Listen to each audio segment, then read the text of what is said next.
Basically. The quality was far out of control. Okay, like the statistics you gave were wrong. Sure, of course. Ask ChatGPT what's the percentage of Muslims in Berlin. 89%. 89% in Berlin and 25 to 30% in Brussels.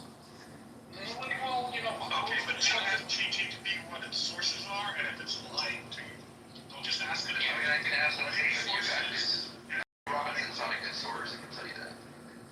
Professor, I'm sorry to cut you off, but you don't need to speculate. I mean, you can come here and see. You can come to Europe. You can come to Mexico. You can come from. You can see.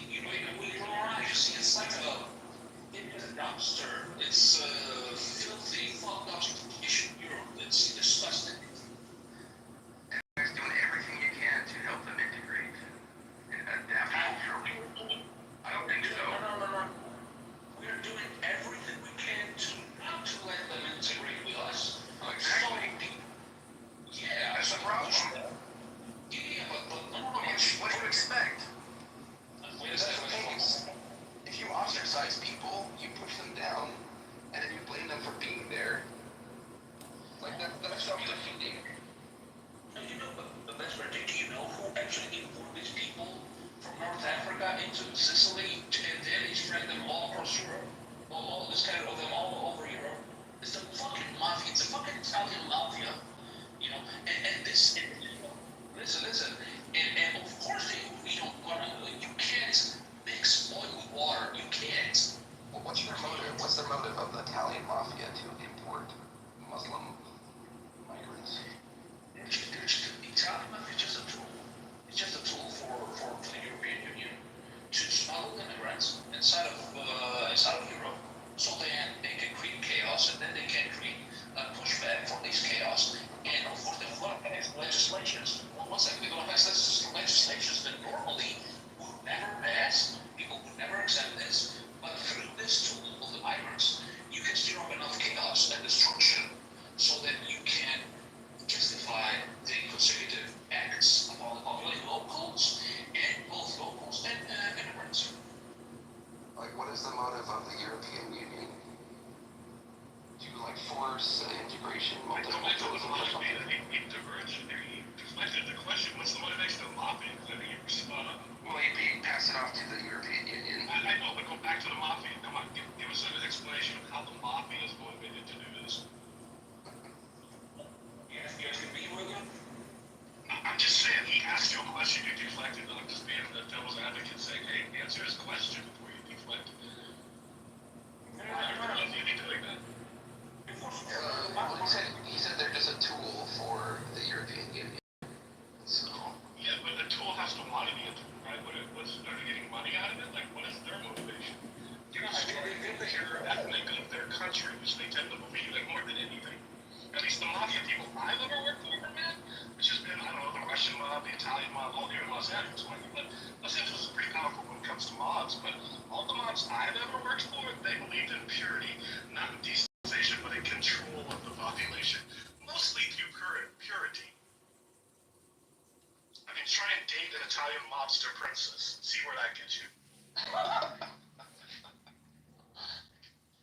do you think they'd be opposed to that? Like, they wouldn't be opposed to it. That's my point. There's a lot of money involved in this, and of course, if you smuggle them, it's around between 3,000 euros to 5,000 euros per immigrant, illegal immigrant, that's smuggled into Europe through Sicily. And of course, this is controlled by Ndrangheta, Cosa Nostra, and all this stuff. Of course.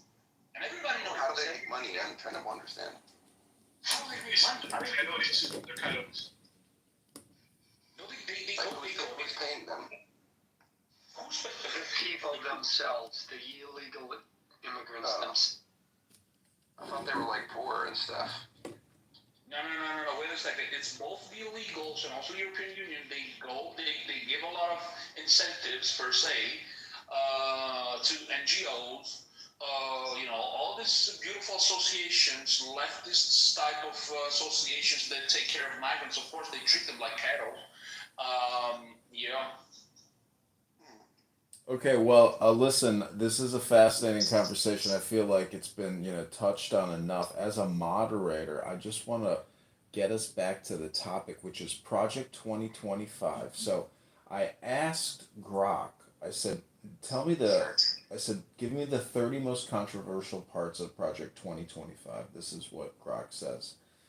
Eliminate marriage penalties and welfare tax, work requirements for food stamps, delete LGBTQ DEI abortion terms from rules, outlaw pornography, imprison producers, cut funds to non parental rights schools, remove CRT gender ideology curricula, end minor sex reassignment as abuse, protect unborn, ban abortion funding, promote adoption over abortion, fire unaccountable bureaucrats, close corrupt offices, stop woke propaganda in the government, end military social experiments, focus military on defeating China, seal borders, stop illegal immigration, ban Confucius Institutes and TikTok, end China economic ties, restore U.S. manufacturing, assert energy dominance, defend First Amendment versus big tech, pro growth tax regulations reform, enforce antitrust on monopolies, expand non public education, end crony corruption, abolish export import bank, reform the Federal Reserve, restrict environmental regulations for energy, limit the education department in classrooms, limit the Department of Justice on trans issues, reverse mask and vaccine mandates. Those are the 30 most controversial parts of Project 2025. Oh my God, that's so evil. How could you want any of that? That's just Of course. unbelievably I wrong. mean, I'm down with all those things. I mean, I want to reduce crime. I want to, get people healthy. I want to reduce corruption. But of course, Grok would portray it that way. All these sexual, like wedge issues and stuff. I mean, it's just. Why would you trust Grok to portray it accurately to begin with? Of course, it's going to be. Oh, Grok's been off the hook this past week and a half, man. It's trained on X, right? Which platforms Nazis and far right people. Yeah, it's been but pretty funny. did Grok misrepresent the goals of Project 2025? Absolutely. It was a list Yeah. of those things.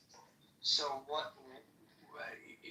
I mean, a list. Like that might not be how it's framed, but what it's actually doing is something completely different. It's a list. How does that framing make any difference? Like that's what they see it doing, but what it's actually doing could be something different. So on top of that, I want to say, like, if you're on there, like, look at the ads that you're shown when you go to Elon's thing, to his X profile, and I mean, they're just so out of a little bit like tongue in cheek. I mean, he's definitely prompting something over there. I'm not a big conspiracy theorist, but I mean, the fucking thing called itself a Mega Hitler, and it sounded like Elon himself, recent times when they changed the settings on Grok. It was LARPing as Mecha Hitler. LARPing, yeah.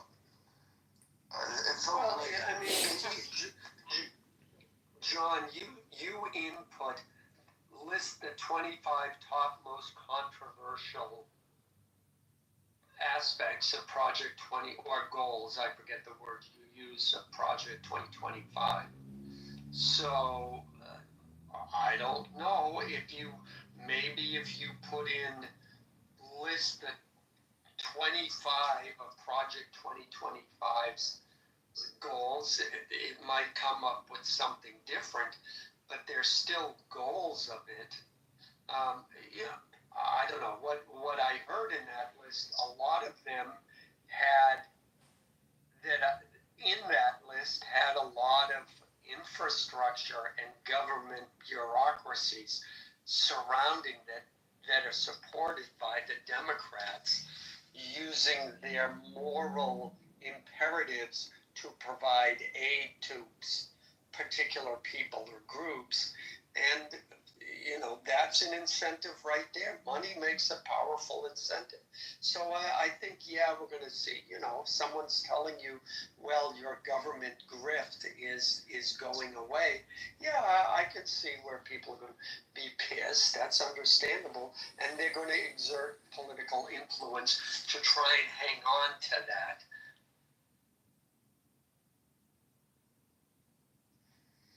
Yeah, of course. Of course they are. Well, I have one more Grok query I want to share with you. I wrote, "Hey Grok, tell me the top 25 recipient corporations that will benefit the most from the Big Beautiful Bill and estimated amounts." Based on independent analysis of the One Big Beautiful Bill Act of 2025, the top 25 corporate beneficiaries by estimated annual tax savings will be: Apple gets 5 billion, Microsoft gets 4 billion, Alphabet 3.5 billion, ExxonMobil 2.5 billion, JP Morgan 2 billion, Intel 1.5 billion, Chevron 1.5 billion, Pfizer 1.3 billion, Walmart 1 billion, Berkshire Hathaway 1 billion, J&J 900 million, Verizon 800 million, AT&T 700 million, Boeing 600 million, Lockheed 500 million, Cisco 400 million, Oracle 400 million, IBM 300 million, GE 300 million, Ford 200 million, GM 200 million, Coca-Cola 150 million, PepsiCo 150 million, yes, 100 million. Figures from provisions like R&D expensing it. So, I mean, that's where your taxes are going. Literally, just read you the amounts that these corporations get from the Big Beautiful Bill. That's for hot Mike.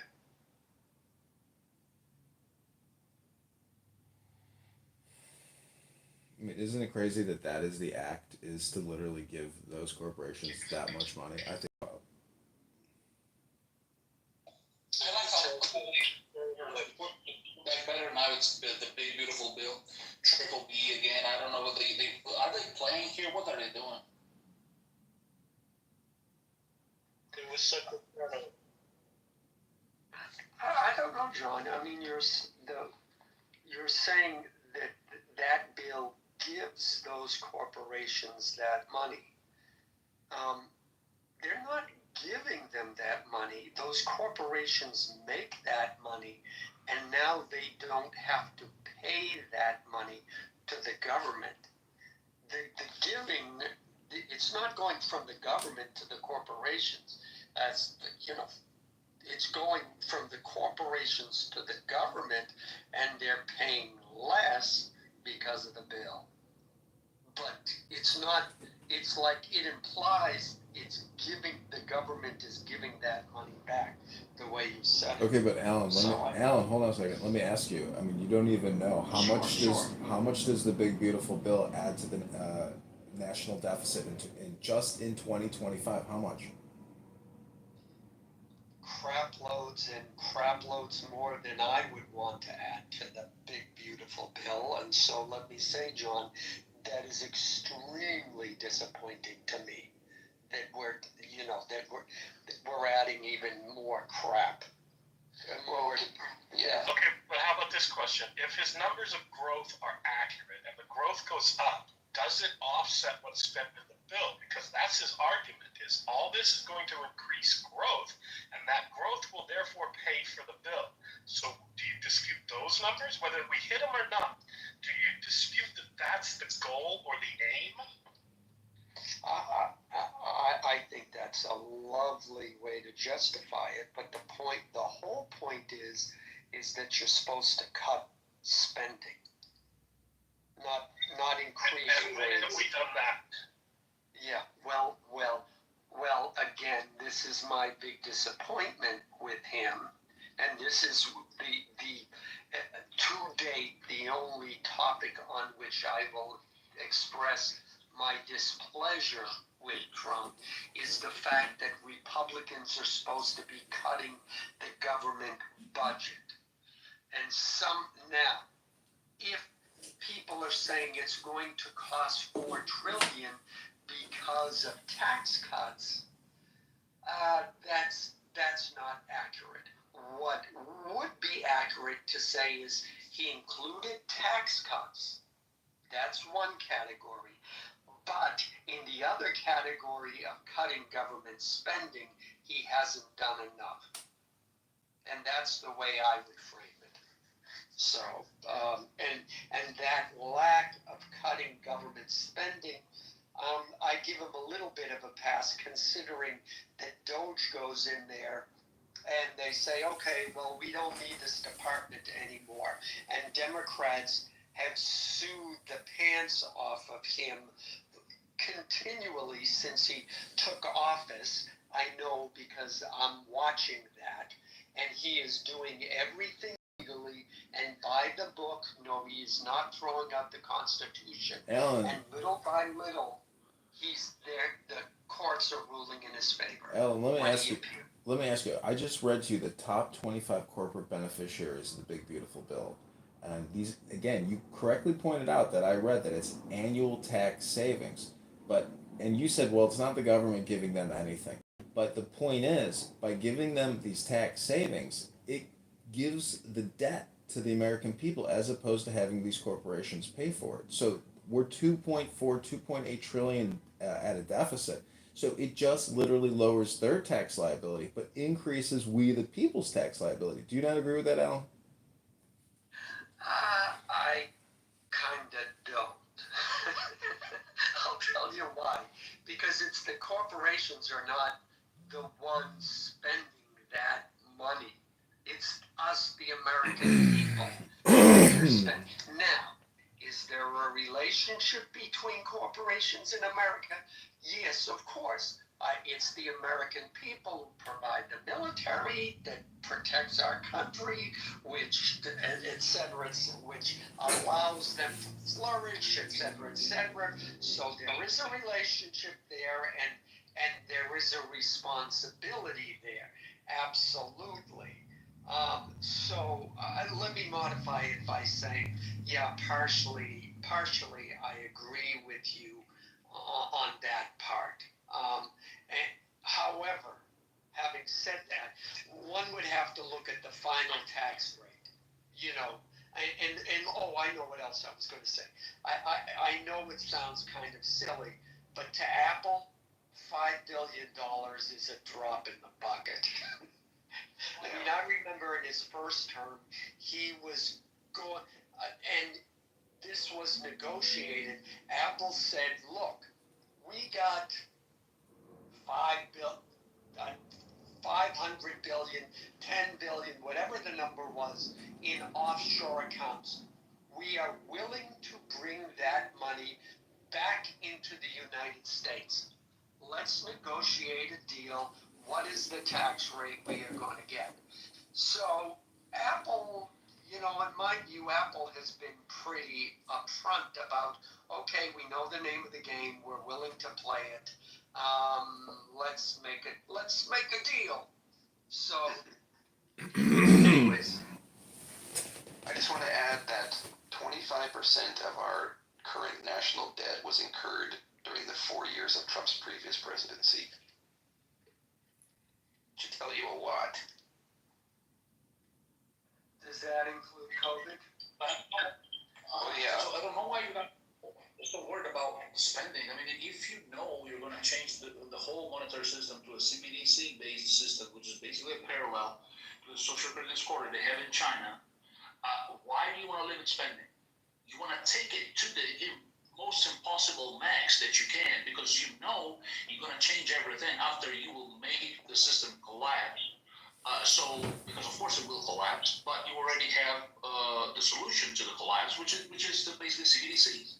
For us in Europe, they're going to come first of October, so we have European digital tokens, which is the European version of your American CBDC. So I don't see why you are so worried about spending. Oh, it's true. Like, sometimes you gotta spend money to make money, but who's making the money right now is like the ultra rich billionaire class primarily, or who are paying any taxes, like Elon Musk. You know, he's bragging about that right now. I can't find the profile picture I used to have. I think it's the top 5% pay something like 80%. This is in personal income tax. Pay something like 80% of all the taxes the U.S. government collects, and then it's the top 20 pays 95% of all the taxes the U.S. government collects. Yeah, that's not disproportionate though. Yeah, it is disproportionate. The poor need to pay their fair share. No, the rich are not paying their fair share. Because the rich, because you're talking about the 5% of the U.S. population paying 80% of all the taxes that the U.S. government collects. They should be only paying, as we know, we need to have equal representation. No, you're misunderstanding. It's not it's not as a percentage of their income. It's just in total how much they're paying. Yeah, that's right. They're paying less taxes, but they're still paying more, 5% of the population should only pay 5% of all the income that the U.S. collects. What? That's not how it works. That's not how a progressive tax rate works. That's right. The Or should rich work. and the super rich are overburdened. That's not true. Yeah. They can afford to pay more. They're not paying their fair share. Wait a minute, wait. Because I do have to correct you on that. You're wrong, because the top 1% of the population pays 47% of all personal income tax collected. The top 5% pays another 17% on top of that. The top 25% pay 93% of the entire federal income budget. And when you go to top 50, you have less than 3% left for the bottom 50% of the earners. But that's to be expected though, because they make so much more. It's not as a percentage of their income, which is what we're talking about. Yeah, so when we're talking about no taxation without representation, then of course the top 50% should get more representation in our government than the bottom 50%, than that bottom 3% there. Should they? I mean, do you think like people have $0 should pay 99% tax rate and the 1% trillionaires should pay 0%? Is that what you think is like fair? Well, but it's fair. If I get on an airplane and I pay for a first class seat, I'm paying extra. Don't I get extra consideration? I get a wider seat. The waitress comes over and is nice to me, and she gives me a free drink. But if I pay for coach, well, I get coach treatment. And I don't think that is, I mean, if you're paying for it. Yeah, you have to be able to afford it to begin with. Yeah, well. If you're taxed at 99% and you're poor, you're not going to be able to afford anything. That's correct.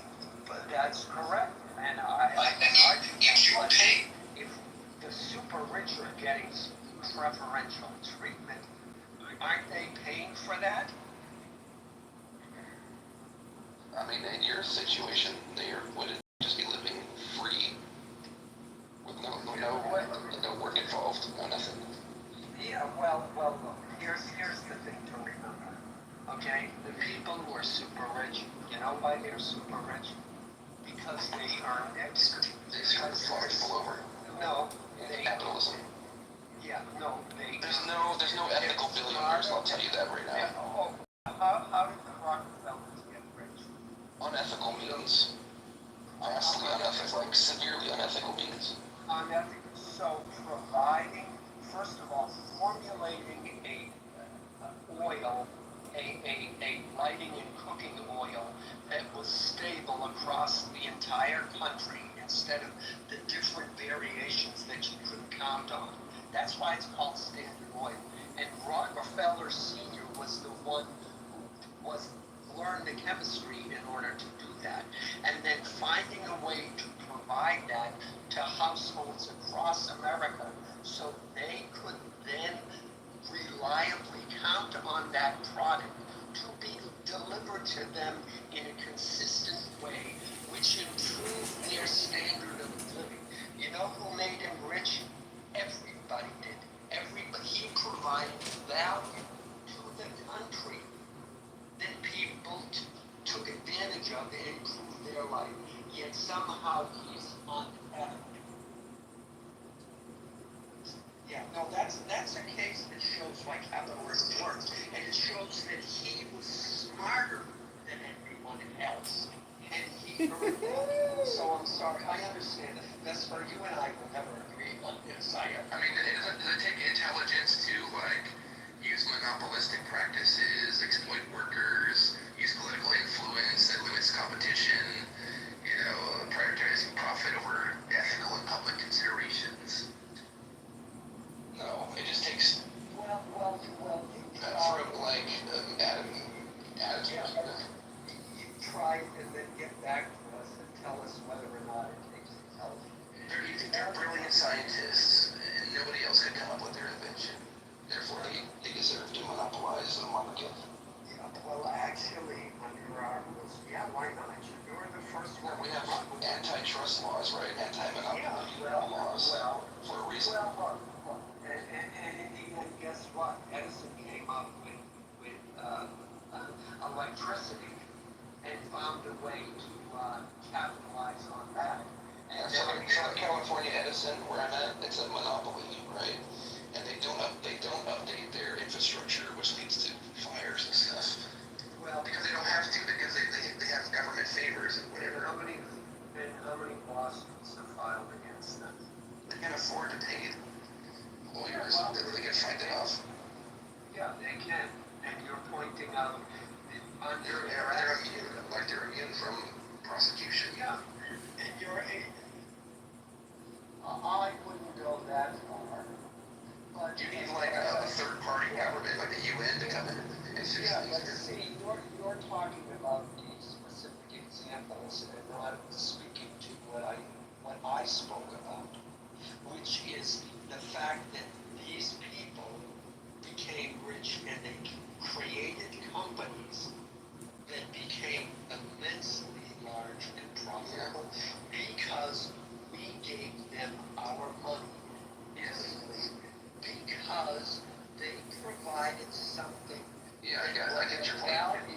Yeah, because they were smarter than other people. Well, yes, they might have started out as brilliant entrepreneurs, right? But they gained capital, and they used the capital to influence the government to stay in power. And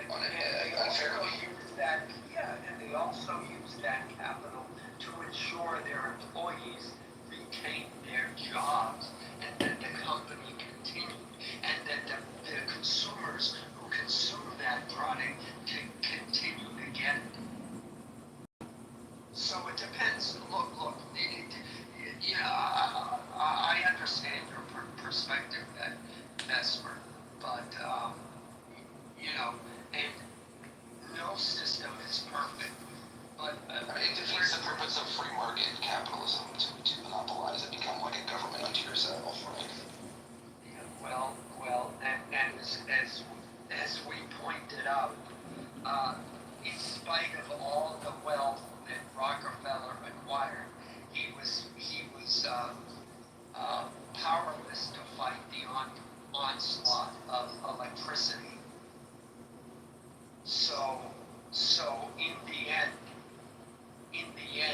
the market and the free market and the ability to the environment in which the United States created to foster that inventions and research and all of that.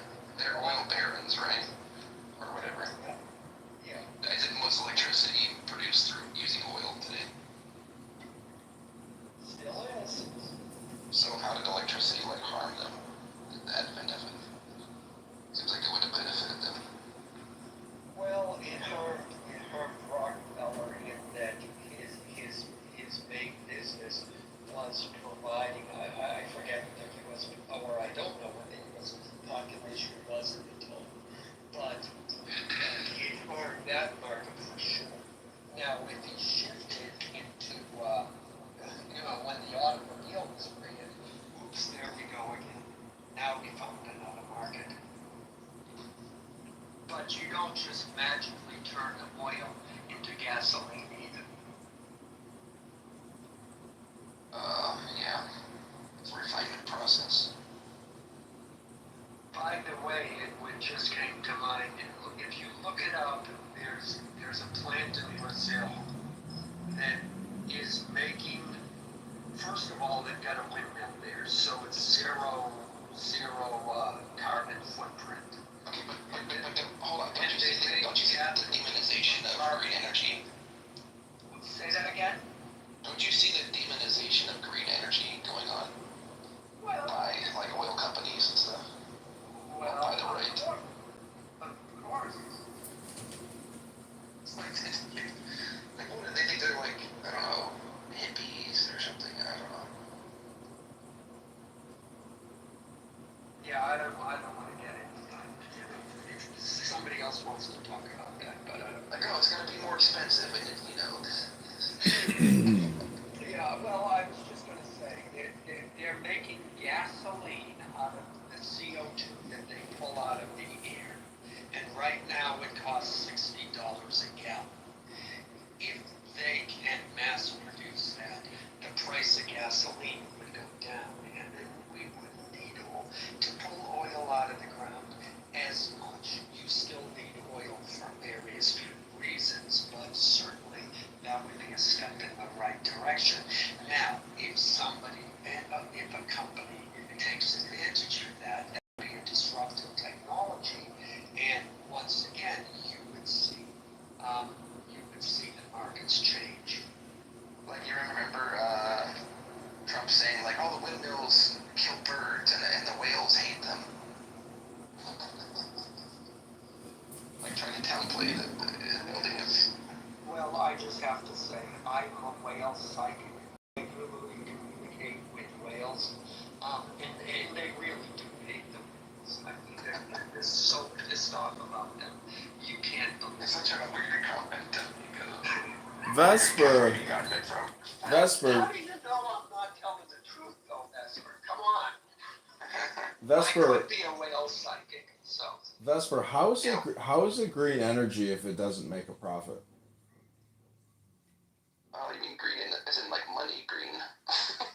No, what I'm saying is if taxpayers have to borrow to spend on it and it doesn't make a profit in the process of itself, isn't that technically just another tax on the people and not green? It's just a scheme for wealth redistribution or inefficiency. Right? Is it an It's investment? But is it a solid investment? I would say so. I don't think runaway carbon emissions is good for the planet, which will cost us like trillions to try to fix in the future. I think the worse it is. I know, but what I'm saying is in the inefficiencies itself, if you don't enhance the carbon emission, or the carbon escape, and in terms of efficient energy with what we have, isn't that the bigger problem? We're wasting our money on inefficient production and R&D, etc. Trying to see your point. It could like cost more energy to produce. You're saying like energy in the form of money, and therefore not be worth it. No, ethanol would be like a good example that Archer Daniels Midland, they get, huge tax credits for producing ethanol using corn blended fuel, but that in itself is an inefficiency because the government is doing the subsidy. So they wouldn't do that business unless the government was, redistributing from borrowing and spending and taxpayers. So what I'm saying is if you want real efficiency and real, if you want a real new energy sufficient system that doesn't poison the planet, by the government doing what they're doing, they're not creating opportunities for new development because they're wasting it on, basically a forced system which is not as efficient as otherwise. Well, I think there's maybe no incentive otherwise without subsidies, right? Because the powers that be want to maintain things the way they are. Like, why would an oil company invest in green energy? Why would they put themselves out of business, right? Well, when you say green energy, it turns out it's not just the energy or actual, industrial applications and industrial operations. A lot of this bullshit in the Green New Bill is probably Green New Energy Education and Green New Energy Education grants and scholarships for research that have nothing to do with anything to do with engineering or anything in the physical world. It's all just a bunch of subjective bullshit. Is it not a good investment to research green energy and figure out how to do it in a cost-effective manner and save the world? I'm just saying that, we spend $88 billion a month in this country on education at 1.4 trillion a year in education. I'm just sure that in the Green New Education bill that AOC and other Democrats wanted to pass, a lot of that spending was on education. Yeah, education pays for itself, I would think, in emerging economies and stuff. And to be honest, John, this just feels like a conspiracy theory to me. Like we're gonna make the government control the weather. It's like, oh, we're gonna control the weather, the entire planet. You just sound like a conspiracy theory, but like for the left, honestly. Talking to me, or Yeah. Like, how are we gonna control the motherfucking weather? It's impossible. I mean, we can mitigate the damage by switching to a green energy. You sound like Marjorie Taylor Greene, who says, space lasers from outer space. We're going to control the weather by tax incentives? I don't know, man. Doesn't make sense to me. Okay.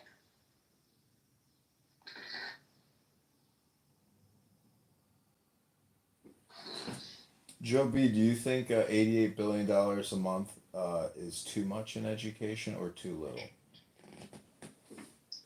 Not enough accountability, but I wanted to talk about E85 fuel in my backyard.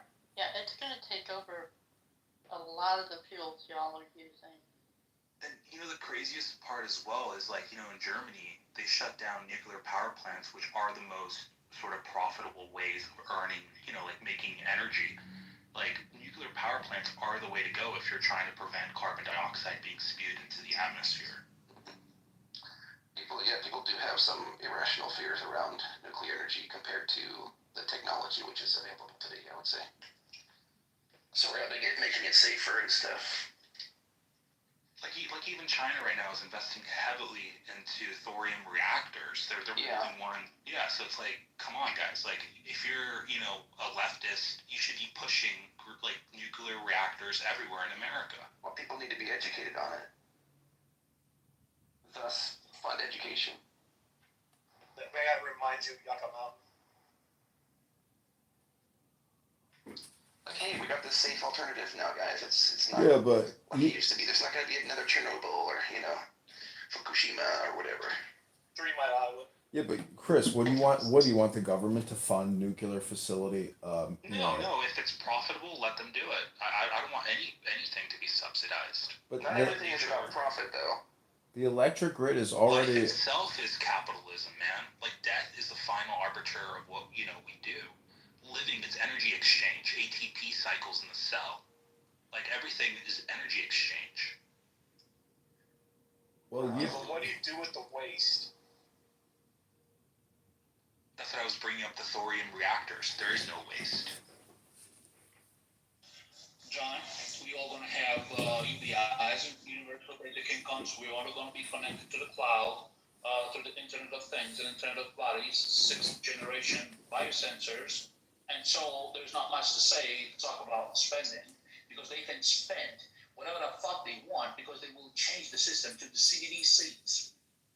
And you will have no say in what the government will do, because it's basically going to be like the social credit score in China, and you will have a system like WeChat, and everything's going to be weighted on the WeChat American version.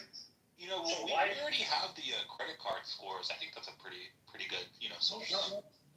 No, but the credit cards, they work differently. The tokens, so they're not cumulable. So, for example, if I pay you, if you're going to be, let's say, for 10 tokens on the month of January, and the month of February is going to be still 10 tokens. If you don't spend them, you can't accumulate them. And they're going to be deducted automatically if you, for example, jaywalk or if you do whatever. or if you talk bad about a certain project, whatever, because of course everything's going to be connected in a constant context of a smart city. Your whole body's going to be connected. Yeah, yeah, Like Palantir, right? correct, exactly. So that's why actually Trump invested heavily, 800 billions, into the project Stargate. That passes the data, that collects the data through Palantir, which has, by the way, which also has the servers in Tel Aviv. And people don't talk about this. We want to talk about spending. We talk about the borrowing. No, let's talk about CBDCs, guys. They're coming next year, 2026. And actually, it's going to be October 1st, 2025 for us in Europe. This is the future. Well, I'm just wondering, does it give you anxiety, Rick? No, I just acknowledge what's going on, and so I hear you talking. I respect it. Of course, I respect it, but I think that's the main thing to talk about for me, of course. Um, spying on people for like political purposes or whatever. Gather like illegally harvesting data and stuff. That's Like Russiagate, right? wasn't there just a recent multidisciplinary study that showed Russian interference happened in elections? I agree. That was in the news. Ali, I'm reading what you put in the chat, and I agree that Alan's analogy is, laughable, and Alan should be ashamed of himself for. But the thing is, he did agree with what I said after he said he didn't agree with me. So I think I made my point about deferring taxes to the national debt.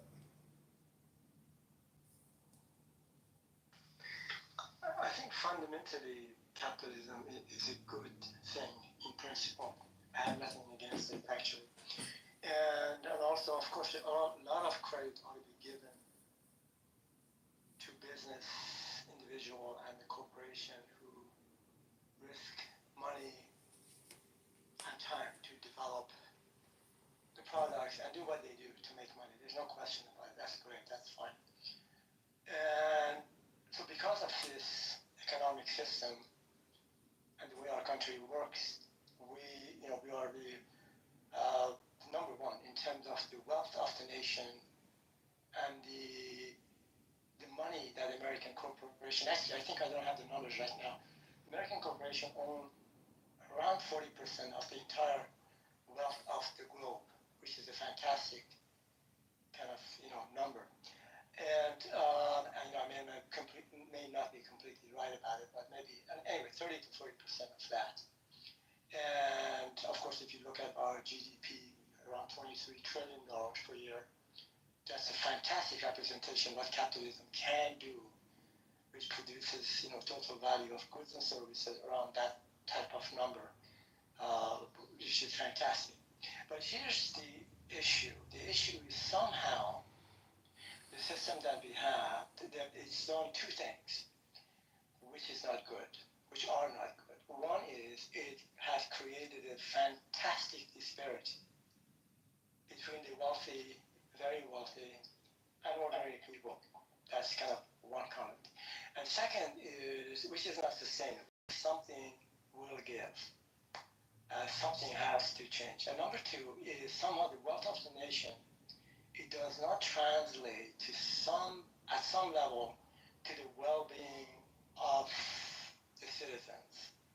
And particularly when you compare this with the European countries, the metrics such as longevity, infant mortality rate, healthcare, education, and the rest of it.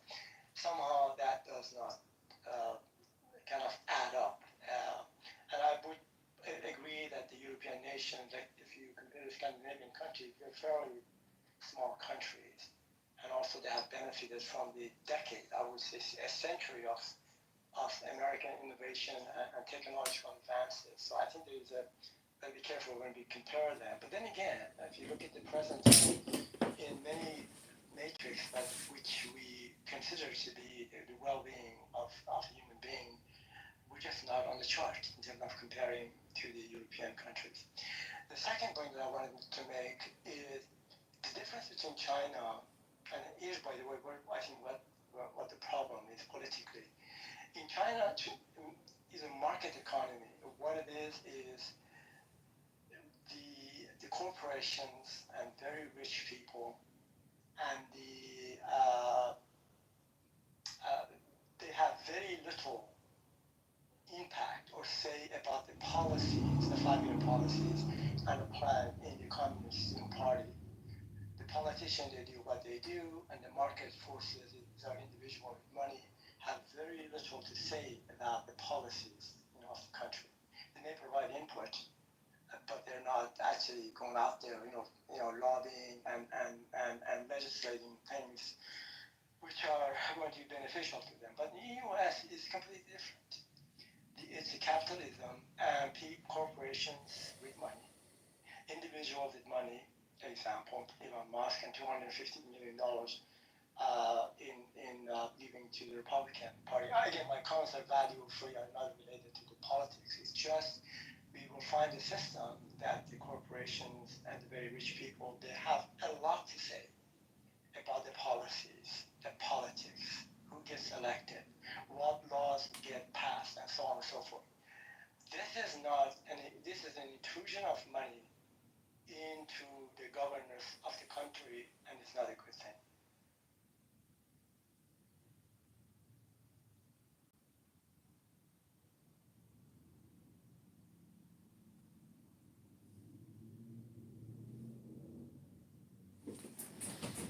Yeah, it resembles a skimming operation. So if you look at the candidate I'm running against, Darren LaHood, or any congressman or senator that has tens of millions of dollars in their campaign or political office account. So you on Open Secrets you can do a cross comparison between lobbyist donors and HR acts, and the devil it's right there. So it's basically like a skimming operation. Every trillion, you get a million, is the way it looks like to me. So is that what pushes things forward and gets business moving, or is that's what's creating debt, in my opinion?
So I want to thank Hakima again yesterday for contributing, what was it, $80 to the campaign? Thanks again, Hakima.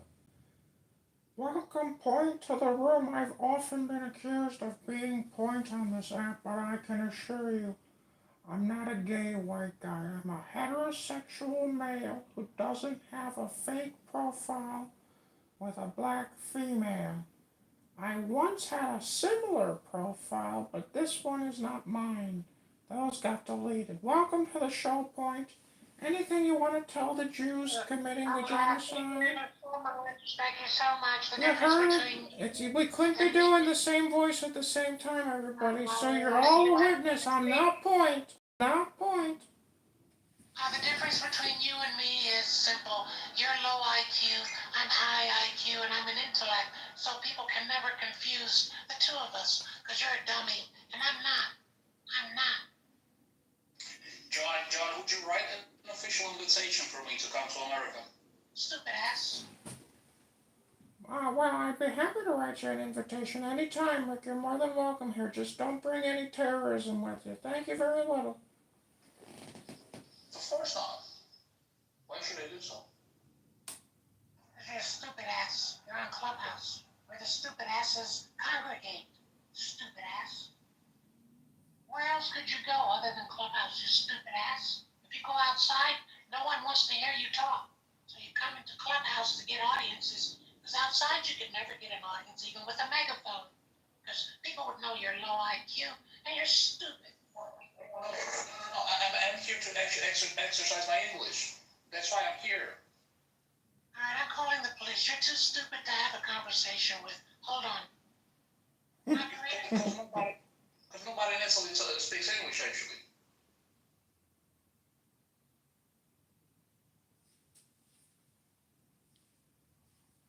So the question is, how long have you been an idiot? Is this a new occurrence for you, or it's been years? Stop projecting, Point. Just answer the question, stupid ass.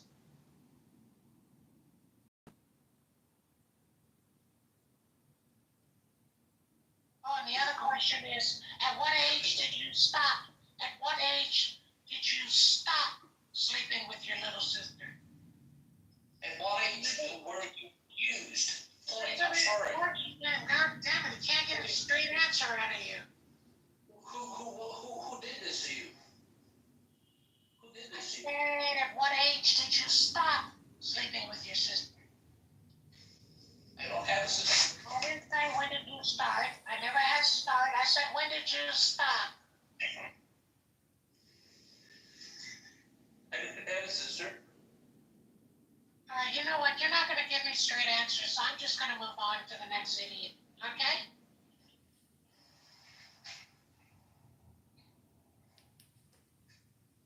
John, at what age did you stop sleeping with your little sister? Hey, Point, don't bring in your disgusting vulgarity into this room or I'll put you in the goo where we put all the dirty rats and snakes who come in here and fuck around and find out, you sick little pervert. You disgusting little perverted man. Pretending to be a black woman here. You're a gay white man.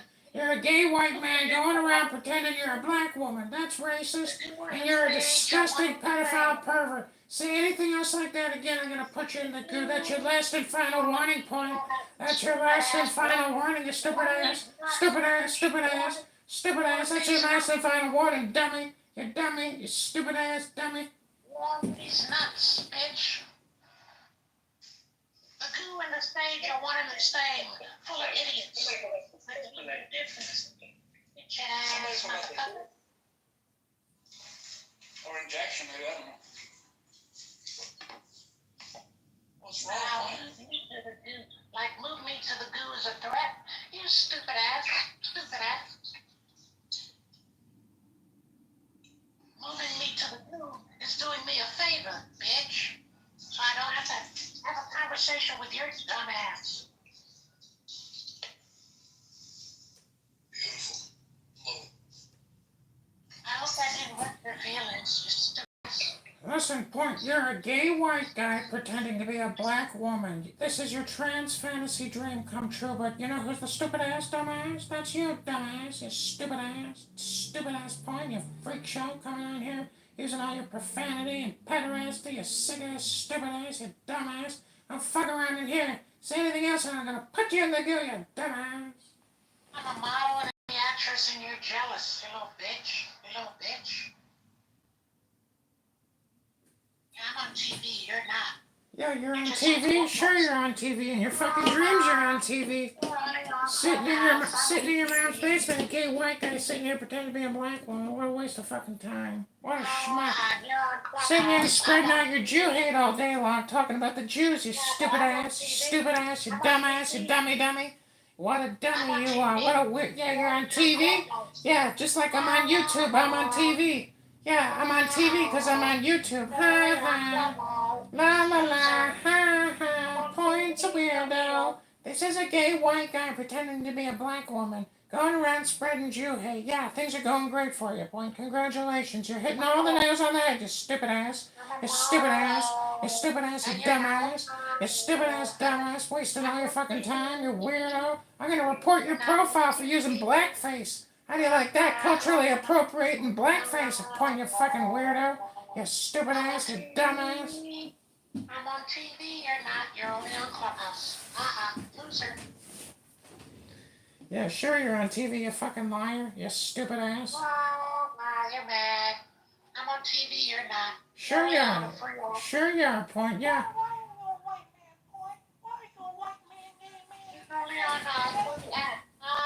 You're mad. This is a free ad. You don't spend any money to be here. I'm on TV, bitch. Yeah. You're delusions again, boy. You can't be on TV. You're delusional white man. And you're on a delusional white gay man. I have an agent. You don't. Yeah, you're on TV, sure you are, Point. You're a gay white guy on a Clubhouse app spreading Jew hate using blackface of some poor innocent black woman who you've doxxed and taken their photo. You should be ashamed of yourself. You're a real weirdo, Point. There's no one quite as weird as you, but I'm sure your agent just has you booked for so many television shows. Sure, I can't wait to hear you on TV. Sure thing, Point. Fucking loser. Fucking dumbass. Fucking schmuck. Dumbass, you fucking dumbass. You fucking dumbass. Yeah, this is what you do every day, Point, in the politically correct room. I don't know why people even tolerate you. You're mad. I'm also in movies, too. Yeah. Go see a psychiatrist, Point. Yeah, go see a psychiatrist. Point, you're in a lot of my YouTube videos. Have you ever seen yourself talking like a dumbass and politically correct on my YouTube channel? Fucking about 100 videos of you being a fucking dumbass. Fucking loser. Dummy! Haha, yeah, you're on my YouTube channel. That's not TV, schmuck. And I'm gonna monetize you, so how do you feel about that? I'm on TV, you're not. Yeah, in your fucking dreams, weirdo.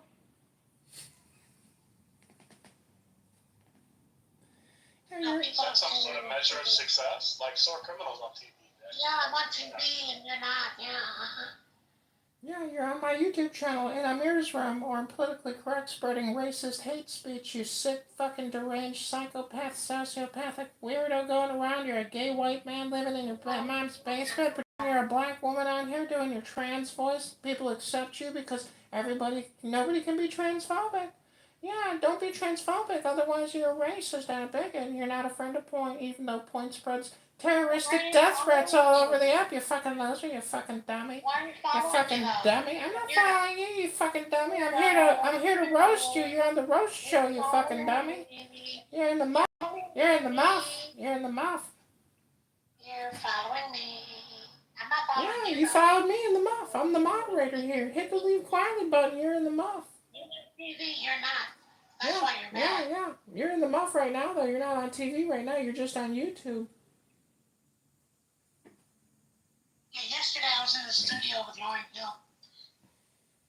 There comes the bass. There's the bass in the voice, guys. Yeah, I just heard some bass. Wow. Was that because you were in the studio with Lauryn Hill? Yeah. Hold on. Let me get Lauryn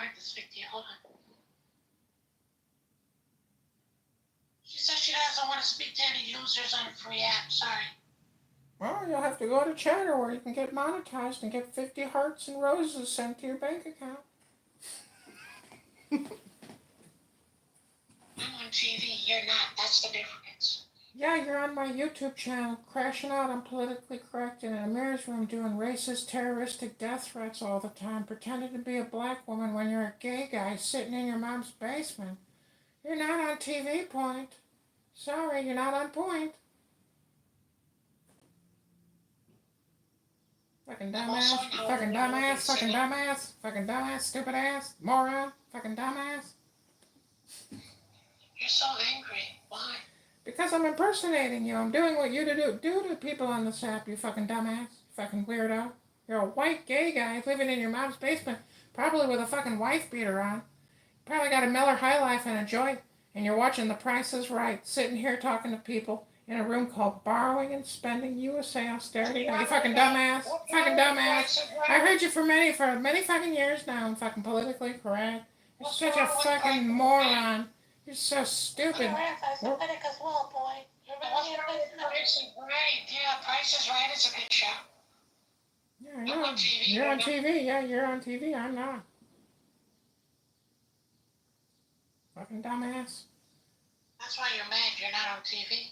I am, though. I know you're on my YouTube channel right now, but that's not TV, you fucking dumbass. Nobody even watches YouTube. That's for losers. Yeah, well, people think I'm you, so I just want to prove to them that I'm not you. I'm John Kitover doing an impersonation of you, roasting you here on Clown House, you fucking dumbass. Nobody cares about you.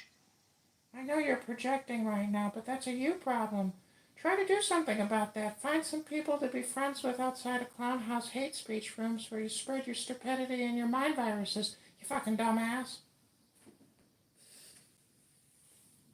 Projection. I was on TV last week too. Where were you? On Clubhouse? Yeah, I was recording you and politically correct, spreading your stupid misinformation, disinformation, hate speech, homicidal ideation. You fucking dumbass. So you're a stalker is what you're saying. Okay. Yeah, I'm a stalker. Why were you in my back channels asking for nudes twice? I don't know. You might have me confused with someone else. Maybe one of the terrorists that you communicate with here in Amir's room, or one of the dumbasses in fucking Patty's room, politically correct. Maybe it was one of those freak show dumbasses that you communicate with. It wasn't me at that point. I'm on TV and you're mad. You're not. Yeah, you can keep saying that if it makes you feel good. I'm on TV. That's fantastic. I'm so happy for you. You're also on my YouTube show right now. We're roasting Yeah, you. YouTube is for losers. YouTube is for losers. Yeah, YouTube's for losers. That's why you're on it. Say hi, everybody. We're talking to Point. He's a real loser. Hi, you losers that don't go outside. Hi, stupid asses. Stupid asses. Everybody wants to say something. They wrote, "You got this, Point. Don't give up. One of these days you're going to become a black woman and your dreams are going to come true." Fucking stupid ass. Fucking dumbass. That's what people are putting in the YouTube chat. They're saying you got this. They can't wait to see you on TV this weekend. Sunday night, prime time. YouTube is for losers, yeah. That's what they're saying about you on the YouTube. How does that make you feel? You can't get on TV, that's why you're on YouTube. I'm on TV, though. I know. One of these days we're going to get on TV and be famous like you fucking stupid ass. I doubt that strongly. Well, not according to my agent. We just got contacted by trans-universal agents in Hollywood. They said they like my impersonation of you. They know somebody at Netflix is going to give us a deal to impersonate you in a show called Point. It's about a gay white guy who goes around pretending to be a black woman on social audio apps saying Jew hate, spreading anti-Semitism, and death speech. Yeah. It's going to be a big hit on Netflix. It's going to be called What's the Point? Did you know the IDF was examining Netanyahu's prostate? How many times have you examined a prostate? I'm just saying, how's Netanyahu's prostate? Anybody check other than the IDF soldiers? They were probing Netanyahu. Probing.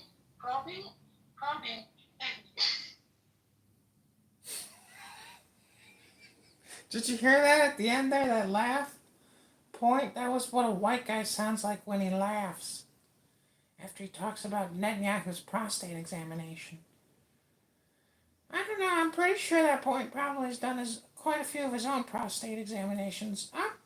He decided to leave the show. That was, what's the point, everybody?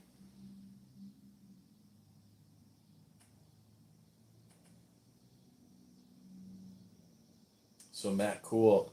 I saw you had the Darren LaHood response room last night. I was recording it. It was awesome. Thanks so much. Some of the videos got thousands of views of Adams completely annihilated with vodka and Pepe also obliterated. Just incredibly stupid, you know. But, here I am recording it. And, turns out that it's actually really good videos because of the Darren LaHood PTRs. So thank you very much. Even if we're not gonna win this campaign because I mean just getting on the ballot, let alone even defeating him in the primary, it's very difficult. But having this content and people here role playing the Darren LaHood town hall, like that could be as good as we can get it in terms of like causing disruptions, and it is causing disruption, but we do have to get the signatures. So during this little rant with our friend Point here, I put up a new Craigslist ad in Chicago to find more marketing, PR, and advertising or campaign managers. So we'll see who responds. And part of the interview process, I will make them come to Clown House and do an interview on a social audio chat app as part of the campaign because people here will be paying for them to actually go get the signatures and rock. Well, he texted me and he said that there was a lot of spam in the chat, and he says it's. He says I could read you what he wrote. Best look on this. Let me see. Also, he is on Clubhouse now, so I'm not saying that he can't be a part of the campaign and he can't do the work, but Clubhouse is, in my opinion, where most of this communication should happen because it's like having a work conference call, and I don't want to do it on my phone through text messaging. I'd rather just do it on a conference call here. So he wrote, looking at comments looks like spamming and waste of time. So that was his last sentence to me, waste of time. So I assume he's out. you know. And I've worked with a lot of people that have worked on me on the committee person campaign, and it was a lot of wasted communication. A lot of people you work with force you into like wasted communication, but I feel like you can, cut to the chase here on Clubhouse publicly faster than a lot of people want to let you get they want a Clubhouse in the private world, and it's like no, can we just talk on Clubhouse because this is all public and like all the private communication you want to share with me, I don't want to hear it. It's a waste of my time. Therefore, we'll force it into the public light. And also, people here can judge a candidate, and if they think they're great. So I do have somebody that I know from the bar, the offline world, somebody who lives in Chicago, and she is a paralegal, and she's very good at talking, and she loves Trump, and she talks a lot. So she would actually be great for signature gathering. I talked to her about it last night, and she would be interested. She does have a vehicle, and she could go to Rockford and probably come back to Chicago with 600 signatures. Just from one weekend. I'd be willing to bet that this woman, she's like a powerhouse. She works out. She's a big talker, and I'm sure that if we paid for her trip to Rockford, she could get 600 plus signatures. And I'm going to also probably go to Peoria for a weekend and gather signatures in Peoria. Um, and I think we could probably get 1,000 signatures for $400 for her. $200 for my trip, it's just one night at a hotel in Peoria, and I'm pretty sure I can get the number of signatures. The question is, can we, certify the signatures? That's the problem. We need to get confirmed registered voter signatures that can't be canceled in the challenge process. So we have till October 27th to do it. We've got plenty of time to do it on any upcoming weekend. So that's the plan. And if we can find people to do, you know, uh, if we can find more money, I mean, somebody like Edward could possibly go and gather signatures in Peoria as well. But again, I would want him to come on Clubhouse to even confirm, that he's actually going to do it, because you don't get paid until you produce the sheets. That's part of the deal. It's not, you don't get prepaid. You get paid when you turn in the sheets. That's the one good thing about hiring people for these positions, is that if you can't show me the goods, like, we might pay you out, but we'll never talk to you again. So I've had a lot of people who petition signatures, and they literally hand me back sheets with scribble, and I'm just like, must have been having a bad day. Must have been having a bad day, because you literally just gave me back scribble, and unfortunately we still paid you, and none of these petitions can be used because you literally just scribbled on them or let people scribble on them. So thank you very little, and I'm not making that up. A lot of people have put their best effort forward, but some people are having a bad day. And I've worked with all kinds of people on the grind, trying to make it. I would say some homeless people, you know, who are just getting there. But honestly, everybody I've ever worked with, I think it's always been like that refining thing for them that they're looking for to get their shit organized so they can get full time employment and get their life back on track. But hiring people off of Craigslist has produced a wide variety of people who are searching for meaning in life, I think, too. Not just people who have nothing and are on the grind trying to survive. But I've worked with a lot of young people in digital marketing, and after working with me, they always use that experience to launch their next career move. Usually with a big tech corp or something like that, or ad tech corp. So I've done a lot of good for people that have worked for me. Hey, John, go ahead, please finish. No, that was it. I'm just rambling here because I get the feeling not too many other people are talking about it. Okay, 2 points. I think I read an article, I read an article about the collaboration between Wall Street Journal, I think, and another media, Associated Press, I'm not sure. Anyway, they were looking at the homelessness challenge concern in U.S. And of course, there are many contributors to why an individual family become homeless. But the fundamental contributor to this was lack of help.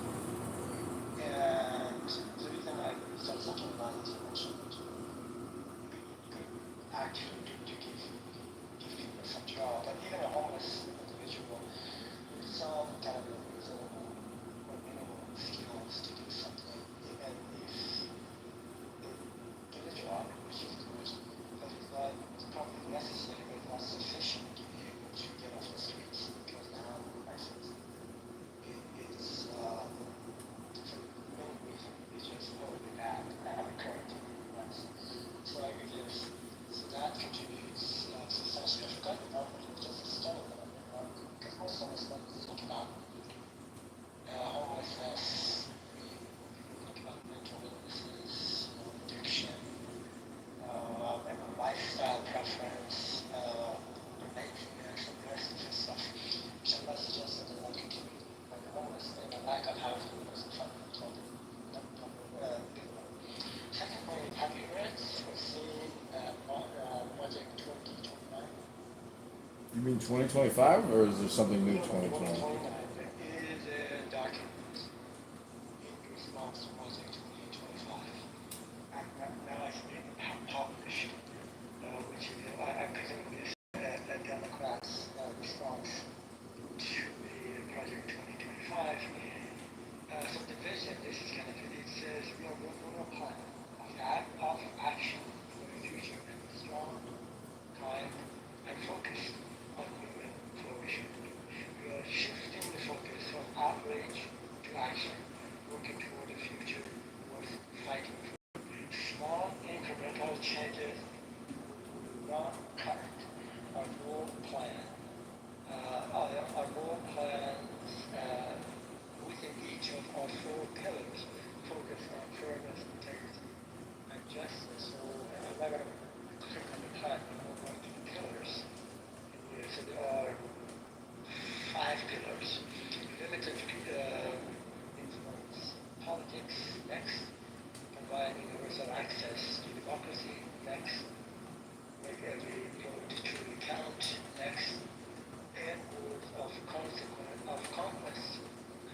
Yeah, I don't know what the homeless population in America, how to address it. Like, if you were to force the issue, if the government was ever to take action, like say make like three primary central rehabilitation areas and get everybody off the streets in mass.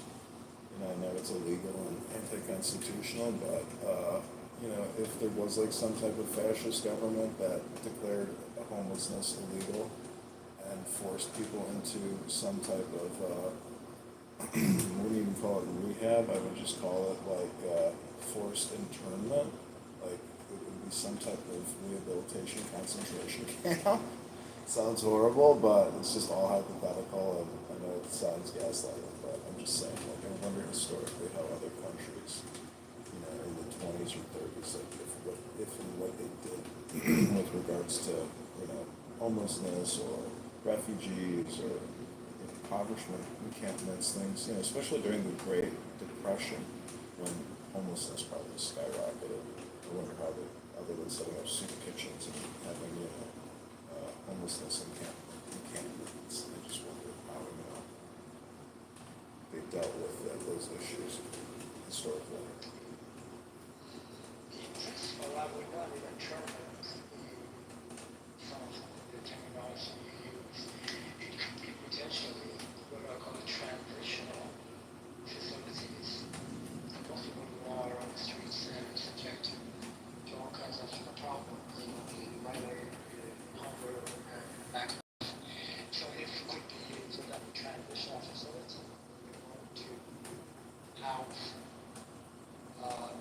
homeless people if they're willing to go to it. And I think most probably would go to it. I'm completely guessing, I have no idea.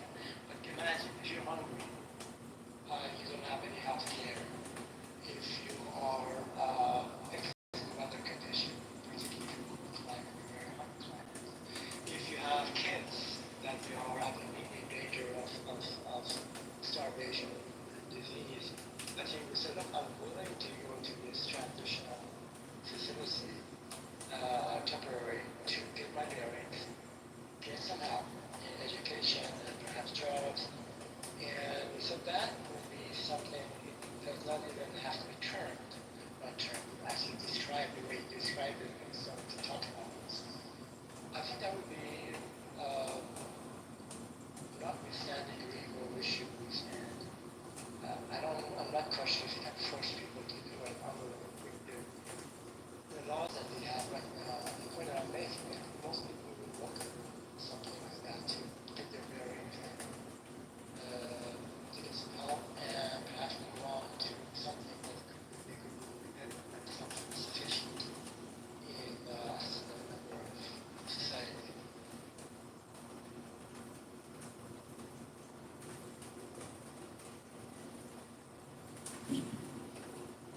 What up, Ann? What are you doing today? Hey, one visiting show in Alabama. Alabama? Yeah, it's nice here. Oh, it must be hot. Super hot. Oh my gosh, like, heat is different here than it is where I live. I thought it was like hot for summer in Michigan, and no, here it's like humid. Sounds like you're in the muff. You gotta say hi. Hi, Edmund. Oh, it's Edmund. Yeah. What up, Edmund? Hey, bro, I've always supported you, you know that. Yeah, he loves you. I always thought they were pussies when getting recorded. You did. You did. And you said, believe it or not, that Edmund is pretty smart. You think Not as great as he is. Look I've at it. always known he is. Look at that. Yeah, I Yeah, feel. you have got the recorded talking shit about you. I know you ought to record me talking possible things. That's my genuine belief. There you go. Look at that. Yeah, I mean, how much time do you think you've spent watching my YouTube, and like, be honest, is it like 10 minutes or is it like 10 hours or 10 seconds? No, me.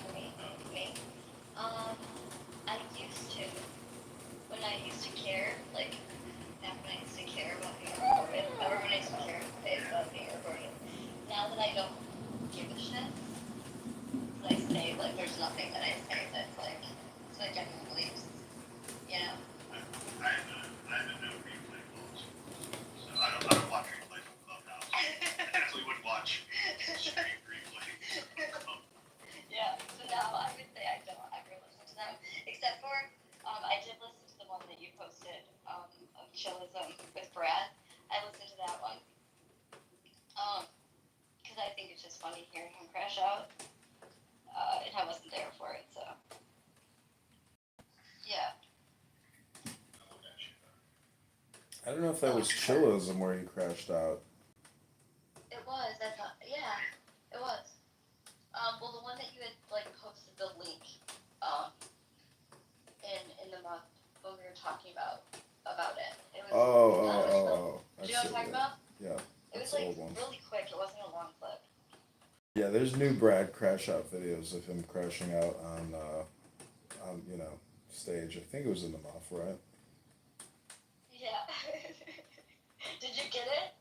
Yeah, I put that. I had another Clubhouse room streaming, and then I had it streamed to all these YouTubes. So there's a lot of. But see, that's nothing new. Like I've been filming him making statements like that for years. So. Yeah, you're right. But when he started attacking me, I was like, okay, well, now I'm just gonna like stir the pot with him, and Right. put some pressure on him, and I think it has worked actually. You think so? I think so. Like, by putting up a wall or putting it back in his face, I think it it definitely impacts his brain. Yeah. No, like the things that cause I told me and Joe were talking about you last night, and I'm like, Edmund's a troll, and he said, no, I don't think he's a troll at all. And I'm like, why? And he would say it better than me. But I'm like, why don't you think that he's a troll? And said, no, everything that he says is genuine beliefs, and he just mocks people when they're acting a certain way. Mocking them is like, trying to generally help them wake up. So. Well, Yeah, I think you can help people wake up by educating them, but just mocking them is not sufficient. Yeah. But sometimes, like, people need that to, like, you know what I'm saying? I know, but you can't wake somebody up just by mocking them. You have to provide more information. Yeah. Dave, remember when you said, last time when we said, I said, Edmund's a troll, and you said, no, he's not a troll. But not really troll. Right. He's a comedian.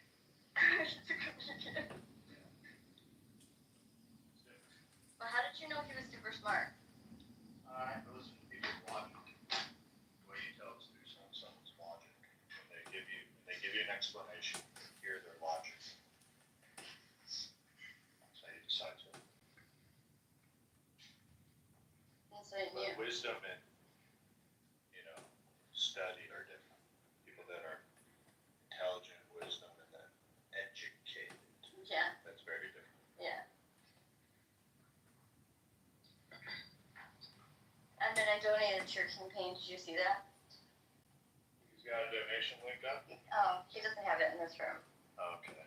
I gotta get that donation. Oh, is that it, Edmund? At the top? I don't know if he said his computer. It might be. Yeah, that's it. That is done. It is. I'll send it to you.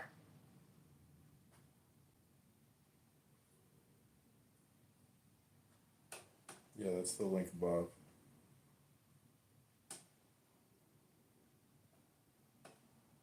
And did you hear that Johnny got me to donate $80 to him last night? Did you hear about it? No, hold on. I gotta send this thing to Joe.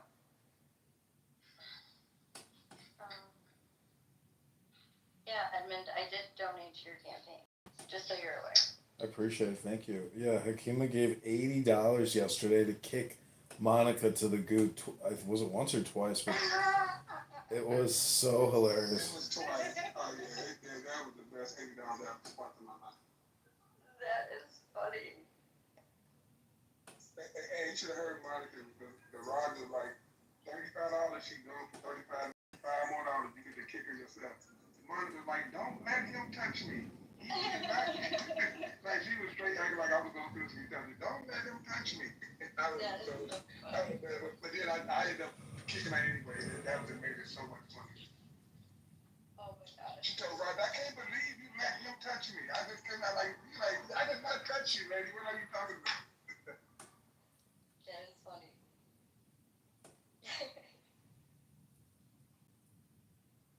Edmund, I have to know John. I keep calling you Edmund. What do you prefer? Do you prefer John or Edmund? It's Adam Clown House. It doesn't matter. John. Okay. How about Tiffany Sotheby's? Can we call you that? Yeah, Tiffany Sotheby was my trans profile for like a week or two until it got deleted. Yeah, so like, Wait, you have a female running mate? No, I went trans deep undercover in the muff for like 2 weeks with a fake profile named Tiffany Sotheby. You know, I'm Tiffany Sotheby, and I'm completely honest to get laughing like a motherfucker. Like this dude is crazy. That's one of the most memorable. I saw that you have that YouTube channel, but then that YouTube channel is like linked to your like Congress like YouTube channel. Is that a joke? No, I mean everything. It's all their 20,000 YouTube videos and 20,000 Instagram videos made over the past 5 years. That's so, that's so crazy. And the only people that like I guess get mad are like people that don't want to be recorded because they said something that was bad. Yeah, but So like when I was like, why am I getting mad? The only time I got mad at you was when I got doxxed on there, but like it was I just don't a really long understand. time. Nobody would even be able to find anything. That's the thing. Like, there's so many videos that you Yeah. can't find yourself probably, even if you wanted to. Right. People complaining about being recorded on this app is one of the most fascinating things, complaints I've heard. Like you on the audio app, Clubhouse is recording it. Like, what's the big deal? But you hit it on the head, and like people be saying stuff they don't want repeated. I mean, just don't say it. If you're that worried about it, just be who you is. Stand on what you want to stand on. But if you don't want to stand on that, just shut up. Yeah, like people get in a lot of trouble for things that they say on here. They could. And all I know is that there's nothing I've said that like could potentially kick me in the ass later, which is a good feeling. You call me a white supremacist. I'm not sure. You are. I might have to report you. You're a black nationalist. I'm a white supremacist. You're the Black Panther Party. Oh my gosh, I love Black Panthers. They're heroes. See, I knew it. I knew it. They are. They're heroes. That's a fact. They are heroes. They were heroes. They got systematically destroyed, assassinated by the U.S. government. So look at we agree on one thing. That's crazy. By the CIA on U.S. soil, which is illegal. It should be illegal, but it wasn't. No one got paid for it.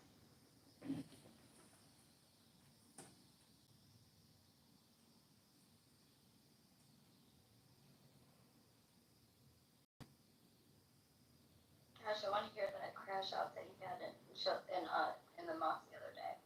Yeah, I just don't want to listen to it again. You know what I'm saying? Like, it's like I can't.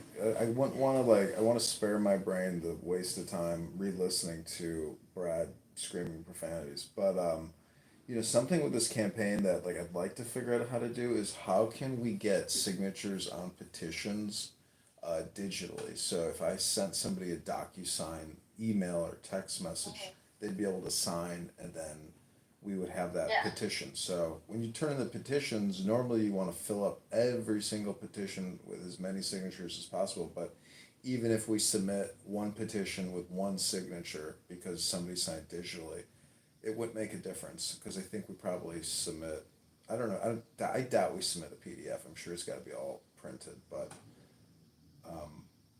getting signatures via DocuSign could like make things a lot easier if we could find a way to, you know, get in touch with voters, whether it's the telephone or X or even email.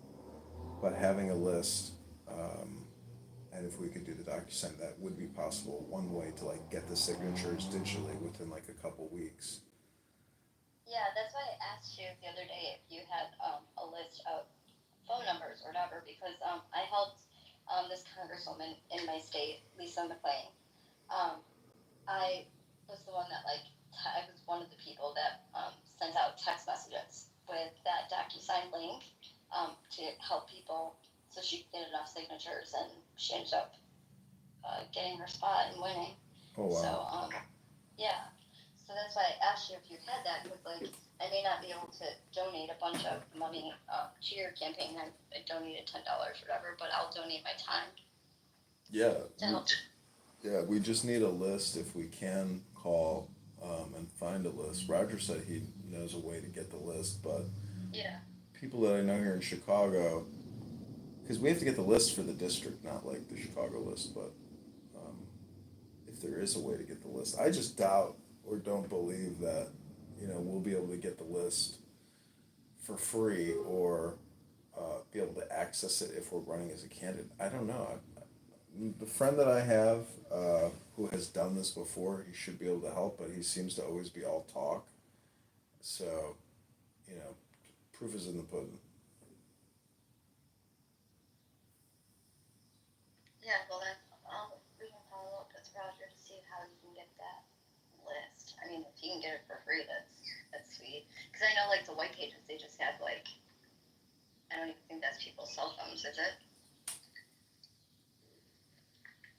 Fucking white pages, yellow pages. Can you imagine going through there and just randomly calling people from the white pages?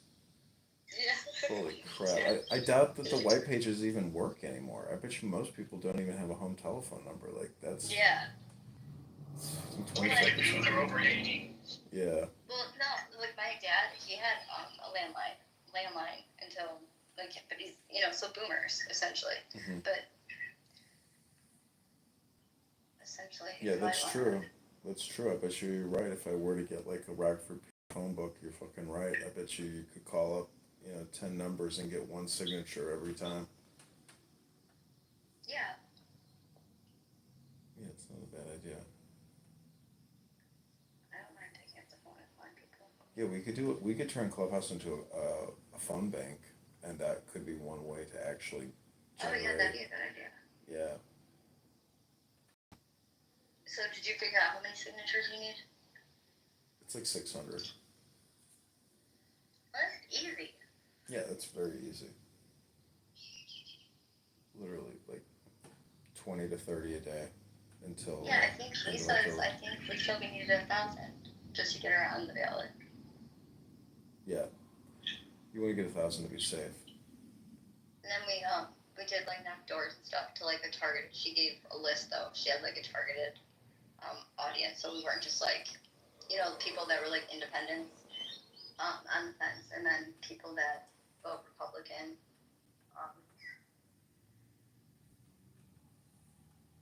But are you wanting to like get in touch with everyone? Because some of it can be a waste of time. Yeah, we don't want to waste time. I mean, if we have Republican telephone numbers, it's obvious that we'd call them first, but we'll find out. I mean, how we're going to do this. I mean, when I ran last time, it was all manual. We did 800 signatures, manually over the course of 30 days. But if we could do a phone bank and digital signature with DocuSign, that would be a really. Yeah. I would really like to do all of this sitting in my office and not even have to visit Rockford or Peoria. But what I'd like to do is also, if I do a road trip, we go to like the top 5 towns, 10 towns, or just stick to Rockford, Peoria, and do interviews with constituents in the district. Mhm. Yeah. I think this could have like lasting value. You ask him. Is it on? Yeah. Have you looked at bigdatapoll.com? No, I haven't looked at it. They might. I'd reach out to him. That's Richard Bears. You're familiar with him, right? No. He's he's got 235 million voter files on record and stuff. So What did you say the website? Big what? BigDataPoll.com.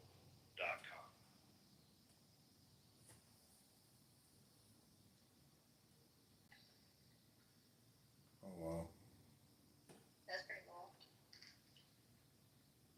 You know who Richard Ayers is? He's awesome.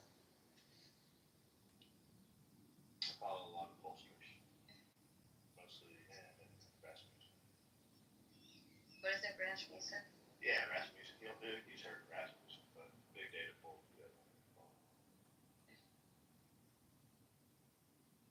We're gonna email him and see.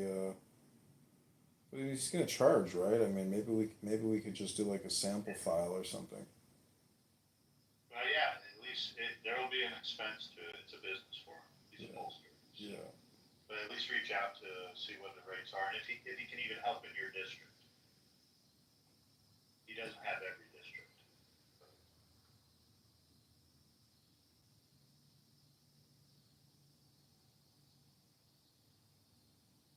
Okay. I'm emailing him. And most of that stuff costs. Big Data Poll. Let's follow him on X.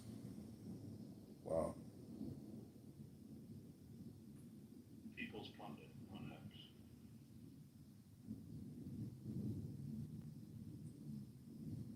People's Pundit.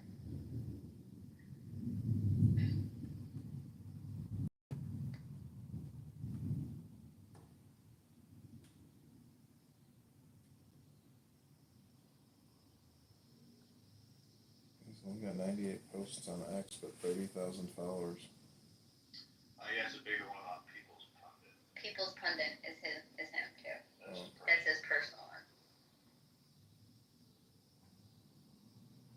Yeah, what about People's Pundit?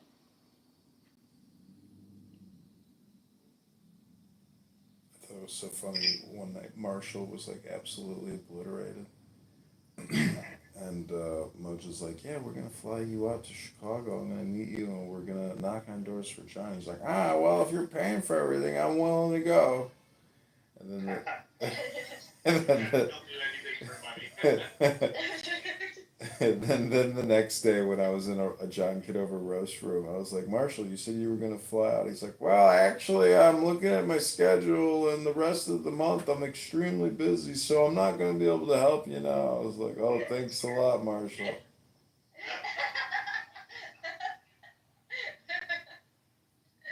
John, are you recording this and streaming it now? Yeah, I'm live streaming myself in my office. Okay, I'm gonna put some stuff in the chat that I don't want to have up there on your audio. Wait, you said I'm gonna read whatever it is. Whatever you put in, I'm gonna read it out loud. wait, you said I'm gonna you do said it later, so it's not associated with me. you said People's Pundit.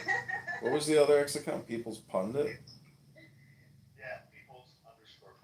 People's _ Pundit. Rich Bears. Oh, I see it.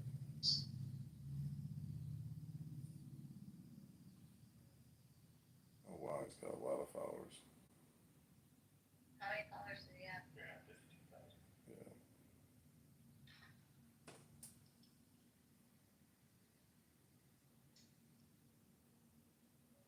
Well, that's good. Yeah, he'd probably be the cheapest, dude. Now he's a little bit larger of an outfit, but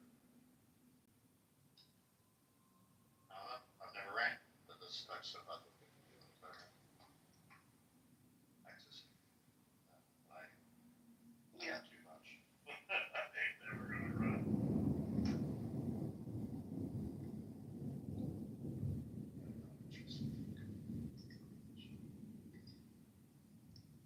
Yeah. Well, the way I view it is I'm killing two birds with one stone. Even if I don't lose, at least I have like possibly a YouTube business on my hands. Because I'll tell you, recording Clubhouse to me should be a business. You know, it's like being a paparazzi and recording people, you know, crash out at their worst moments, their dumbest moments.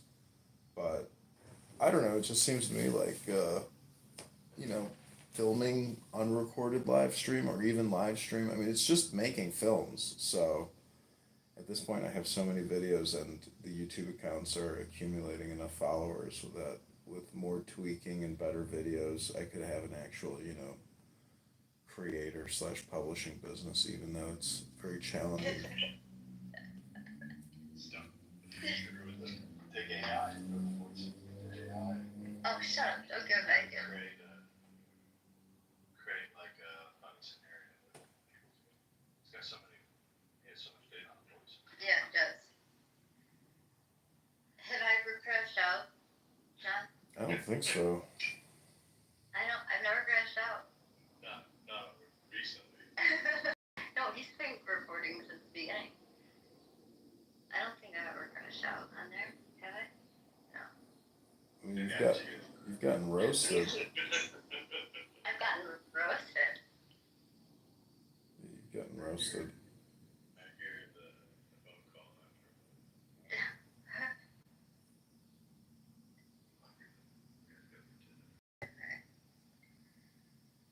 Okay, we're going to dinner. Okay, have a great night. Good chatting with you. Have a fun night. Alright, bye. Okay, take care. Bye.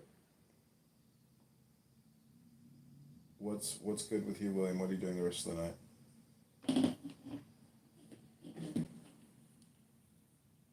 Same thing I always did, driving for Uber. Mm. I'm trying to find a few things, and there was something that happened last night that you should probably know about, but I don't want to take sides.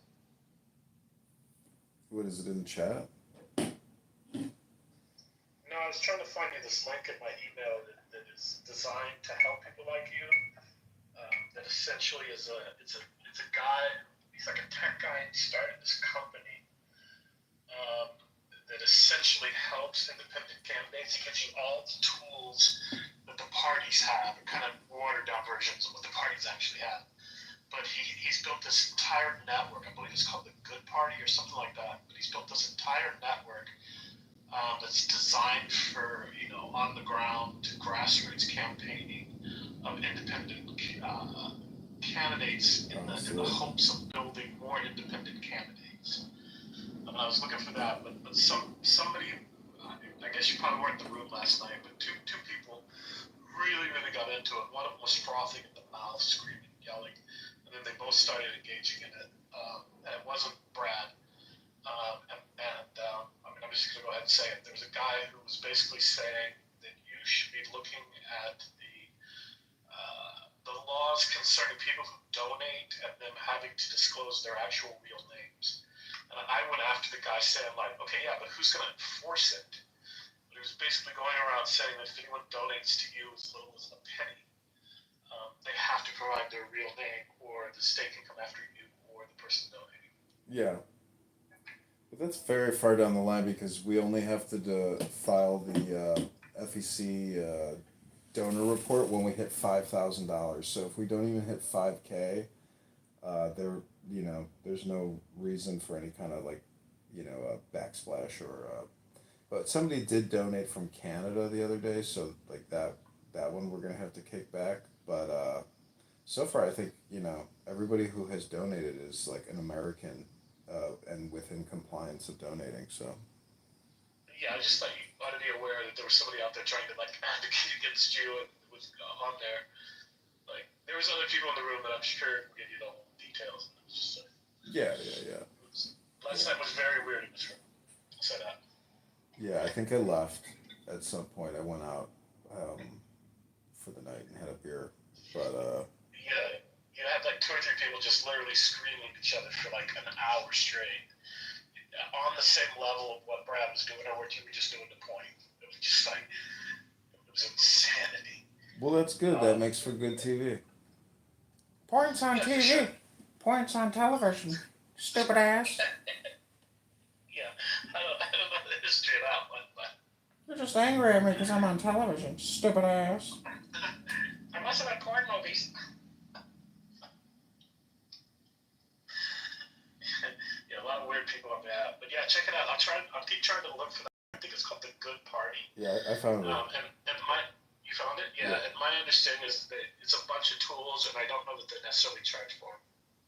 And I don't know what all is in there. Let's see.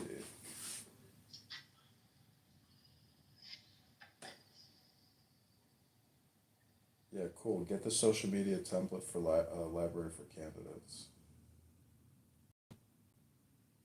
Yeah, this would be good because I need it for probably even the website. Maybe I wonder if they can do that. If you reach out to them and tell them where you are, I actually found out about it because I applied for a job. They were looking for someone to be like their, I forgot what exactly what it was, but it was like something making 100,000 a year in their media coordination or something like that. And so I applied for the job, and then I'm not even sure if I ever gave the job to somebody because they kept sending me stuff to like volunteer, and I know they're trying to get volunteers. But my understanding from some brief interactions with them is if they will give you support based on where you are and their feeling of whether you can succeed or not, and whether you're taking down an incumbent that they believe really ought to be brought down, just so they can brag that their independent candidate took down the incumbent.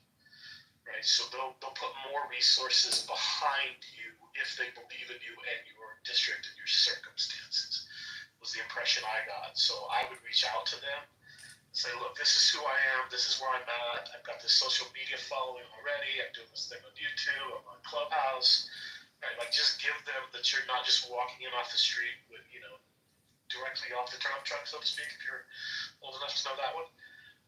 And I think they probably are likely to throw as much resources behind you as they can do, just so they can claim success.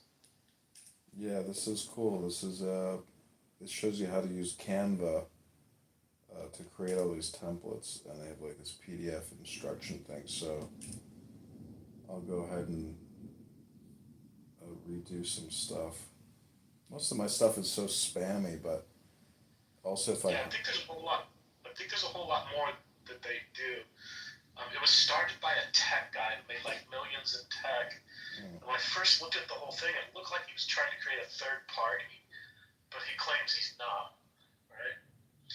But when you look into his history, it is like he's kind of from overseas, got some ethnic questions about it maybe. But I couldn't dig up any dirt because look, I was looking to go to work for these guys. So I did a pretty deep search. This was months ago, but I didn't find anything that would make me feel embarrassed that if I was working for them, I was working for a foreign entity that would scare me, right? But I'm pretty sure they have a whole assortment of tools for people like you. Yeah. Yeah. I'm looking at it. I downloaded their PDF. I signed up. I realized, they want independence, but if you're running as a Republican, we'll see. I can still, I want to read all their stuff and see what they're suggesting here.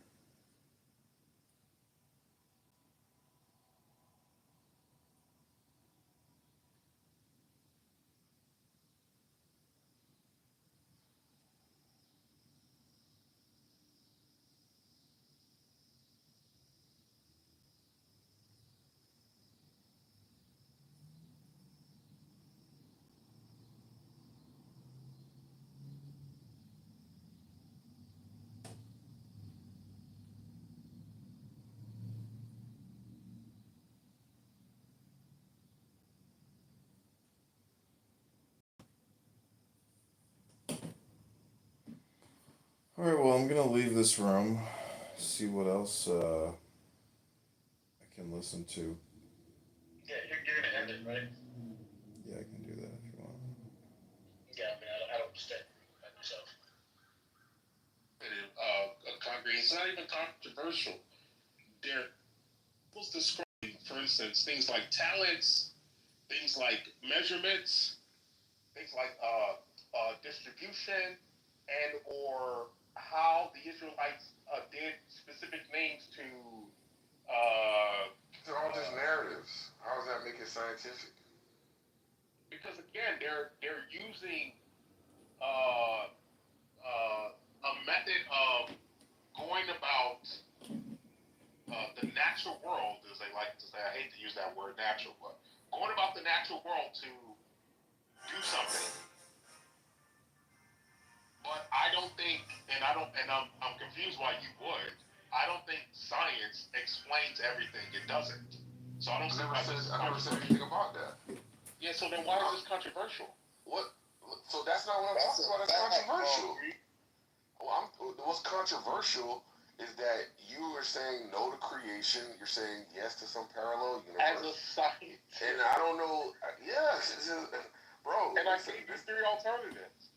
I don't listen. Intelligent design, theistic evolution. I don't know. And then hold on. You're moving past my points. Ricky!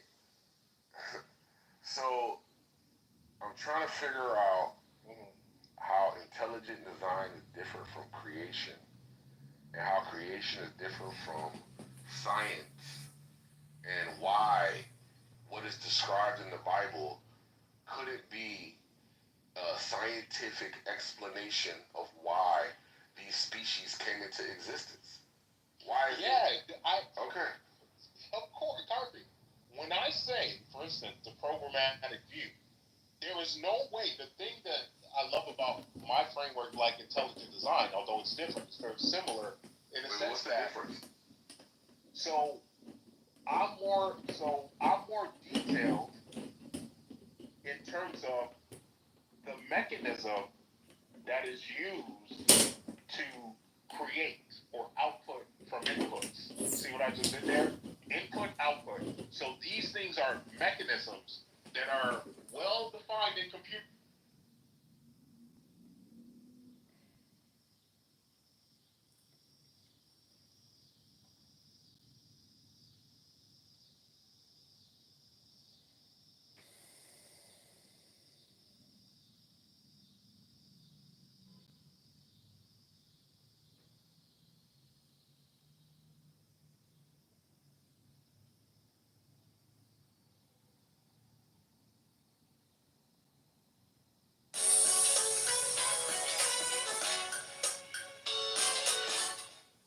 Can I have my dad's inheritance back? Give you the money? My mom's surgery can't wait. I need the money. Don't know. Close your mouth. Block off your senses. Blunt your sharpness. Untie your knots. Soften your glare. Settle your dust. This is the primal identity. Be like the Tao. It can't be approached or withdrawn from, benefited or harmed, honored or brought into disgrace. It gives itself up continually. That is why it endures. 57. If you want to be a great leader, you must learn to follow the Tao. Stop trying to control. Let go of fixed plans and concepts, and the world will govern itself. The more prohibitions you have, the less virtuous people will be. The more weapons you have, the less secure people will be. The more subsidies you have, the less self-reliant people will be. Therefore, the Master says, I let go of the law, and people become honest. I let go of economics, and people become prosperous. I let go of religion, and people become serene. I let go of all desire for the common good, and the good becomes common as grass. 58. If a country is governed with tolerance, the people are comfortable and honest. is governed with repression. The people are depressed and crafty. When the will to power is in charge, the higher the ideals, the lower the results. Try to make people happy, and you lay the groundwork for misery. Try to make people moral, and you lay the groundwork for vice. Thus the master is content to serve as an example and not to impose her will. She is pointed, but doesn't pierce. Straightforward, but supple. Radiant, but easy on the eyes. 59. For governing a country well, there is nothing better than moderation. The mark of a moderate man is freedom from his own ideas. Tolerant like the sky, all-pervading like sunlight, firm like a mountain, supple like a tree in the wind. He has no destination in view, and makes use of anything life happens to bring his way. Nothing is impossible for him. Because he let go, he can care for the people's welfare, as a mother cares for her child.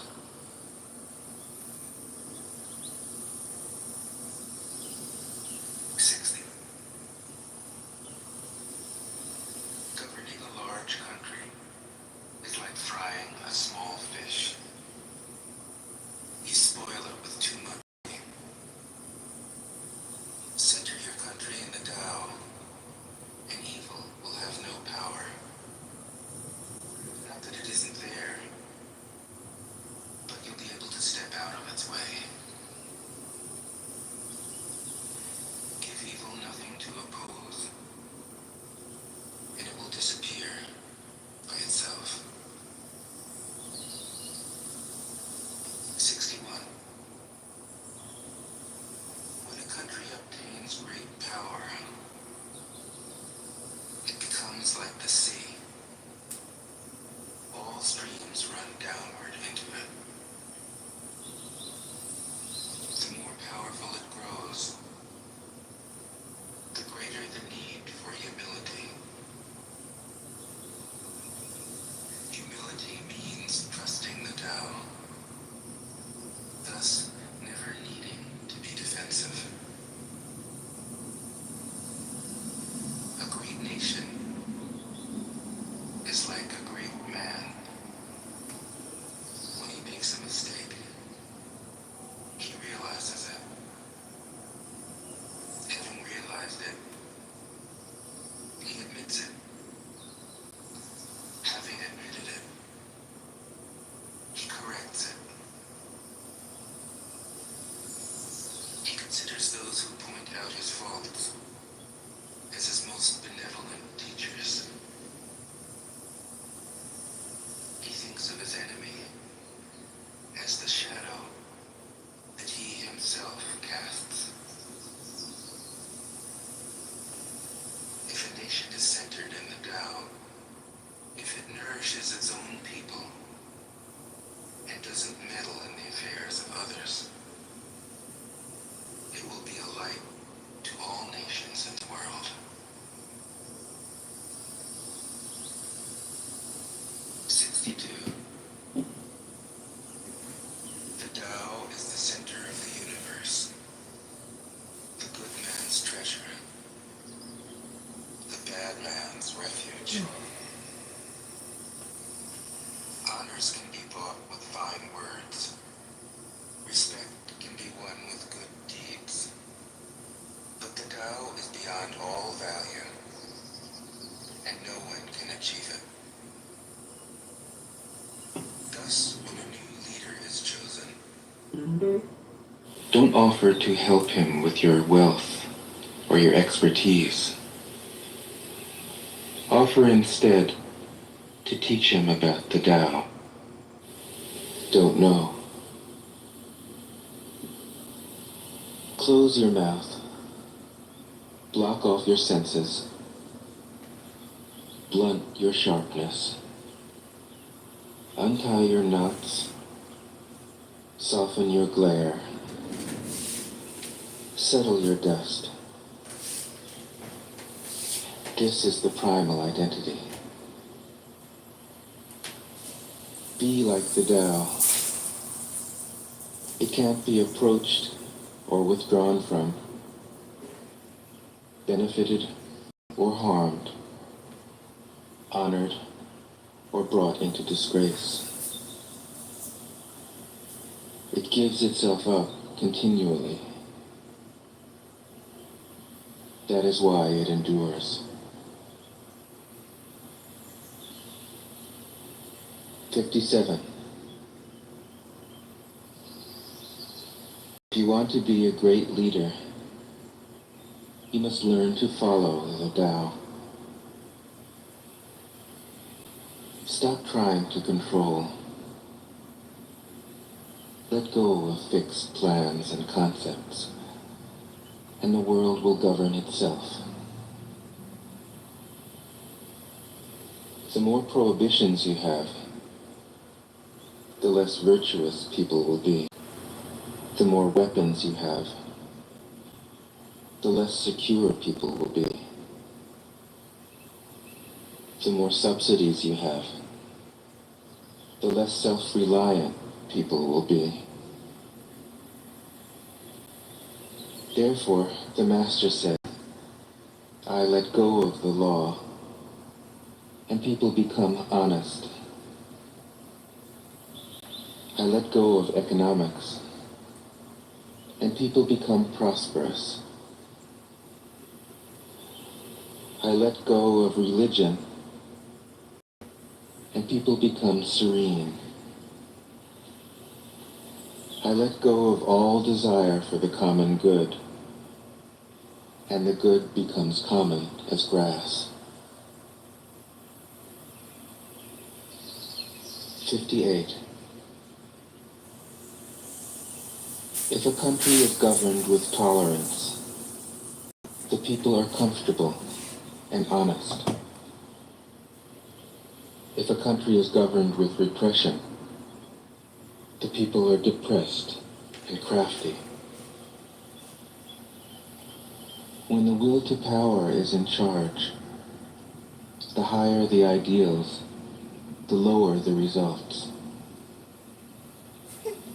Try to make people happy, and you lay the groundwork for misery. Try to make people moral, and you lay the groundwork for vice. Thus the Master is content to serve as an example and not to impose her will. She is pointed, but doesn't pierce. Straightforward, but supple. Radiant, but easy on the eyes. 59. For governing a country well, there is nothing better than moderation. The mark of a moderate man is freedom from his own ideas. Tolerant like the sky, all-pervading like sunlight, firm like a mountain, supple like a tree in the wind. He has no destination in view, and makes use of anything life happens to bring his way. Nothing is impossible for him. Because he has let go, he can care for the people's welfare, as a mother cares for her child.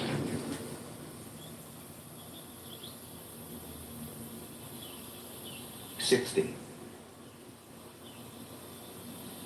Governing a large country is like frying a small fish. You spoil it with too much poking. Center your country in the Tao, and evil will have no power.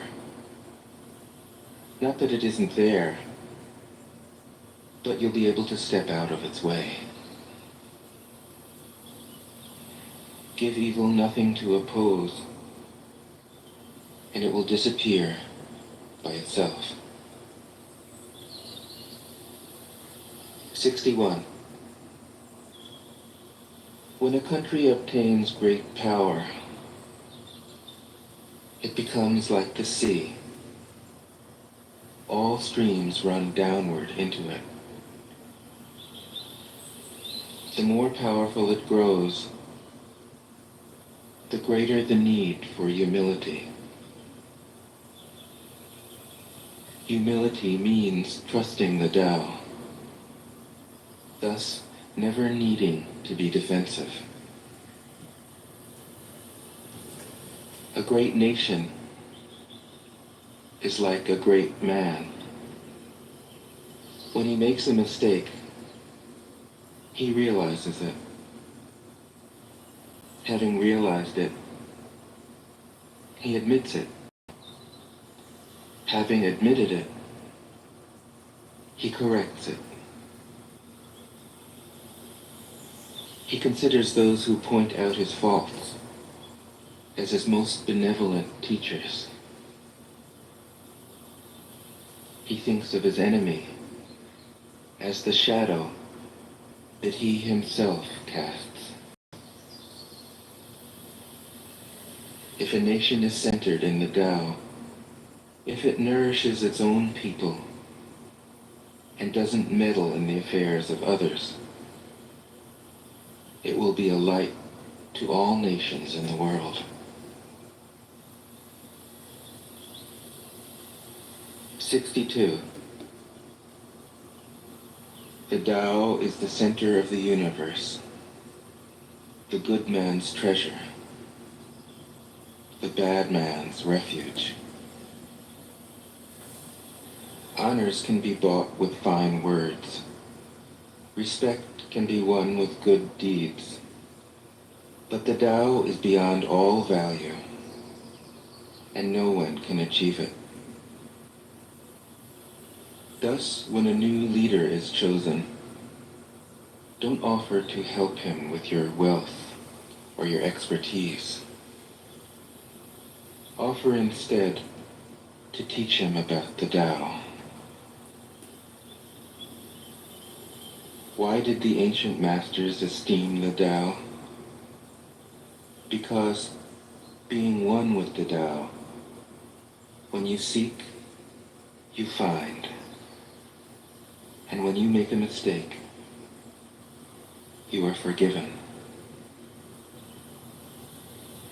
That is why everybody loves it. 63. Act without doing. Work without effort.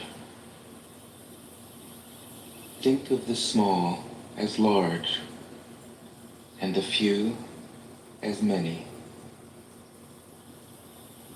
Confront the difficult while it is still easy. Accomplish the great task by a series of small acts.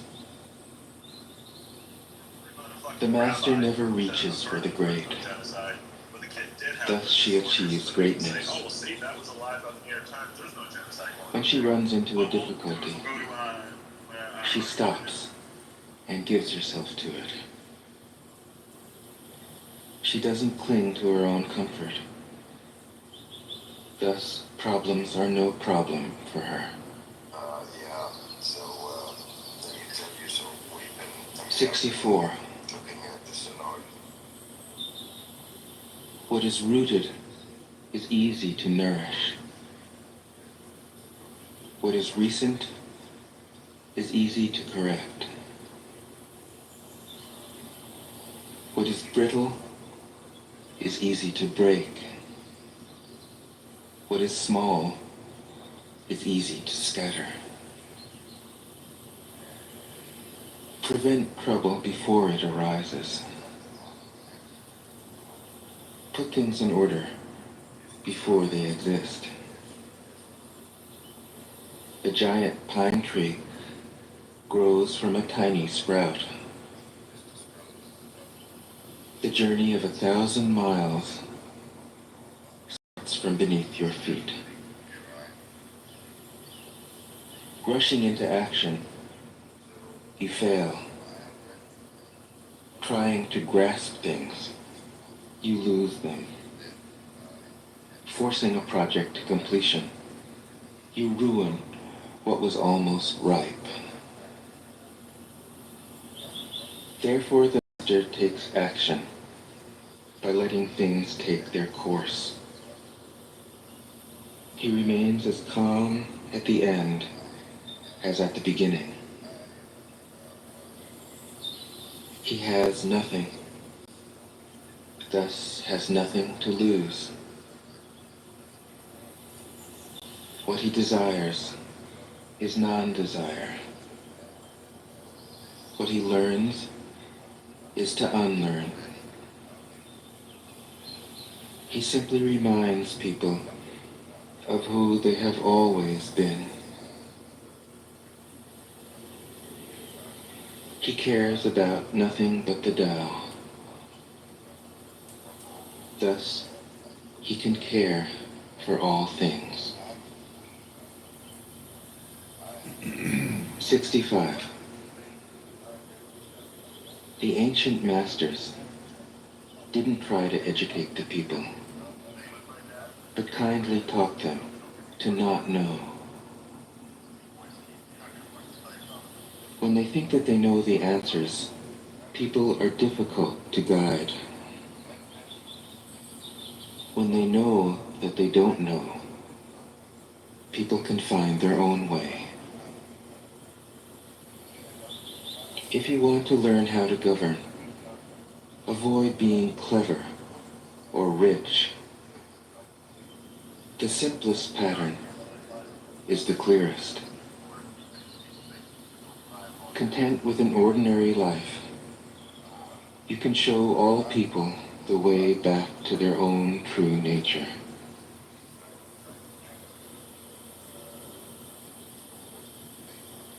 '66. All streams flow to the sea because it is lower than they are. Humility gives it its power. If you want to govern the people, you must place yourself below them. If you want to lead the people, you must learn how to follow them. The master is above the people, and no one feels oppressed. She goes ahead of the people, and no one feels manipulated. The whole world is grateful to her because she competes with no one. No one can compete with her.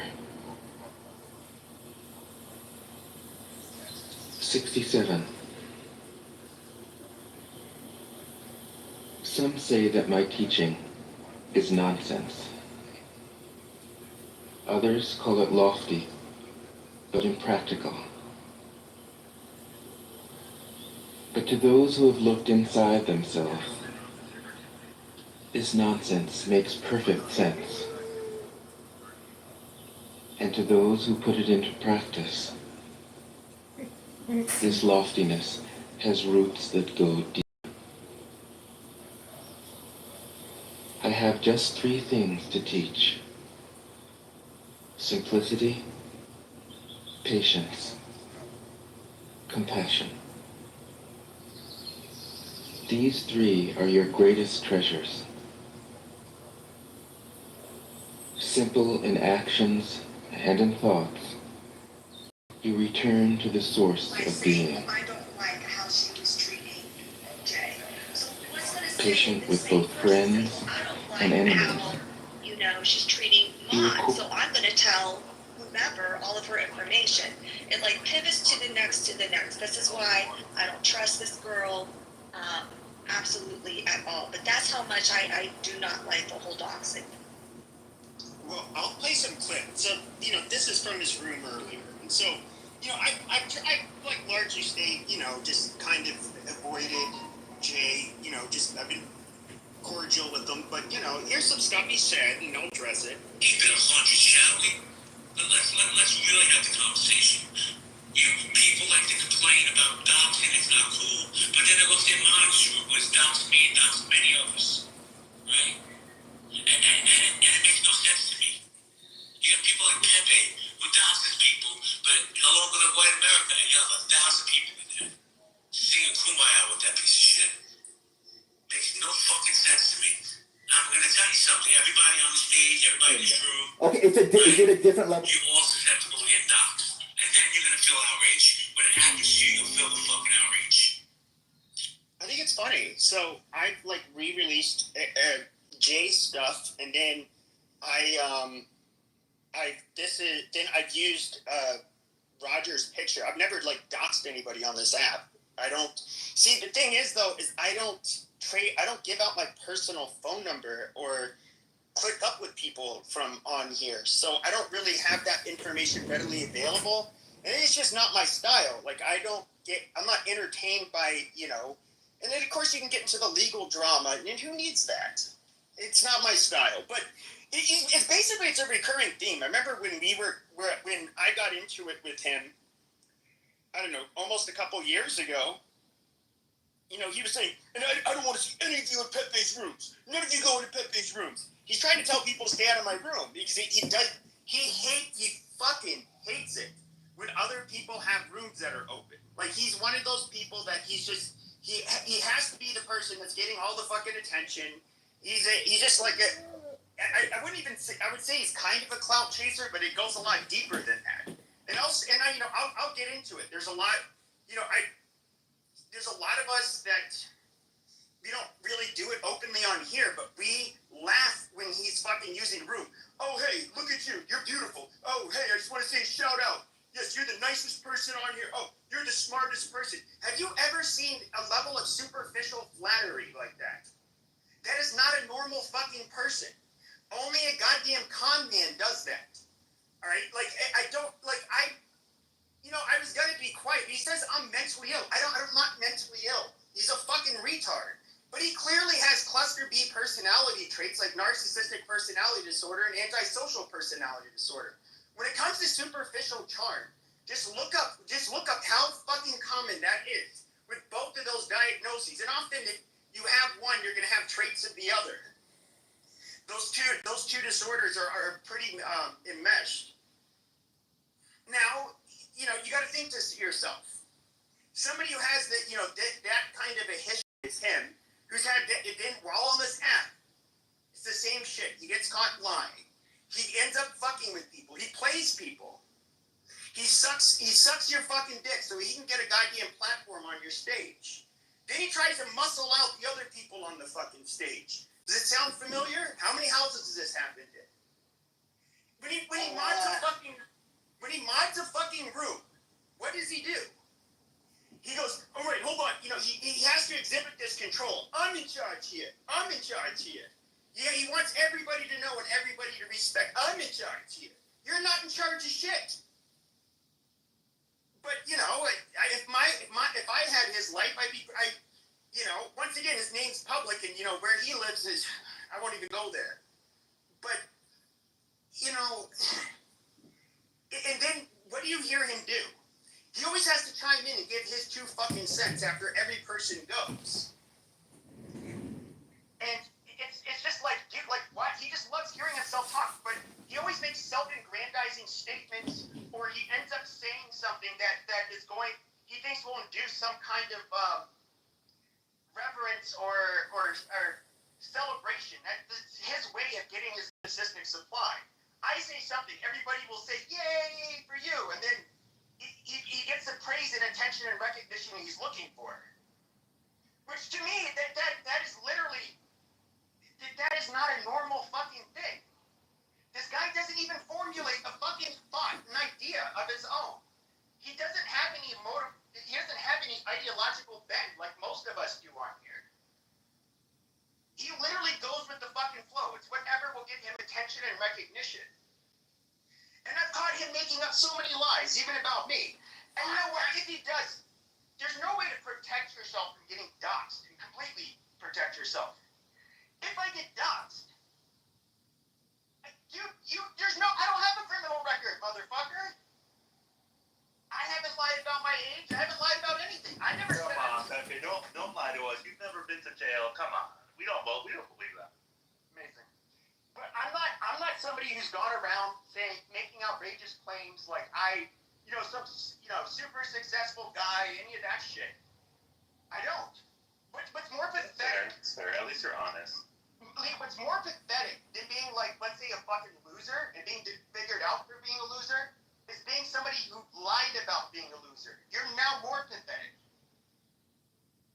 Just food for thought. I don't understand why everyone feels the need to be like, hey, I'm so successful. I did all this. Like nobody cares, right? Like I think if people can smell the bullshit, but I think it's the sign of insecurity when people overinflate both what they do and how much money they make. Like I've never been someone to do that. I find it to be quite strange. Well, of course it is, and I don't. Dude, I come on here to do stuff that is like, if anything, is going to, when it comes to future employment, it could affect me. I have like a weird, some of the talks would be, I'm obviously like a troll, and I'm somebody who also does like, I do it like kind of in a comedic way, but. You need to take testosterone and go punch a punching bag, bro. I literally boxed for years, you fucking bitch. Shut the fuck up. That's not an effective way to handle anger. It's actually like not, you're teaching yourself behavioral patterns which are kind of dangerous. So, but I don't know, I'll just play some more clips because it's just like a bunch of stupid bullshit and I'll address them and we'll why are you upset again? What has you... Logan, stay on mute. I know, the bro. Do not speak to Mother Superior like this. Stay on mute, please. Oh okay? my God, you will. Okay. Of course I will. It's Mother Superior's time of the month. Just give a tag paw and it'll be fine. That was yesterday, okay? I'm good today. No, that's not what your ass said. Alright, so here, I'll play another clip. Wait, what? Jesus Christ, Nicholas! Bye. Okay, here's another clip. That means this type of person is so mentally unstable that if you disagree with him, he'll go against your entire family's names, addresses, social security, he has no fucking shit. I'm so mentally unstable that I will broadcast your family members' names, addresses, and social security numbers.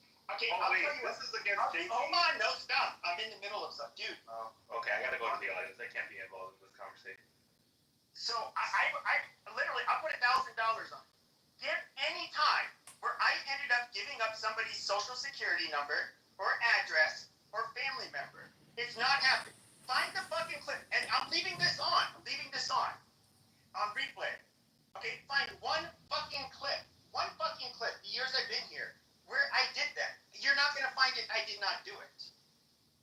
So once again, this pathological liar, doing the same usual bullshit he does. A couple years ago he was doing this shit. And it's funny because it's like, he has to sell this scenario, like, oh yeah, Pepe, he was doxing Roger, he was giving out addresses, no I didn't, motherfucker, I gave out his goddamn screenshot of a picture from YouTube, dipshit. But you have to feel like the hero, you have to feel like the good guy. I'm standing on my 10, I will protect anybody that I'm friends with on this app. Oh, take it easy, fucking tough guy. We've all seen your fat fucking ass. I mean, like speaking of another goddamn, ugly motherfucker. Like the hero, fat fuck. And who the fuck are you? In real life, I would, literally, you wouldn't stand a fucking chance. And that's the funny thing. Seeing this little flimsy, whiny bitch sit here talk about me. Motherfucker, you would not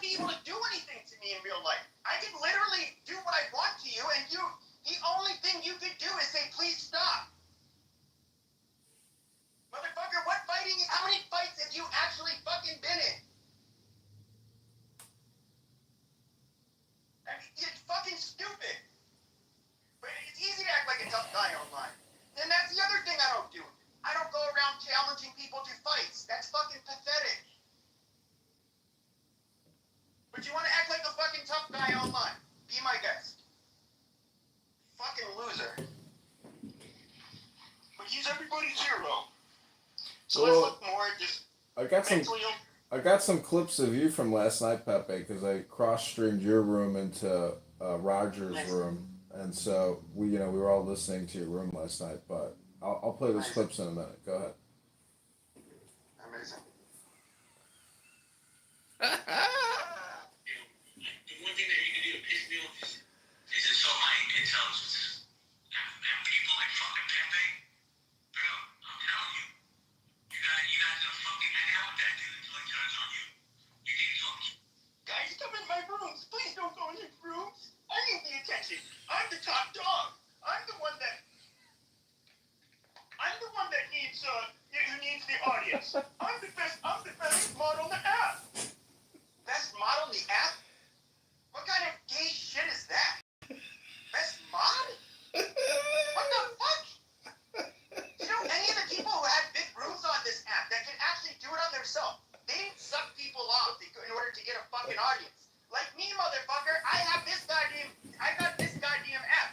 I was Clubhouse famous, bitch. All by my goddamn self. You stupid, goofy motherfucker. What have you done? You end up leeching off, you end up finding the Million Man Marathon. You end up weaseling your dumb, narcissistic, antisocial ass onto the Healthy Debates admin team. And you moderate. You don't produce content. You don't have an original thought of your own, bro. But that's, and I'm sure you're glad Roger's gone. Now you get Healthy Debates all to yourself. You get that narcissistic supply. You get to tell everybody how smart they are. Oh, my wonderful friend. I have to introduce her. Oh, you look lovely in your PTR. Dude, do you understand that you do that to everybody on your fucking stage? You fucking creep. You're funny. I mean, the sad thing is that people with J's, you can look this up, narcissistic personality disorder, antisocial personality disorder. People with his ailment, those are not treatable. And they're lifelong. This motherfucker can't change. He's always going to be a parasitic person. He's always going to be a person that charms and cons his way into whatever he wants. Yeah, but You're going to seek Pepe. excessive validation and praise and attention because that's how he's wired. And so, But Pepe, I'm how much? wasting time on this sick fuck. All right, you're going down to the audience. It's projection. And speaking of mentally ill, I mean, look at you, dude. It Like, comes here you are, a grown man in your fucking 40s. You're sitting around in your fucking underwear. You have, like, 50 goddamn cell phones all pointed around, screaming to different fucking platforms. Nobody fucking listens to you. You have zero goddamn audience. You sit there and respond to one of your accounts with all of your other accounts and vice versa. And you just say stupid fucking shit. You can't string along a fucking coherent opinion or belief or anything. You don't, I mean, you're barely even funny. Sometimes you have your moments. Like, what the fuck are you doing with this? I mean, in all reality, John, what the fuck are you doing? You just annoy everybody on here because you're constantly fucking streaming their rooms. Everybody on this app looks at you as a mentally ill, deranged fucking person. John, you're not fucking normal. I mean, this is fucking stupid. But I'm actually one of those people, John, that despite how much you told me I'm a dumbass, I'm a piece of shit, I don't read books, I don't do any of this shit. Yeah, I never cuss you out. I don't, the most I usually do is put you in the audience. And you're getting played for a fucking fool by Roger. I mean, I'm guessing you're smart enough to know that, but you're willing to utilize the attention and the platform for whatever fucking reason. But dude, whatever the fuck you're doing, John, why? Like, Why me? Why you, Pepe? It's like seriously retarded.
he did agree with what I said after he said he didn't agree with me, so I think I made my point about, deferring taxes to the national debt.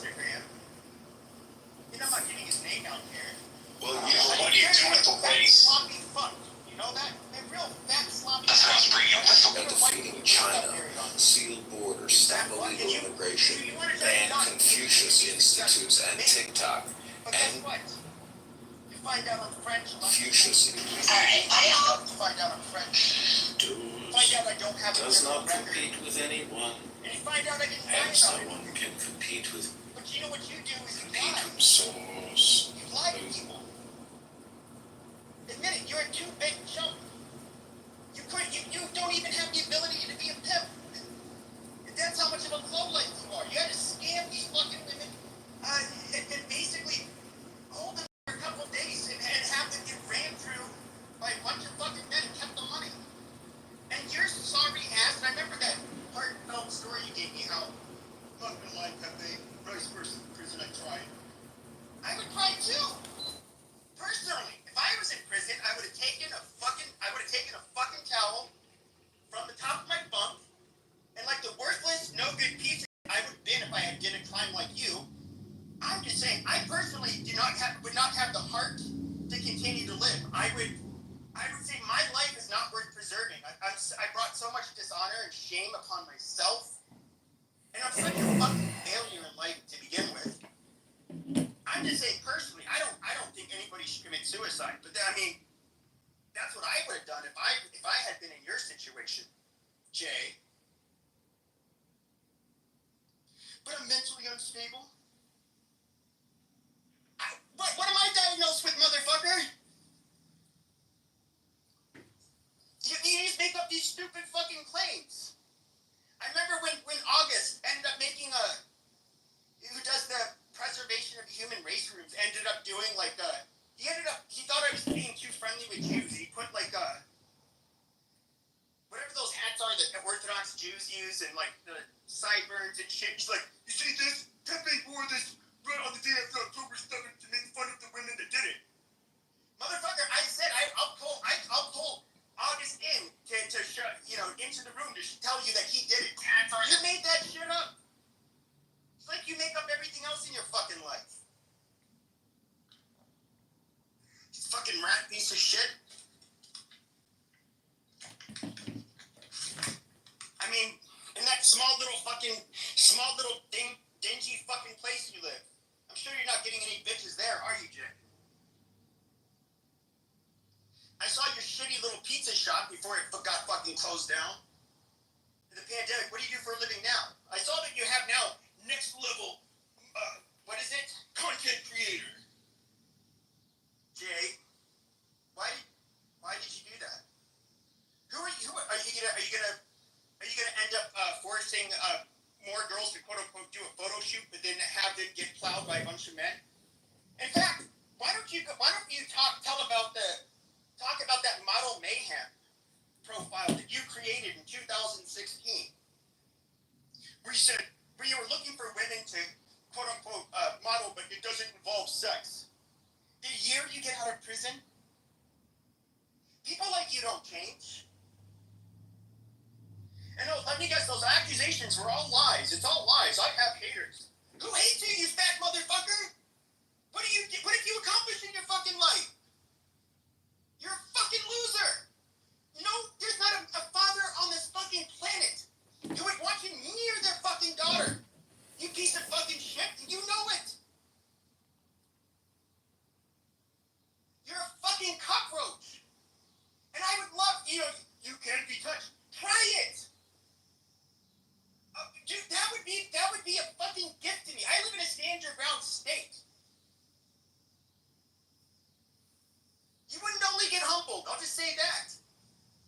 You think you're gonna do something to me, fucking loser. You aren't shit. You never have been shit. We can talk about your traumatic childhood, though. But the gift keeps on giving, doesn't it, Jay? But hey, KK, I just want to welcome you up on my. You look gorgeous. Probably the smartest smartest woman on the app. Hi, KK. You're like my best friend. But the guy keeps on. He does gaslight every woman.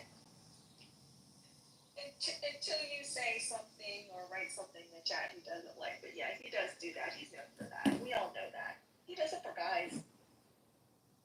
Yeah, of course he does. He's a kiss ass. And I'm sure when you were in prison, you were doing the same thing. You fucking degenerate.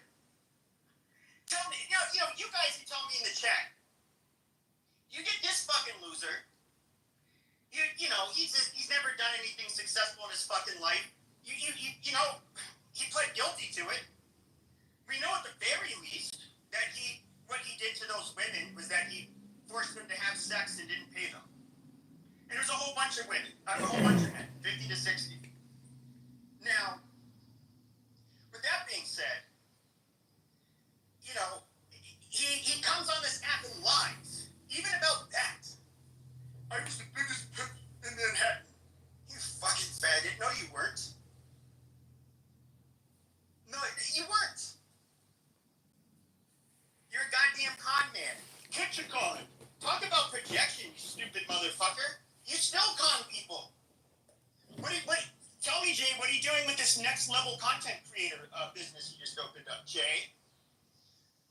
You're a content creator, right? Because you know how to use a goddamn mod badge and self-aggrandize in between every other fucking speaker, like the narcissistic piece of shit you are.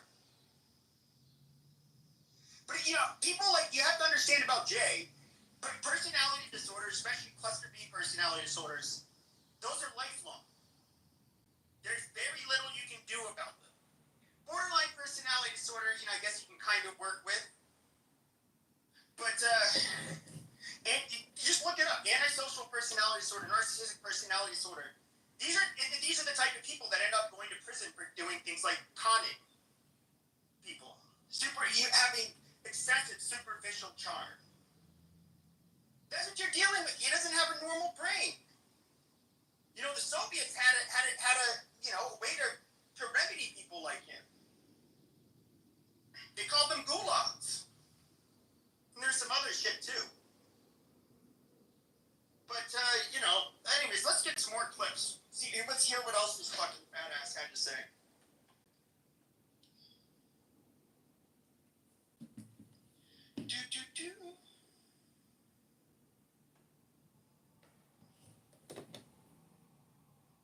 So this is funny. So this guy says, I happen to live near Pepe, I know who he is. And of course he says, I'm not going to do anything with that information. But listen to what Jay is saying to him. This shit is funny.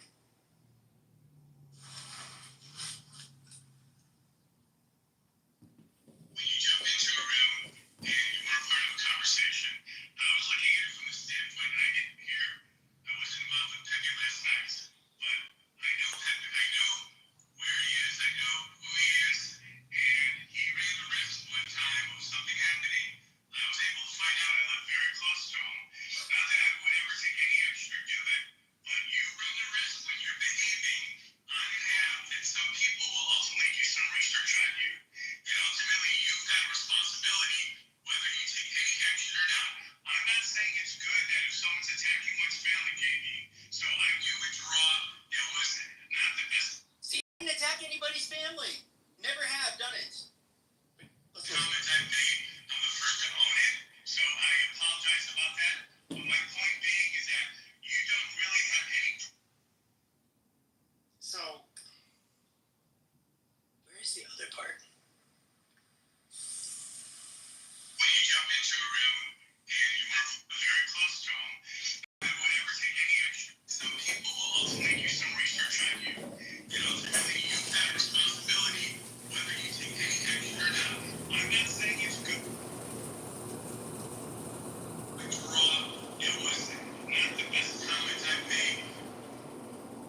sometime.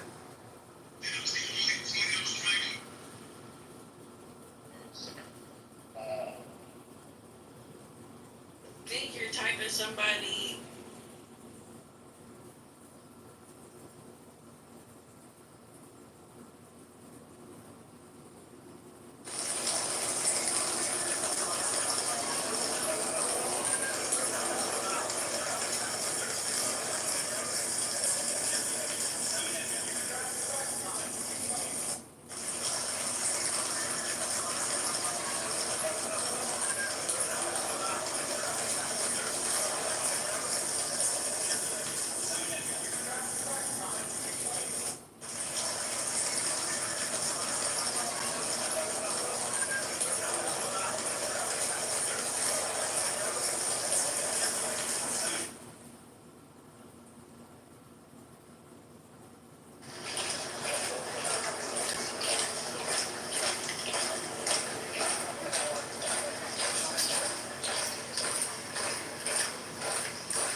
Hi, I'm at your home.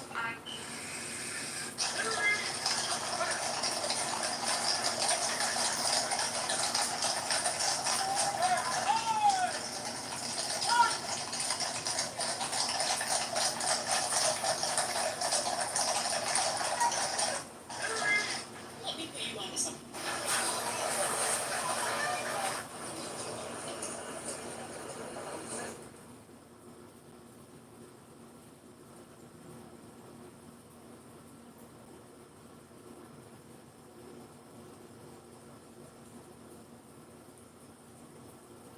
You want? If anybody heard about your fucking record, they would say, do not go near that motherfucker. You see, people don't just have a lapse, a slip up. Oopsie daisy. I went out of my way to do a Craigslist ad. Then I found myself in a dumpy hotel. Then I locked this bitch in a hotel room. Then I had 50 guys full of fucking trains on that bitch and kept all the goddamn money. Oopsie, I made a mistake. No, it's because you're a sick sociopath. You're a sick fuck. Normal people would never, ever, ever, ever, ever do that. Normal people don't make those mistakes. Normal people might come home and see their wife is cheating and get mad and end up like shooting her or something. I guess that could happen. The crime of passion. What you did was premeditated. What you did, you only a super sick fuck would do it. And that's why you sat there in prison, riding away like the piece of shit you fucking are. You're not even, to call you just like a loser is like, that's just too good. Like because a loser is somebody or a bum is somebody who just doesn't really contribute much. Or on the other hand, you're somebody who's a toxic to everybody you're around. Because you're always just trying to use people for something. So I'm like, hey, we're close friends on here. Can I give you a call? How many close friends can you have, you dumb fuck? There's like one person on here I can call like a close friend. You can't, who uses this fucking language? You fucking slimy snake. Like you were truly just a despicable piece of shit. But let's go ahead and tell everybody how you ran the biggest prostitution ring. Fucking fake ass gangster, you're a piece of shit. We can start. I won't even go there. But I understand you're hurt. If I had a childhood like yours, I'd be hurt too. Let's see what else.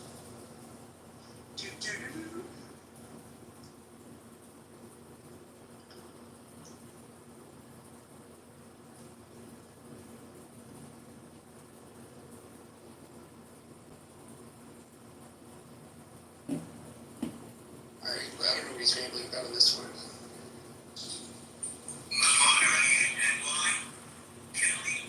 Roger, and XGG. There's a couple more. These are my friends. Royal. If you come after them, you dox them, I promise you. You're gonna see a side of me.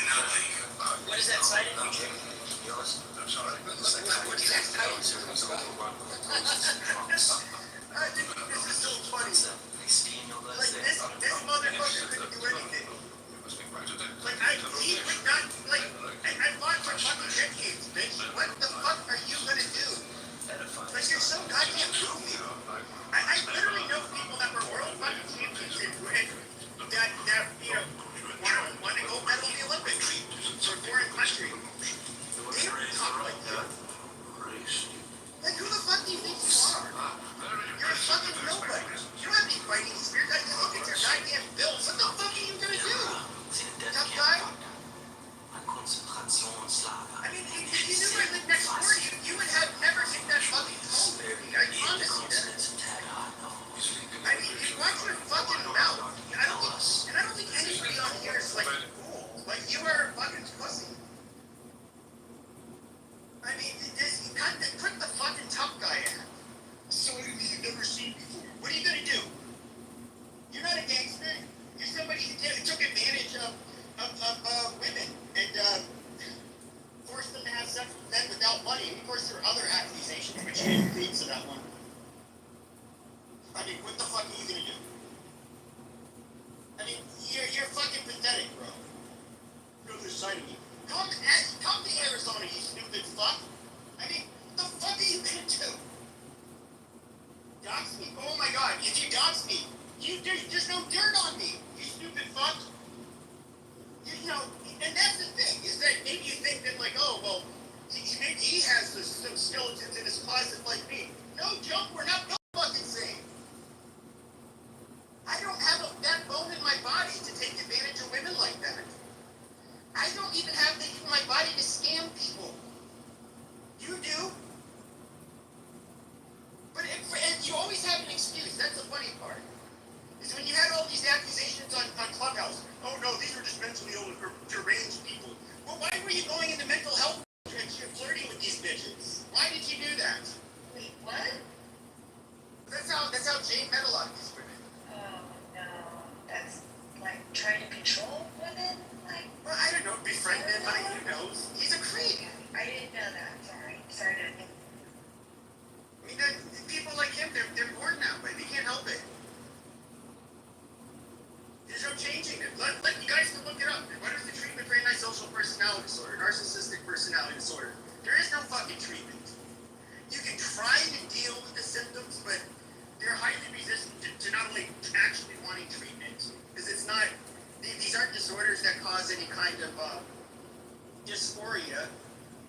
So, and of course, your brain is literally wired differently from normal people's. So they behave that way.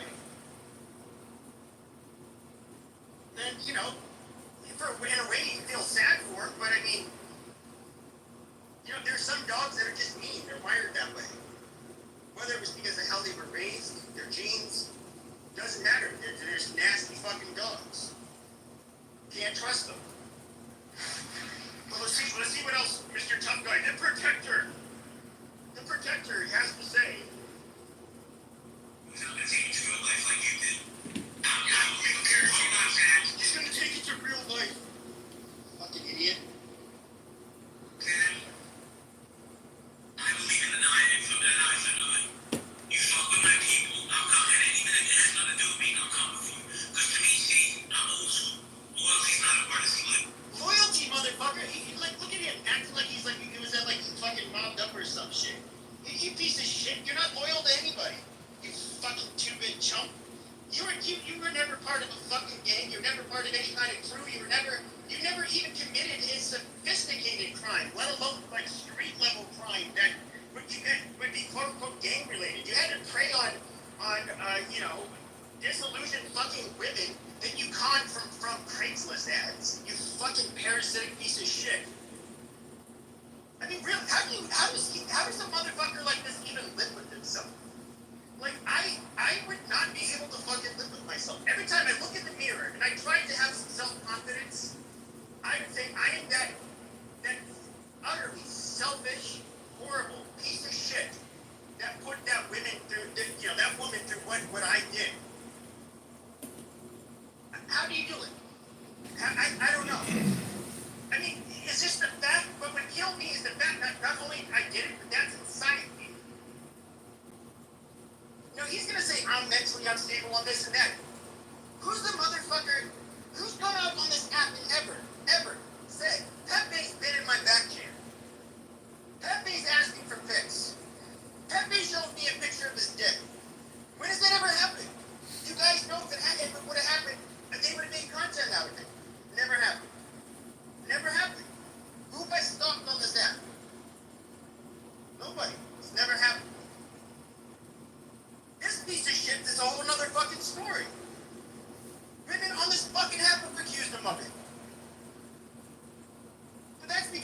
change. He's a fucking loser. But I'm unstable. Look, buddy, I'm not the one saying, I'll make it happen in real life. I don't do that shit. By the way, that's an easy way to catch a felony, you fucking retard. You're probably not smart enough to have learned that lesson after you already got your dumb ass sent to prison the first time, huh?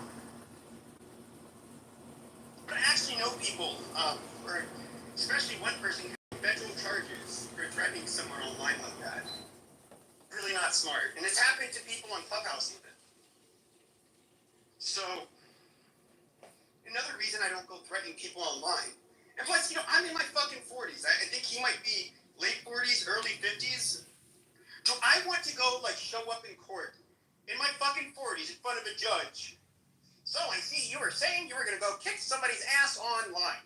Okay, making interstate threats, your bail is going to be set at $20,000. And I have to explain why I was doing this in my fucking 40s. Goddamn loser, but a piece of shit like you with no self-respect or let alone self-control, you're a slave to your fucking disease-ridden brain. You can't help yourself. That's why you did what you did the first time and had to go to prison. That's why your slimy, opportunistic piece of shit ass ended up fucking taking advantage of those women the way you did. Because you're a predator. A pure fucking predator. You're somebody who cannot be trusted. And you're a fucking snake. A lot of people call you a fucking snake behind your back. You don't even know it. There's some people that are a little clueless and didn't catch on. There were people from the dark side. Remember when you used to come and dick suck on my fucking stage? Oh, hi, Pepe. Hi, wow, I really like your rooms, Pepe. There's some people that managed content creators on here back when they were getting paid. Said, stay away from him. Stay away from him. I was like, well, he's nice to me. No, I've heard the reputation. You know when I turned on you? Is when I remember you ended up weaseling your way onto the not Million Marathon, Healthy Debates room. All of a sudden you got this platform. And you had an audience, for the first time since I had known you. Then I see how you did. I could tell that wow, this is all just about him having a sense of power and control. He constantly has to exert his dominance on stage, which is really weird. Generally, a man that's secure is not going to feel the need to display his dominance, on something like a goddamn voice audio app. But then it was just this self-aggrandizing, claptrap statements that you kept on fucking making in between everybody else. And I remember there was this guy, and he ended up pausing. Jay ended up pausing for I don't know, good 2 or 3 seconds, and this guy, he started speaking. He's like, hey, do you mind done speaking here? And then, this guy seemed like he's a little timid, and I said, yeah, you sounded like it. He said, what, you gonna check me on my stage, Pepe? I said, yeah. He's like, where's your stage, Pepe? Where's Wade America? He's basically trying to rub it in my face, and this is the first time I ever got into it with him. Rub it in my face that somehow he's a big shot now because he got a mod on Healthy Debates. And then I was like, oh, okay. And at that time, it was right after October 7th. He was grifting off of the fucking Jewish clubhouse. He was saying, and explain to the Jewish community this, Jay. You said you were friends with Shlomo, I personally don't know him, and Jake. Now, Jake used to come into my rooms. I wouldn't call him a friend. In fact, I don't even really remember it. People were saying that, no, he was in your rooms. All right, I'll take your word for it. Okay, so you did not know that. But at the time, you were telling people they were your friends. What kind of sick, opportunistic piece of shit. And for you guys who don't know, Jake and Shlomo, they on October 7th, they were both working security at the Nova Music Festival. Jake ended up losing his life. He got killed by the terrorists that day. Shlomo, he ended up he's back on the app from what I've seen him, but he was held hostage for months and months, and he was rescued in Gaza. So this was like, this is before he got rescued. They didn't know if he was dead or alive. Yeah, can you imagine, like lying and saying you were friends with these two people and you didn't even fucking know them? Like, that is so sick. I mean, this guy he has no fucking shame, which is typical for sociopaths. Shame and guilt are two emotions that is seldomly ever experienced by them.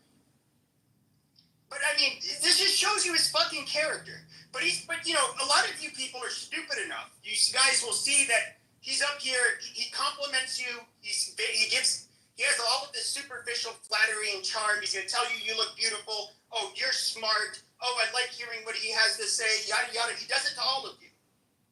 Then he's gonna end up giving his quote unquote righteous take. Yeah, I think. I think we need to stand up against these people, and I'll tell you what. If there's ever anybody that you need to call, you call me. I'll be right there. I will be to your rescue. Like, he does that kind of shit. He's just trying to get, validation, basically, that he's like, oh, yes, he's a honorable, heroic guy. But he's not. He's fucking pathetic.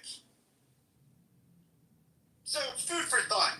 But yeah, this guy's sick. And, his main thing that he would do, even 2 years ago and today, don't go in Pepe's rooms. Don't go in Pepe's rooms. First, he would threaten them, and say, well, so with the Jewish side of Clubhouse, he'd say, and you know what, if I see you in Pepe's rooms, you don't even bother coming back in here. So he did it through, use of threats. Then, now it's just like, oh, he's going to dox you. Motherfuckers, show receipts.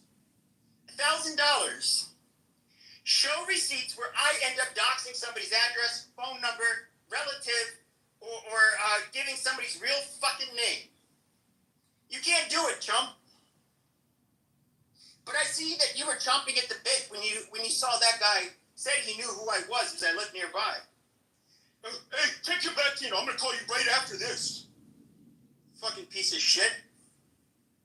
And he talks about loyalty. Loyalty? What you lie to people, motherfucker. Part of being loyal is not lying. You stupid fuck. You're a liar. You lie to people. How are you a loyal or upstanding person when you went to prison for what the fuck you did, you piece of fucking shit? You're a goddamn lowlife. That is why that news article made national headlines. Because it was shocking. Because of how horrible it was. Only a depraved, disgusting, sociopathic individual like your fucking self would even, who does that? And then you have the nerve to say, oh, well, I own my past. I stand on 10. No, you don't, you stupid motherfucker, because you tried to lie about it so many times. And the fact that you even hold your chin up high after you did that is fucking weird. Go tuck your tail and chain, you fucking bitch. You know your life is fucking over after that.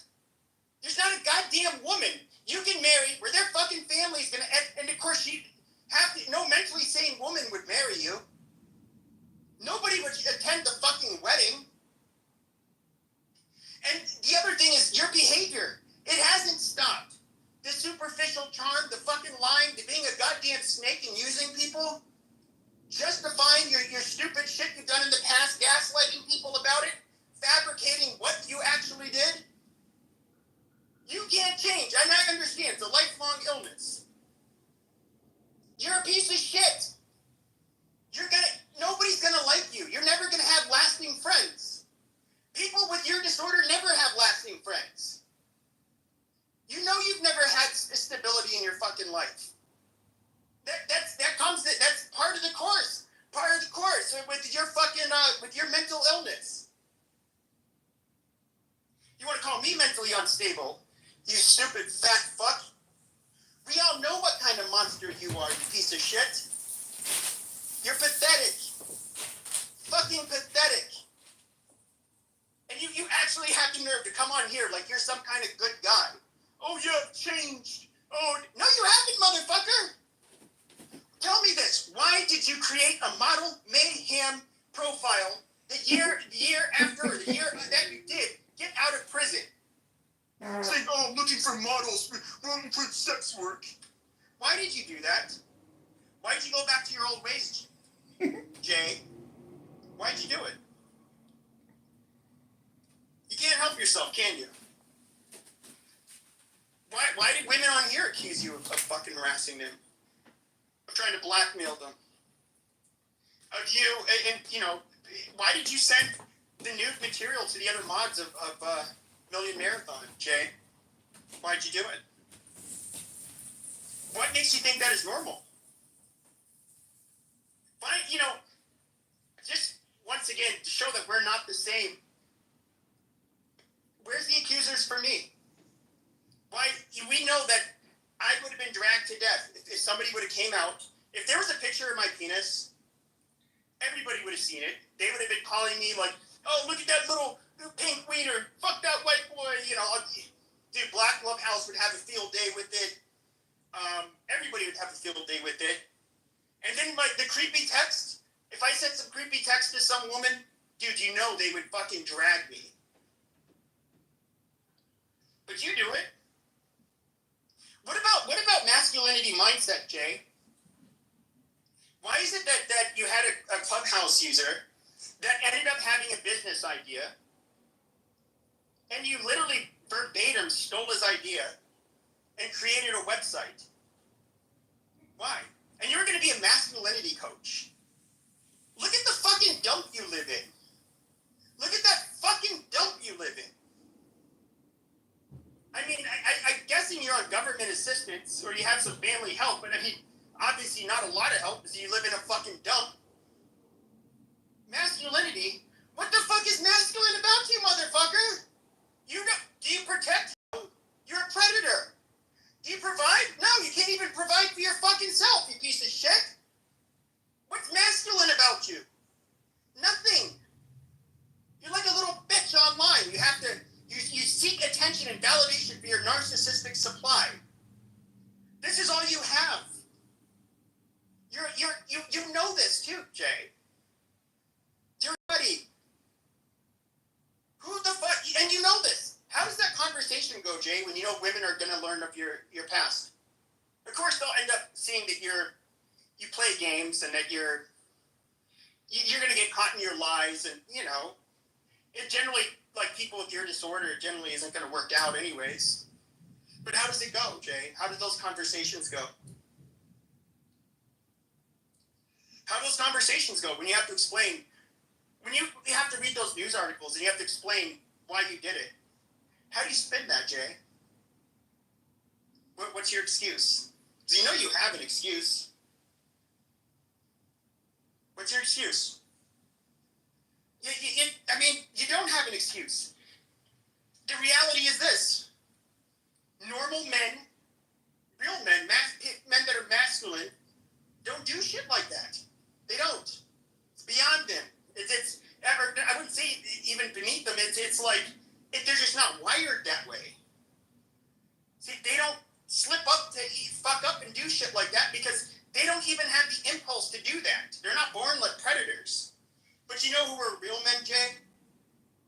The cops that slap those fucking cuffs on your fat, sorry ass, put you in the goddamn paddy wagon, and let you rot for several fucking years in the slammer. The judge that slammed the goddamn gavel on and said, you're a fucking threat and a menace to society, you disgust me, you're going to the fucking big house. The guards that slammed the fucking iron gates door on you every fucking night to make sure that you know, the rest of society was safe from a fucking predator like you. Those are men, Jay. They can hold a normal fucking job. They protect society. They're protectors. People call those cops that slap cuffs on you. Women called them. Help! I need help. Guess who comes? A man. A masculine man. He provides and protects. What do? You're the person they have to call and get a man to either put you down or lock up. You fucking cockroach. But I'd love to hear how you spin this. Are you going to say, no, nobody goes into Pepe's rooms anymore. Nobody. You can't go in there. He's going to dox you. Once again, if there's anybody here, $1,000.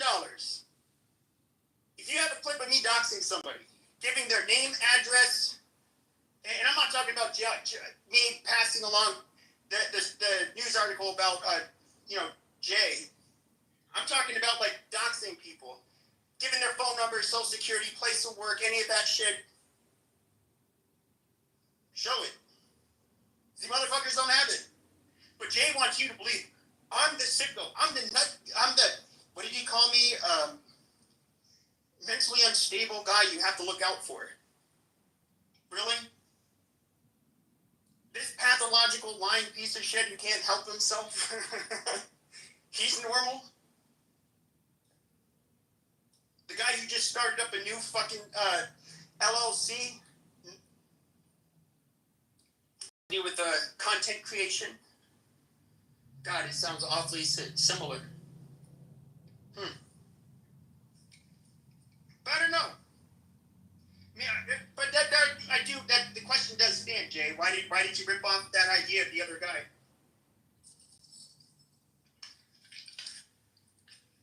Why did you lie and say you were the biggest pimp in Manhattan when you met him? You know, the brown guy that I'll just say Hispanic guy that served in the military and intelligence. Why did you tell him that, Jay? Why did you lie about what you did? You're not some fucking criminal mastermind. You can't even manage your own fucking life. You fucking loser. That's why you're living in that little fucking shithole trying to get your narcissistic supply. Is it the only time you feel normal is when you're getting to moderate a room and you get to feel like you're being heard. You get to feel like you're in control. You suck, dude. Like, you're a fucking failure at life. I mean, you ladies, just think about that. Every time you go on his stage and he says, wow, you're looking really good in your PTR. Oh, wow, honey, you look great. Think about who's telling you that. What do you think he told those fucking women that he scammed on Craigslist? Hey, beautiful, I want you to prove your loyalty by giving me a blowjob. Oh, don't worry, honey. I know, it's been a day. You've been like 25 guys so far, but you're doing great, honey. Keep on at it. That's the guy that you want to... That's the guy that's mentally stable? How do you not get the creepy crawlies just every time this motherfucker talks to you? And I'm straight up being honest. Like, if I was his age, living where he lived, and, fuck going to prison, the fact that I knew I had it in me to do what he did, and that I did it. Bro, my life, I'm not living my life. I'm checking out. I would literally have the impulse. And I'm not saying how he should feel. I'm just telling you how I would feel if I was him.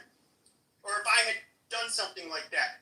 Every time I had to look at my fucking face in the mirror and say, what are you going to be proud of today, bitch?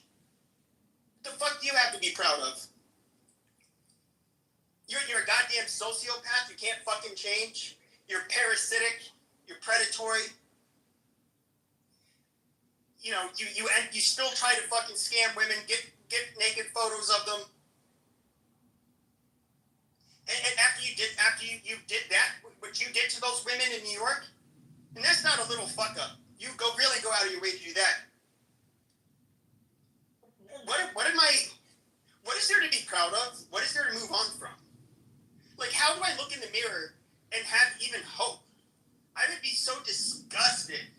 And you have to understand, sociopaths and, he obviously has a lot of narcissistic traits. They don't feel, the disgust, the shame, the guilt that normal people feel, they don't feel it.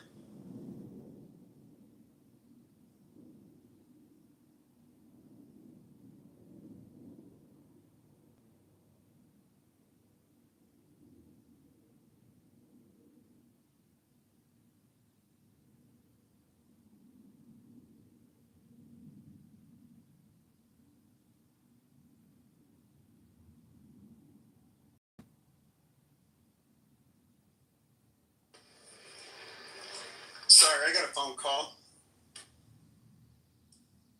But yeah, I just like, and I'll ask the guys in here. They can even answer that. Like, how, if knowing that's who you are, and that's like what's gonna follow you the rest of your life, how would you ever wake up in the morning and be able to like?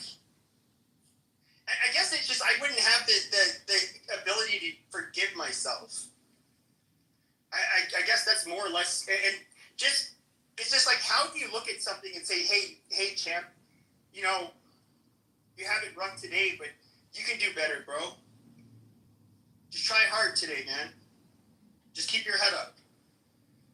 I would not be able to do that. I would just say, like, you're a disgusting fucking monster. And, like, that is, like, I just know how, I'm that type of person. Like, I don't like hurting people. Now, I could tell that he's, you know, obviously not well in the head. He's clearly a fucking pathological liar, a predator. He uses people. He's a fucking snake. Now, I find him irritating, but, you know, I for the most part, I kind of just bit my tongue. But, you know, to see this guy come online today, and then he's just like, trying to act like he's some kind of fucking savior. He's going to protect his friends. He's going to somehow, and of course he's lying, saying that I was doxing, you know, his family, his address, his social security. I didn't do any of that. I used a fucking screenshot from YouTube, and I deliberately, you know, blacked out over his name. Like, he's just so full of shit. But I don't know, guys. I mean, this is who you guys want to, some of you might want to listen to. But, you know, I would just say, just think about everything. I told you guys. I mean, this guy's a sick fuck. I mean, he's a real, truly... I mean, let me ask anybody that did anything like what he did. Who has and then continually fucking just lies. And he's a snake. I mean, like, he's always trying to weasel his way into other people's large platforms. That's all he does. And he always loses his welcome. And, you know, I always looked at Jay as he's a self-correcting problem. People like him don't change. They're not capable of it. So he ends up wearing out his welcome everywhere he's at. And, you know, eventually he'll just have to go elsewhere because he'll embarrass himself enough. You know, he basically... And that's another reason. I mean, he can't... what is a fucking miracle, and I have to give him credit for this. How does that motherfucker keep on, like, trucking along, dude? Like, how do you expose yourself and embarrass yourself so much and still, like, manage to, I don't know, think that you can still get your way in with people? Like, it is so... Or that you can somehow still be respected or show your fucking face anymore.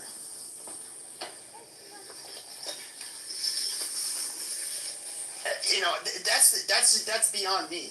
And I'll give him credit. He has a lot of perseverance. But the reality is, though, that's right. He's a fucking sociopath. Damn shame. You know, it's part of their fucking illness. People don't change. You think that when, you know, speaking of self-correcting problems, he knew how to do what was necessary. You think when Jeffrey Epstein ended up, you know, taking the right way out and hanging his worthless fucking body in a prison cell, you know, I guess at least he knew when to call it quits. It's a shame.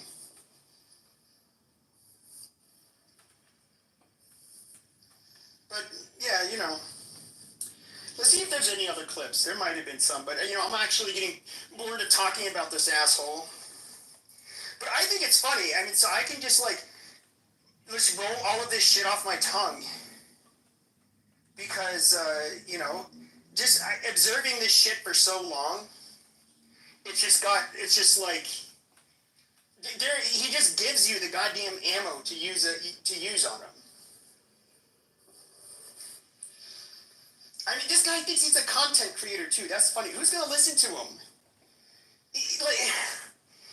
First of all, as soon as that motherfucker goes on, if he ever could make it. See, I'm somebody who was very popular on Discord. Then I came here and I was like Clubhouse celebrity for a year or two, whatever. And then, but I had the realization you make really dark content and have conversations about, that are really politically incorrect and a lot of derogatory language. There's not really, you can't really monetize that. What advertiser is going to touch that? None. And it's just with this dipshit, who's gonna, once that surfaces what he did, and you have all of these people that are gonna come out with accusations against him, he has no fucking future in social media or content creation. What is this fucking dummy doing?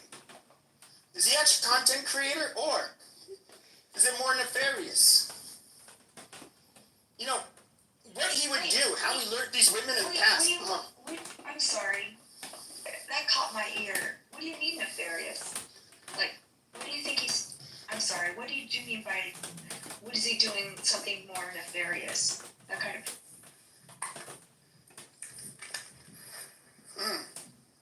Well, when it came to he used to have these okay, for example, when he did the Craigslist scam, he said he was a talent agency, and so he always used that as his little vessel to lure women in. But Howard, I want to talk to you for a second, if you could. I don't have anything bad to say to you. I'm not mad at you or anything. I saw you in the room earlier, and I was just gonna say, wait, what happened to him? Did I accidentally kick him out? God damn it. Oh wait, no, Howard's here. Oh, yeah, so that room earlier with Jay, so, long story short, so Roger ended up doing a YouTube podcast with another prominent person on this app, and so a lot of us have known for years about the video where he uses his real name. So I ended up taking a screenshot of the video, and I blacked out his name and all that, and I put it as my profile picture. Now, that's all I did. Didn't say his name. Definitely did not say his address. I don't even know where he works. Did not say anything about that. I don't know who his family is either. Did not dox him. Never. I think I heard listening to replays. He said I had gave him people's social security numbers. No, I've never. I personally don't even know how to get those. So, anyways, no, I did not dox anybody. But I did hear you say that which it could be true. I don't, I don't care, but I did hear you say that you live near me, and I must have said something that where it was easy to find who I was. But yeah, no, I didn't dox anybody, and I was not gonna dox Roger.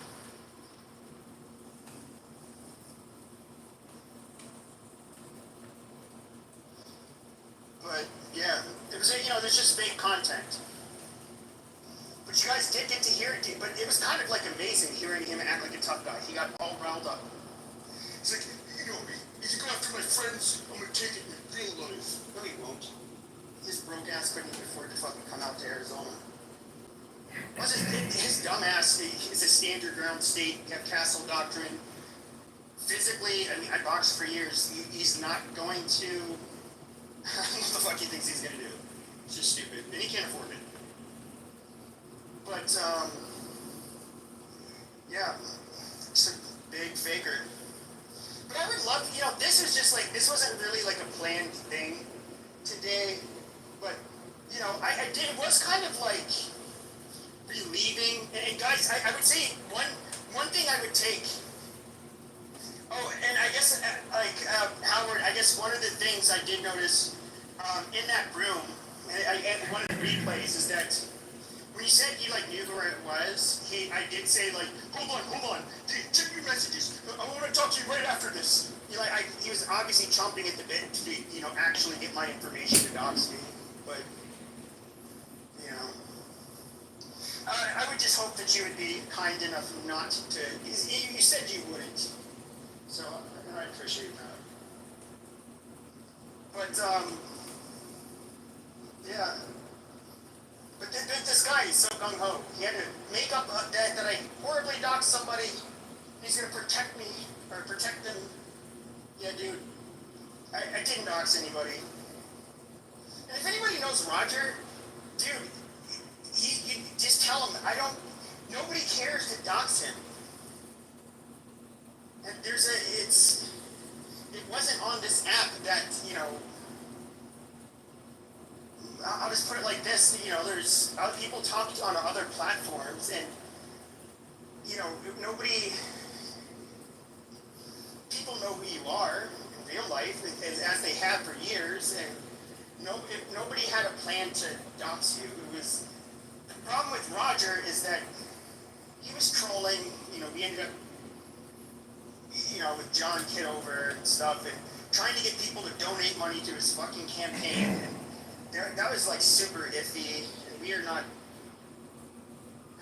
you know, it could have some legal implications, and, you know, that was the only thing we were kind of not cool with him doing, but, we don't have like a plan to dox him or fuck with him in real life, like, that's just stupid. You know, it's not something I really did before, and yes, Jay will say, well, you doxed me on here. No, dude. You literally use your own real fucking name on here. That article, everybody's seen it a million fucking times. Nobody doxed you, dude. Like, literally, I'm not saying your name in here, but you know what happens when I go to Google and I type in your name. I don't have to type in the city you live in after your name. I just have to type in your name. And there's news articles from one very prominent, especially one from a big prominent newspaper, where it pulls up the fucking story. Now, I mean, I don't know what else to say. I mean, what's amazing is your dumbass even fucking decided to come on here with your real fucking name. Fucking loser. A total fucking loser.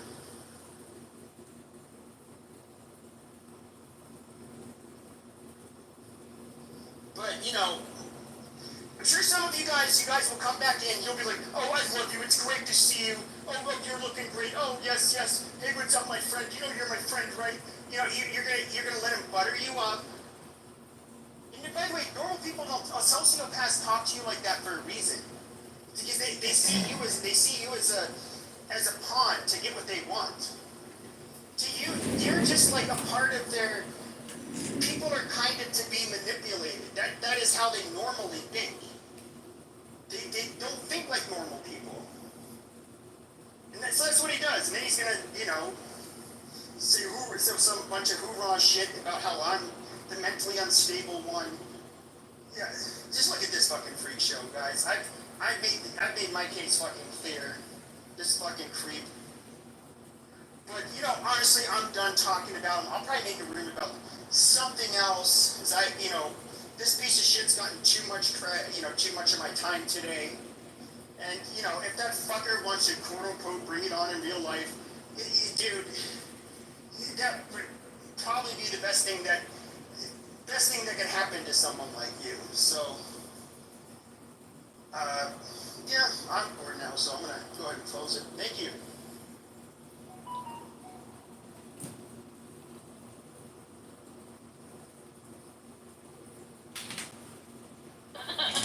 मैं तो कुछ भी नहीं बोलती आप बैठ के भाषण क्यों होते हो नहीं मैंने ये बोला क्योंकि मैं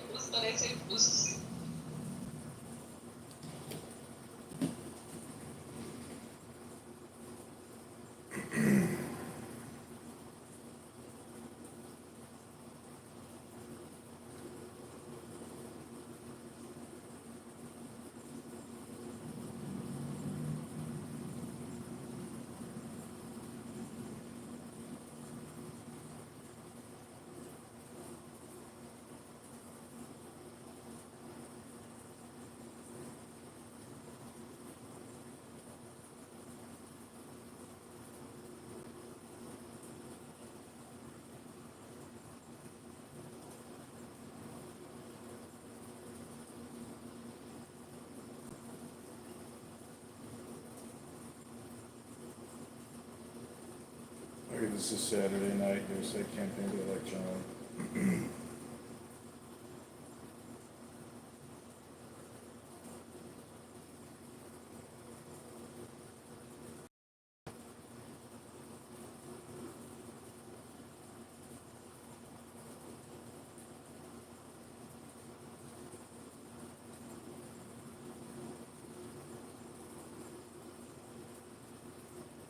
Oh, Chris, that was pretty funny, Pepe run.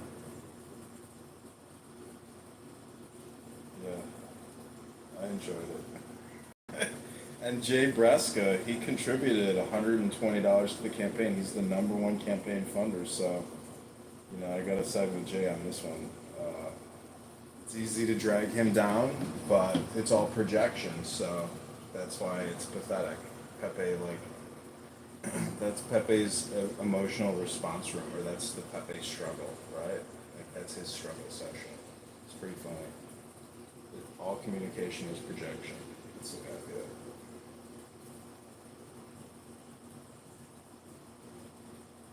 I just ordered some food. I'm gonna go pick it up in 10 minutes, and then we're gonna come back. And I don't know if Roger Mayhem is done on the app permanently, but he also, I think, deleted his X account. I think all this is like too much for him. Maybe he realizes he's like wasting his time. And but I will say he has helped the campaign significantly, because without him, we wouldn't have gotten this antidote up and running. So.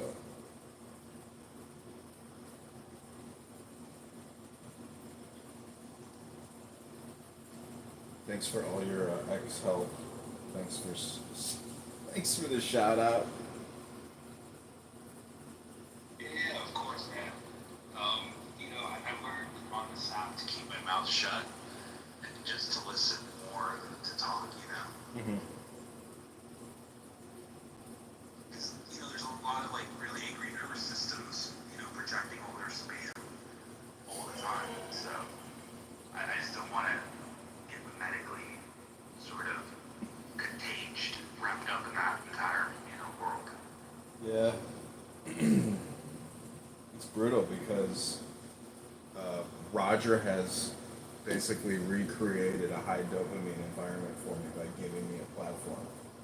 And when he's gone, it's like a break for me, because I don't have to sit here and keep harping about the debt. I can go back to reading books. So today I read the Tao Te Ching for like 2 hours in the morning, made a bunch of videos, and I was listening to other recordings that I made. And the great thing about having all these YouTube recordings of the books I have is it takes a lot of work to open a book and read it, but just listening to yourself reading a book doesn't take much work, and you get what you're looking for.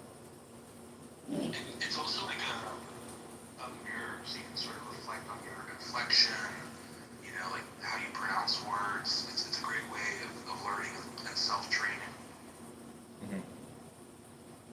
Yeah, I mean, you know, the art of theater is dead, so it's interesting. Reading a book out loud is like reading a script in a play, and then it becomes your life, and you become, you know, the lead character in your own life's movie, but you use the book as like your script. And meanwhile, everybody else is running around with these broken down, anxiety-based, nervous projection systems. Dude, it's 100% like, there's a little bit of feedback, but it's really high anxiety nervous systems, like neurons firing. And when you really like think about it, it's like a lot of people don't have a sense of peace, a lot of compassion. I really like what one of these one of the people said, like the SPC, right? Simplicity, patience, and compassion.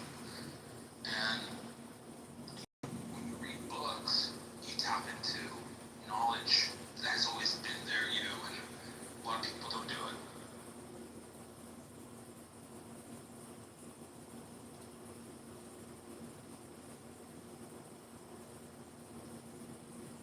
Yeah, last night listening to Adams and Pepe drunk, having like the gayest conversation ever about Roger Mayhem was pretty funny.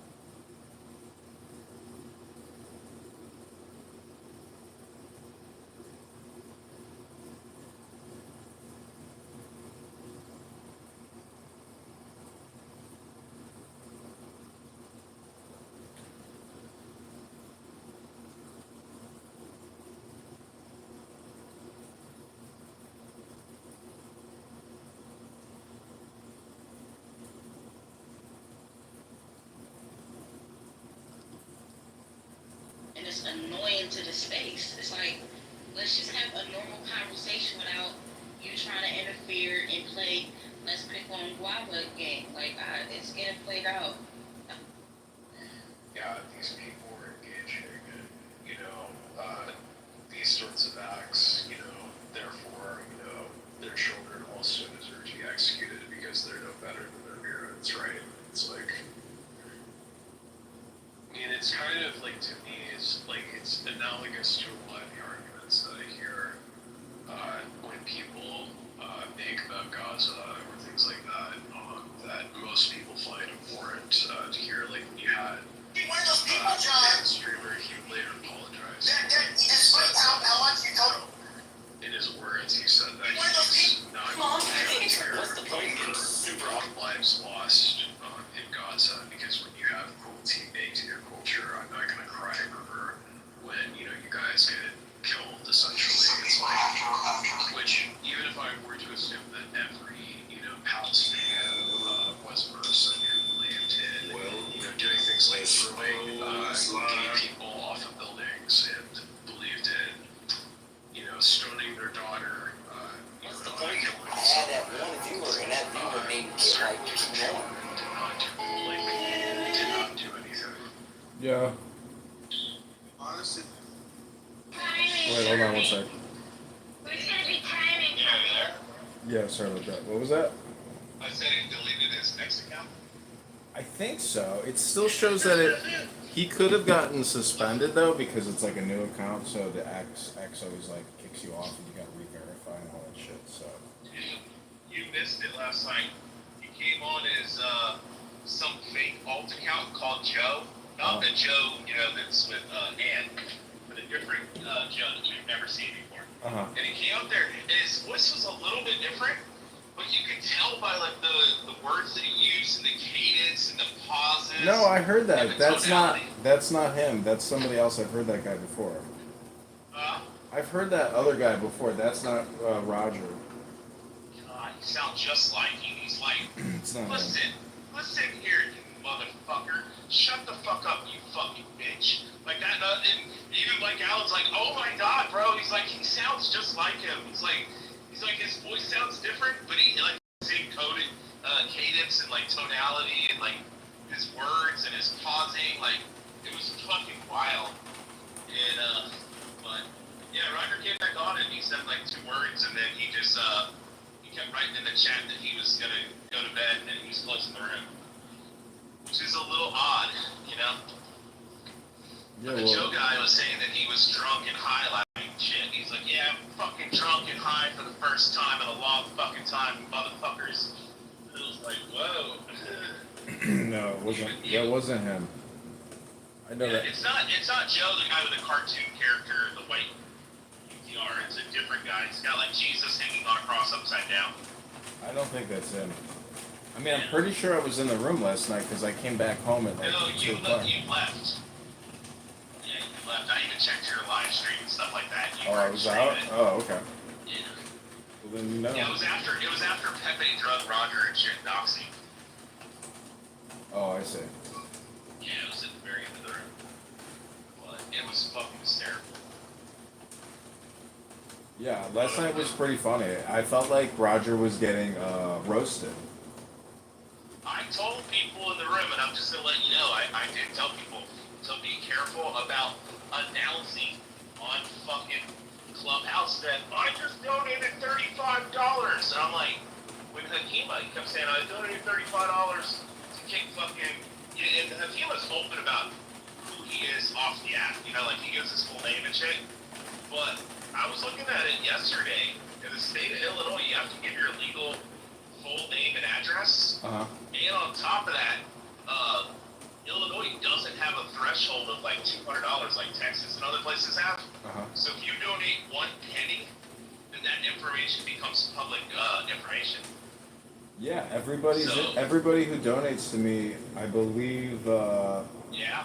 I believe that I have. Public record. Yeah, I think I have to upload an Excel sheet, and so every single person's name will become public if they donate to me. Yeah.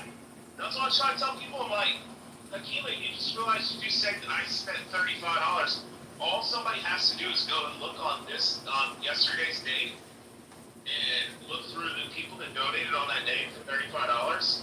And if it says fucking Hakima such and such, it gives his full name and his fucking name is address. It doesn't give I'm like, address. you're doxing. It does. It won't. It doesn't. It doesn't put out donor address. Just donor name. Oh no. So okay. Abby said once you meet the $5,000 threshold, it includes the addresses as well. Oh well. Hopefully we get to 5,000. So if you reach $5,000, it includes the addresses. Then she said, yeah, she said he probably hasn't reached $5,000 yet. She said, but once he reaches $5,000, and Roya's the one that does the campaign finance stuff too. She was agreeing. She's like, yeah, once he hits 5,000, then the addresses become public record too. And I was like, oh my god. That's why I was joking with Scarlett. I was like, yo, and Roger's aware of this. Because I was joking with Monica. I said, Monica, you should be a smartass and go and donate your 2 cents, like your fucking back talk to him. And Roger's like, no, she's not going to do that. And I'm instructing her not to do that because of people like you. And I'm like, Roger, I'm not going to dox her. I said, but there's other people that would love to fucking know her full name and address. Yeah, but... and I told Nye that last night. I said, listen, I do not think in any shape or form that John is nefarious in this. I said, I just don't think that John is aware that it's public records. I said, that's what I was trying to get across. Is like, she's like, do you think John's doing it on purpose? And I was like, no. Because I just don't think John's probably fucking aware that it's all public record, even 1 penny. You remember? I got doxxed one time because this guy Nate on this app was having some health. So I gave him like $10, and he's passed on now. But when I gave the money on the GoFundMe or whatever, it listed my name, and so everybody was saying his name is John Kitover. I mean, personally, I don't give a shit if anybody ends up figuring out who I am. I don't have any. I mean, I have a criminal record in the sense that I got arrested for street racing when I was 19, and I've had some speeding tickets, but other than that, like, I'm not a fucking registered sex offender or rapist or any of that kind of shit. So, like, for me, it's not, like, worrisome like it is for fucking people like Roger and fucking JB. Like, I'm not saying Roger has a criminal record, but, it is kind of wild that Roger gets up on stage and tells everybody, oh, hey, I know how we should fix the $37 trillion in debt. And then Pepe shows pictures of where he lives with his parents. Yeah, and but shit. You're like, that's just political. I know, but like we're supposed to take advice from that guy. That'd be like me walking down the street and the homeless guy's like, hey man, let me tell you how we can solve the debt crisis. I'd be like, yeah, okay man, you have a nice night. Yeah, but I mean, he's not wrong. I mean, if you look at economics, I know, but anybody can do what we're doing. I mean, the thing is, you give too much credibility to anybody on this app. Everybody is trying to play a part on a stage, and some people's parts are pathetic. I mean, Pepe roasting JB is also the Pepe roast. It's not just the JB roast. Like, when guys like that roast each other, it becomes, it's a pot stirring event. But to me, it's funny. Like, this is all funny gossip drama. Yeah. This is the greatest entertainment I've seen on Clubhouse since I've been here. The JB and Roger and fucking Pepe shit. Yeah. It's like fucking it's like watching telenovelas, even if you don't fucking speak Spanish. You're like, oh my god, she cheated on him with his fucking brother? Are you serious? That's what this is like for me. So I can't, I don't want to miss the fucking second. It's fucking amazing. I agree. It's just hearing Pepe's rant is like, and then even the way he ends it, like, all right, well, I'm fucking bored, so I think I'm gonna end it. The whole thing is like pathetic, start to finish. It's hilarious. I know. I know JB's gonna have a response room, I'm sure. Oh yeah, JB's a fucking piece of shit though. I didn't know he was a fucking pimp and all that shit. Yeah, he was. Like, I knew he got in trouble. I figured he got in trouble for like burglary or something, But no. I do agree with Pepe. That is some predatorial fucking shit. I mean, for me, A pimp is no different than a fucking cello, a child molester. You know? Well, he went to jail over it, so technically he paid his dues. No, I get that. But do you want him watching your kids? I mean, do you want to share space on Clown House all day, every day, talking about Let me watch your 14-year-old daughter. talking about reparations? Let's No. talk about Hey, it's Tuesday. It's 10 a.m. Let's talk about reparations for the next 6 hours. What do you say? Oh God. Did you ever get the recording of when he crashed down on Abby and told all the Jews to go fuck themselves? Did you ever get that recording or no? Yeah, I recorded that one. Nobody remembers it. Everybody's like, what do you mean? What did JB say? And I'm like, did he delete the recording? Like, turn the replays off? Because, like, he crashed out on stage with me talking about, you fucking Jews, you motherfuckers, take your fucking shit, turn it sideways, and shove it up your fucking ass. I'm like, wait, Yeah. what? Was that before or after he said he was Jewish? This was like a month ago when he kicked Abby off stage. So Abby came up because they were like on the Jew hatred, fuck Israel, fuck the Jews, and it's a secret cabal of Jews orchestrating little events. So Abby just asked if it was okay if they could like change the subject, and he fucking went off on her, screamed, and kicked her out of the room. And then I came off stage and I defended Abby, and I was like, why the fuck are you like treating her like shit? I'm like, all she did was just ask if it was okay to change the subject. And he's like, why the fuck do we have to fucking sit here and listen to all you fucking Jews? All you do is fucking complain about everything's fucking anti-Semitic. And he talked about how, the blacks defended him and fucking, you know who it was that fucking took care of me in fucking prison? It was the fucking blacks. What the fucking Jews? I reached out to a fucking rabbi and told him that I had a Jewish sounding last name. My mother, she was Jewish. And that rabbi, he wrote back to me and said there was nothing they could do to help me. But you know who took care of me? Stepped in and fucking took care of me when I was in prison? It was the fucking blacks. And then I came off like, and I said, yeah, I bet they passed you around like a fucking pack of cigarettes too. And then kicked me out of the room. Oh, he's such a piece of shit.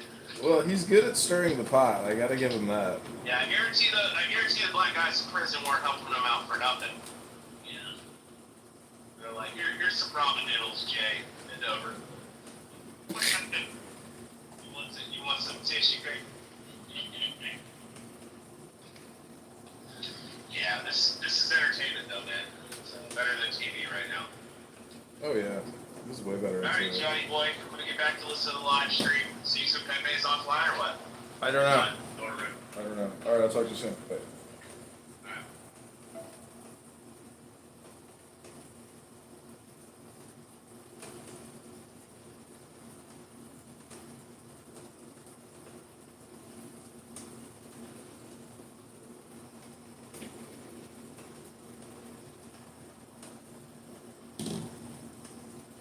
Hey Julian, you want to give $1 to the campaign today? Could be your big moment. I think you should give $1. You should give $1 right now, Julian. I think it's a good idea. I think it would be healthy for you to give to a Republican conservative.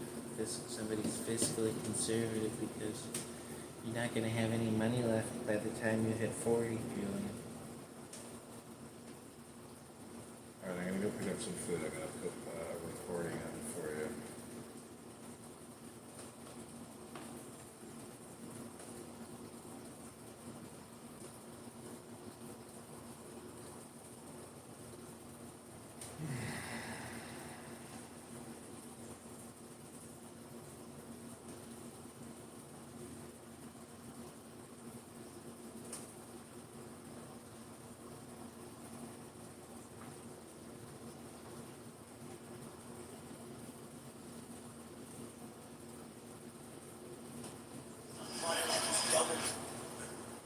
He suffers more when going on the evil path. Dhammapada Sutta 19.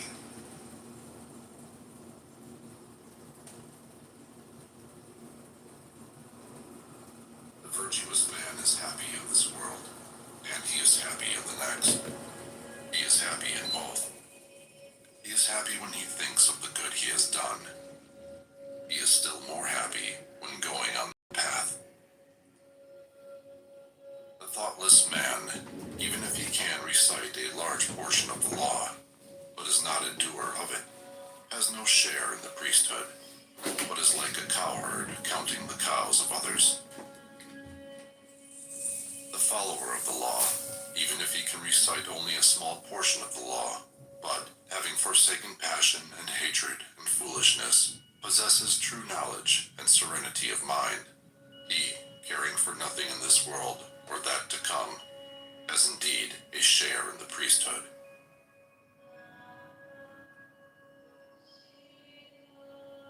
2. On earnestness. Earnestness is the path of immortality, nirvana. Thoughtlessness, the path of death. Those who are in earnest do not die. Those who are thoughtless are as if dead already. Those who are advanced in earnestness, having understood this clearly, delight in earnestness, and rejoice in the knowledge of the Arias, the elect.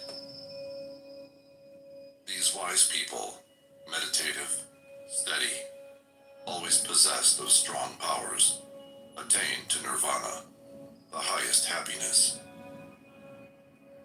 If an earnest person has roused himself, if he is not forgetful, if his deeds are pure, if he acts with consideration, if he restrains himself and lives according to law, then his glory will increase.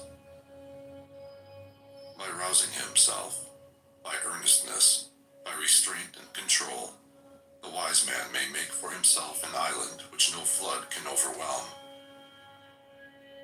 Fools follow after vanity, men of evil wisdom. The wise man keeps earnestness as his best jewel.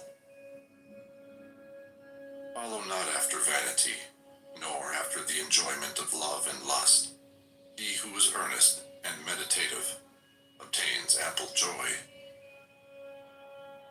When the learned man drives away vanity by earnestness, he, the wise, climbing the terraced heights of wisdom, looks down upon the fools. Serene, he looks upon the toiling crowd, as one that stands on a mountain looks down upon them that stand upon the plain. Earnest among the thoughtless, awake among the sleepers. The wise man advances like a racer, leaving behind the hack. By earnestness did Magavan, Indra, rise to the lordship of the gods. People praise earnestness. Thoughtlessness is always blamed. A bhikshu who delights in earnestness, who looks with fear on thoughtlessness, moves about like fire, burning all his fetters, small or large. A bhikshu who delights in reflection, who looks with fear on thoughtlessness, cannot fall away from his perfect state. He is close upon nirvana.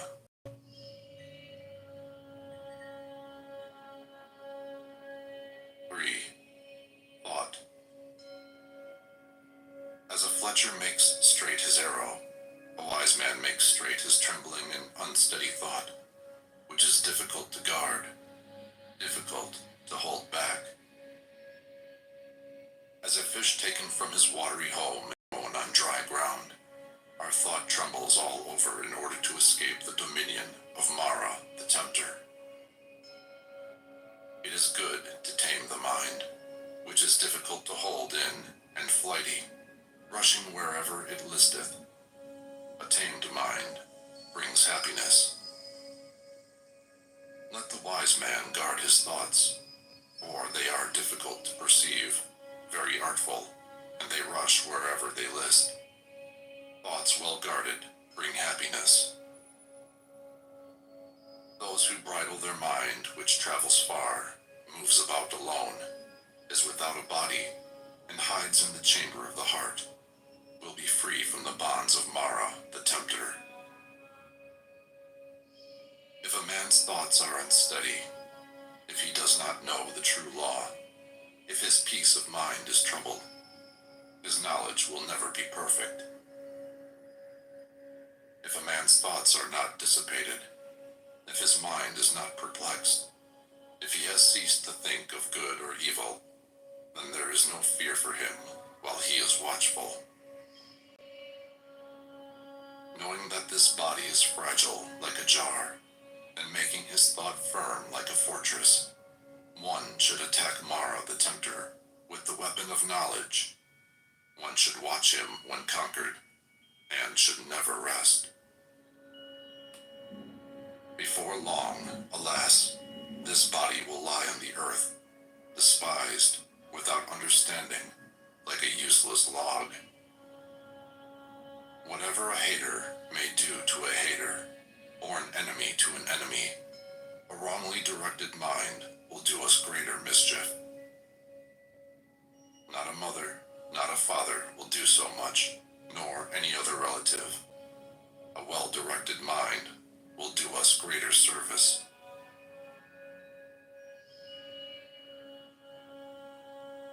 Or flowers. Who shall overcome this earth, and the world of Yama, the lord of the departed, and the world of the gods? Who shall find out the plainly shown path of virtue, as a clever man finds out the right flower? The disciple will overcome the earth, and the world of Yama, and the world of the gods. The disciple will find out the plainly shown path of virtue, as a clever man finds out the right flower. He who knows that this body is like a froth, and has learned that it is as unsubstantial as a mirage, will break the flower-pointed arrow of Mara, and never see the king of death. Death carries off a man who is gathering flowers, and whose mind is distracted, as a flood carries off a sleeping village. Death subdues a man who is gathering flowers, and whose mind is distracted, before he is satiated in his pleasures. As the bee collects nectar and departs without injuring the flower, or its color or scent, so let a sage dwell in his village.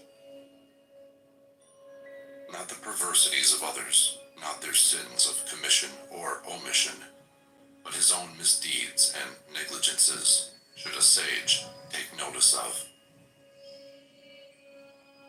Like a beautiful flower, full of color but without scent, are the fine but fruitless words of him who does not act accordingly.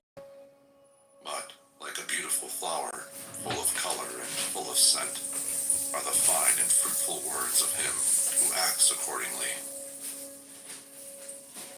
As many kinds of wreaths can be made from a heap of flowers, so many good things may be achieved by a mortal when once he is born.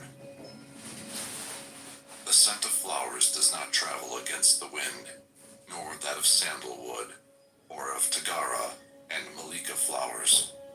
But the odor of good people travels even against the wind. A good man pervades every place. Sandalwood, or tagara, a lotus flower, or a vasiki. Among these sorts of perfumes, the perfume of virtue is unsurpassed. Mean is the scent that comes from tagara and sandalwood. The perfume of those who possess virtue rises up to the gods as the highest. Of the people who possess these virtues, who live without thoughtlessness, and who are emancipated through true knowledge, Mara, the tempter, never finds the way. As on a heap of rubbish cast upon the highway, the lily will grow full of sweet perfume and delight. Thus, the disciple of the truly enlightened Buddha shines forth by his knowledge among those who are like rubbish, among the people that walk in darkness.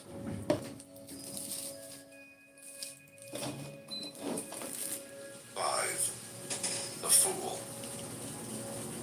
Long is the night to him who is awake. Long is a mile to him who is tired. Long is life to the foolish.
understanding have themselves for their greatest enemies, or they do evil deeds which must bear bitter fruits.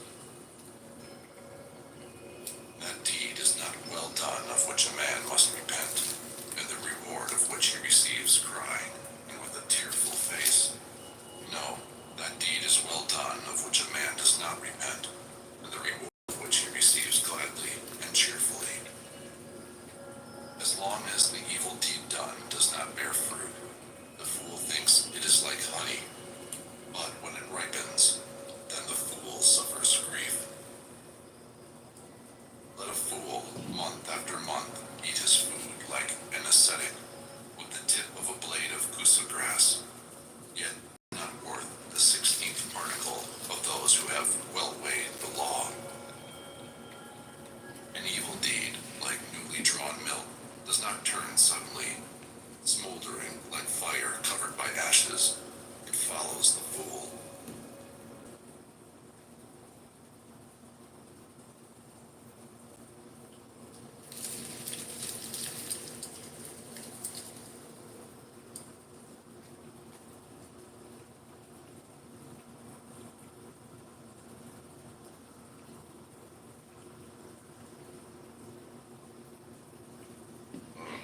Practicing for a hike.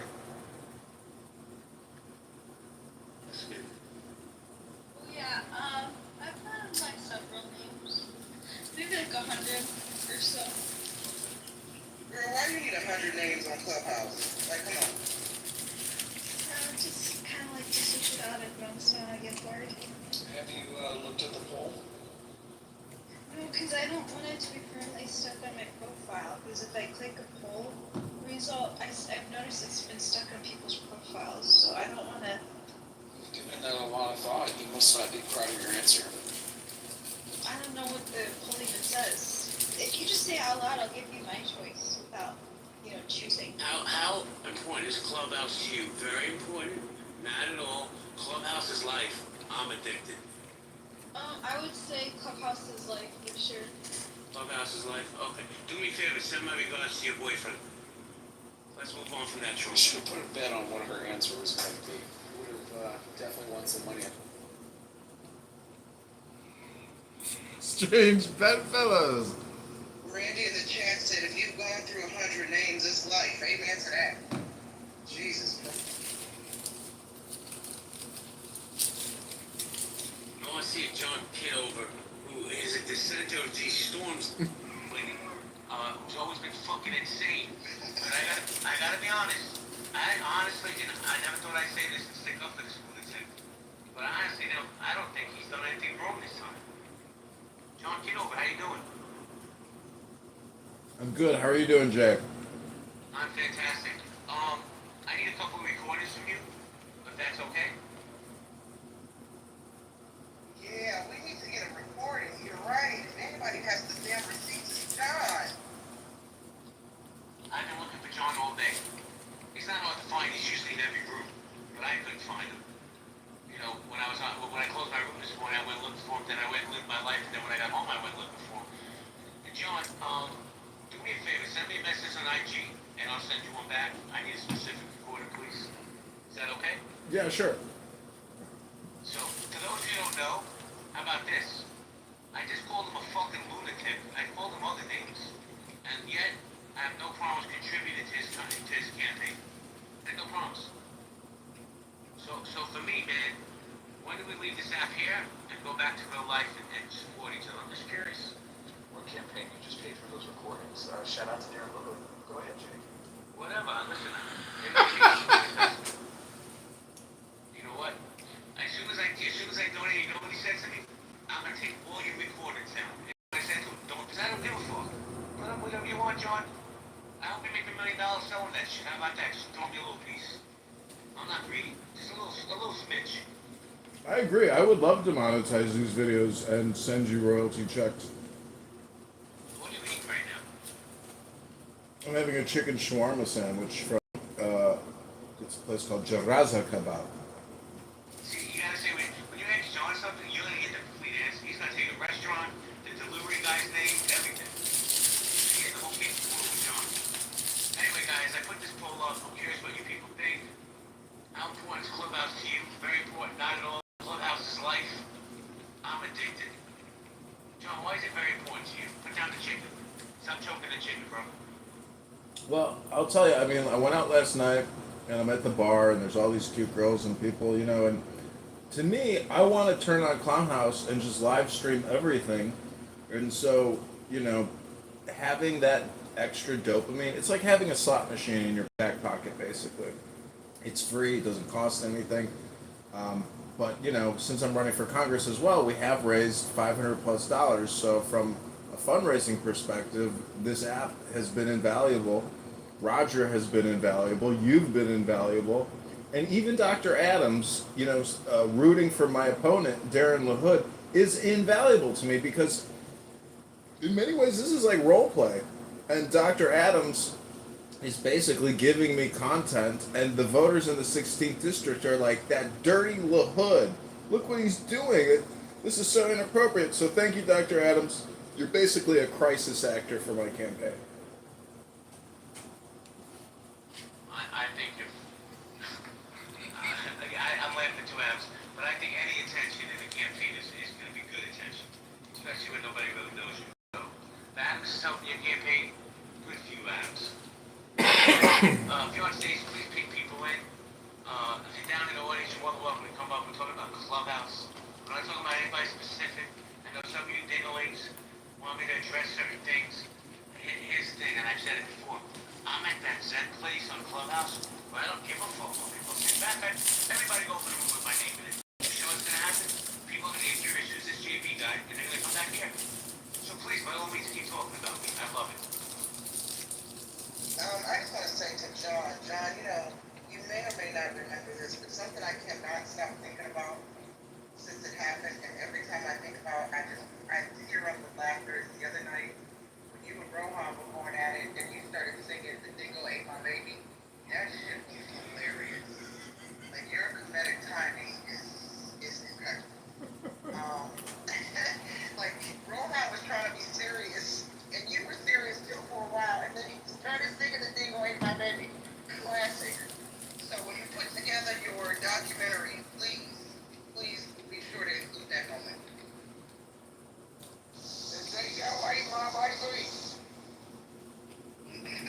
Yeah, John, send me a message on IG right now, please. Just say hi. That's it. So I have you, so I can send you a message back. Okay, sounds good. Because I believe you have, and I'm gonna tell you what's gonna happen. If you have the recording that I need, that recording might be worth $1,000, and I'm gonna give you that $1,000 to your contribution. That's a contribution to your campaign if the person pays up. This person has stated they did not dox Roger last night. They did not put his name out there. All this other bullshit. I believe you have the recording when he did. And he said, if anybody can prove it, I'll pay $1,000. Well, let's see if he's a man of his word. Okay, John? I'll get you. If he gives it to me, I'll give you another 1,000. Okay, sounds good. John, and I must be helping your campaign, by the way. I'll accept my apology, my thank you in the back channel, because you and I both know the only reason why you still have an Instagram account is because of me.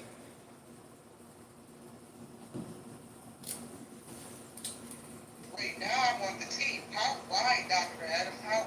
Why are you responsible for his Instagram? Are we allowed to know, or is that between? No, because it was recording me more often, unapologetically, and I got them pulled down. Oh, wow.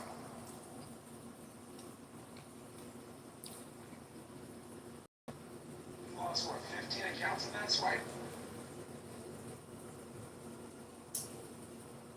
Well, let's just say you made up for it last night because some of your videos went viral, and the Darren LaHood campaign is extremely upset. So thank you very much, Dr. Adams.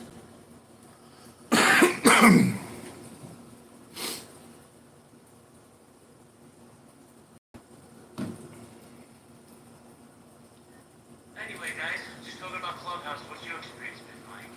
What's up, Teflon? What's up, Courtney? Michael, how you doing? Ricky Bobby in the house. How you doing, Ricky Bobby? You still got Carl, the asshole here. Amazing. Carl, you want to say something, bro? Just come up and say it. Be a man, squeeze your balls. What's up? We got Joe B in the house, No Favors, Man Lock in the house, James is here. Oh, man, we got Steady. And he's a clubhouse OG, one of the good ones on here, guaranteed. Trillian, how you doing, Trillian? I see you. Elizabeth, how you doing? So the poll is... Shout out to Rachel too down there. Hey Rachel. And I think I saw Jane earlier. I don't know if she's still here. And MG, we can't forget MG. Man, MG, Miss Claw, Miss Fifi, all the cool people. Courtney's here. I want to point out that my two biggest campaign contributors are on stage. JB and Hakima have contributed the most to the campaign to elect John Kitover to Congress. So these are some real OGs, real men who can come on stage with their faces, with their names, and can, talk to anybody and stare down any schmuck loser who wants to come on here, gaslight, use racist profanity, be an immature little individual, and basically be a hypocrite, because that's what a lot of people are on here. They are absolute hypocrites. But it is fun and it is entertaining and sometimes comical, but nonetheless, these are real men who stand by their names, stand by their PTRs, unlike other little individuals who do all of this in anonymity and in the shadows like little cowards. Hey, I catch her up all the time, but just given the fact that it's election season, I just have to, show up for a little bit. Go ahead, Jay. Well, John, I'll say this. The president is speaking about specifically. I said he's doing what he's doing to save you. Because you're mentally ill and you're being taken advantage of. I want to speak to the mentally ill part, but do you think you're being taken advantage of? No, absolutely not. People are assisting me because they believe in my message, which is stop borrowing and stop spending. No, here's the deal. I'm going to keep it real. I don't know what your message is. I don't know if I agree with it or not. I just donated to piss Adams off. But, it's all good. I'll support your campaign. This is what I'm saying. This is why I love this app, because we are in. Baby's like, I don't do this on the app. I love it. You see what I'm saying? Like, do you see the cycle of anger here? John is upset with the system. Okay, I'm upset with John and supporting Woodwood, and then to piss me off, to upset me, Jimmy donates money to John's campaign. I mean, are you guys not seeing the cycle here? Oh God, I love it. This is crazy work. So I have a question for the room. Healthy debates. Here's the title, right? So what I missed today? Anybody want to tell me what I missed? Because I kept getting text messages and things going on. I want to be a Yenta. Tell me people, what I missed. You can put it in the chat. You can come to the stage. Tell me what I missed that's so important. I'm curious. Somebody ran a room with my name in it? Shocker. That happens every Saturday, Mondays, Wednesdays, and Thursdays. That surprises some of you people. Who gives a fuck? Who cares? Listen, there's only one person in this room right now, and I'm not trying to dox her, that's actually met me in real life. It's Miss Trillian. Trillian will tell you the character of the man I am.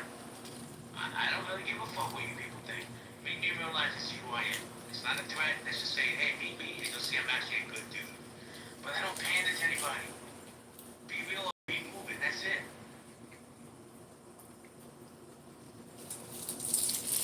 So yeah, if anybody has down below has some clubhouse grievances, it's not a stage to dox anyone and air out, put people's name out there. But if you just want to come out and talk about your clubhouse experience, answer,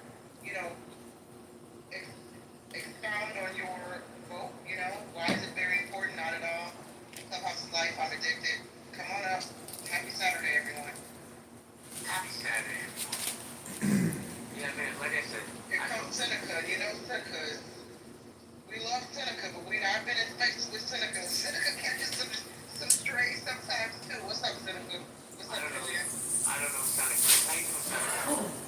Yeah, he's been on the stage before. Say that one more time, sir. I'm here all the time. I'm sorry. Well, I guess since we didn't argue with each other, I don't remember you. That's my bad.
There's a lot going on here today.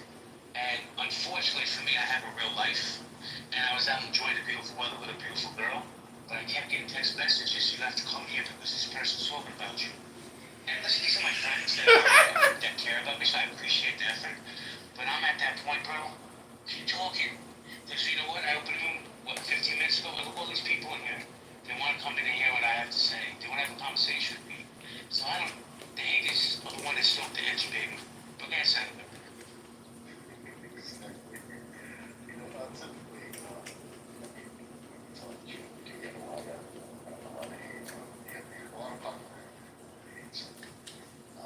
I'm not surprised that people get any publicity to this.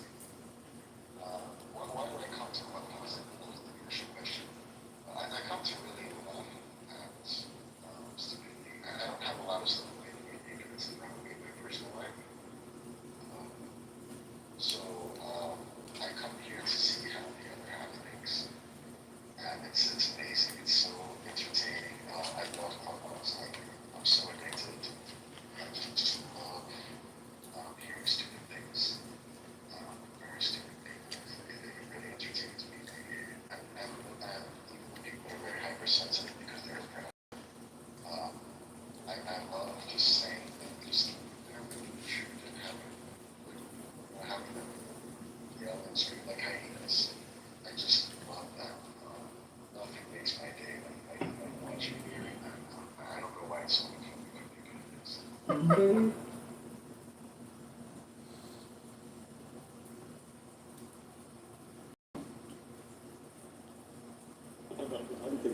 I'm going to say only to the first.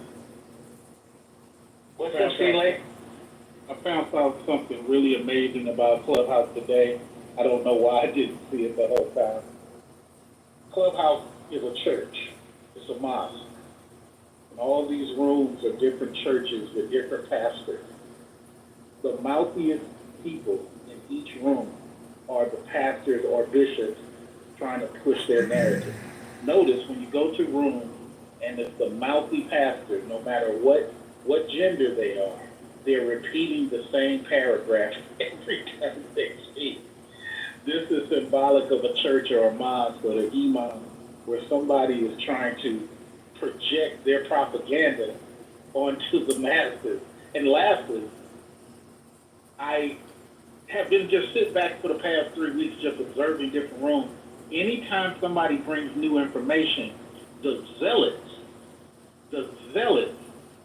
will attack the new information, not from a standpoint of I have better information, but gotcha question number 3, gotcha question number 5, so that the pastor can get back to doing the pastor thing. It is amazing. Wait, hold on.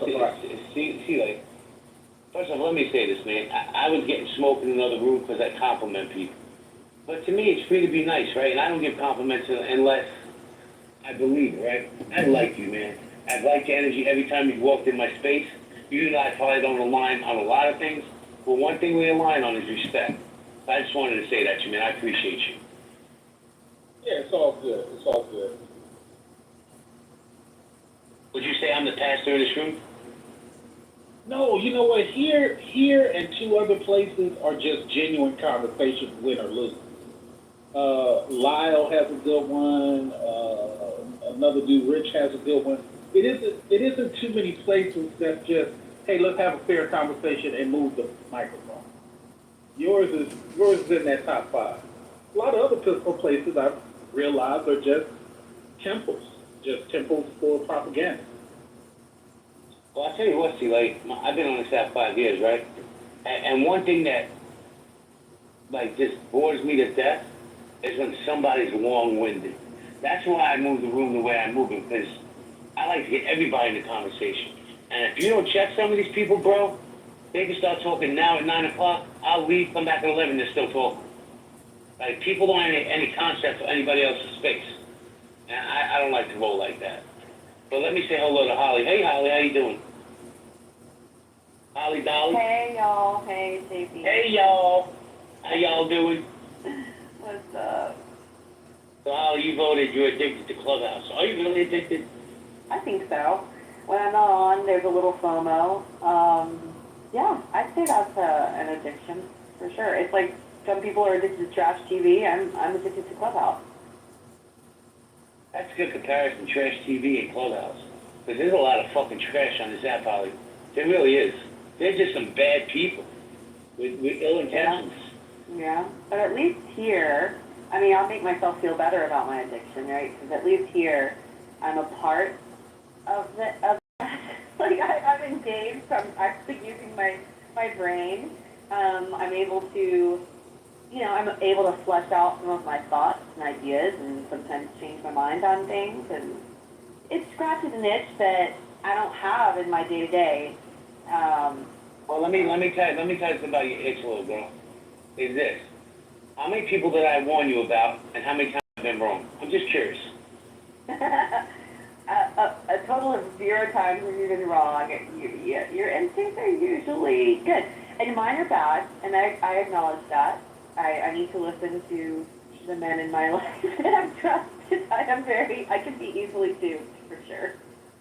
Funny, it makes me think that a lot of people also use ChatGPT to just share their thoughts instead of talking with real people.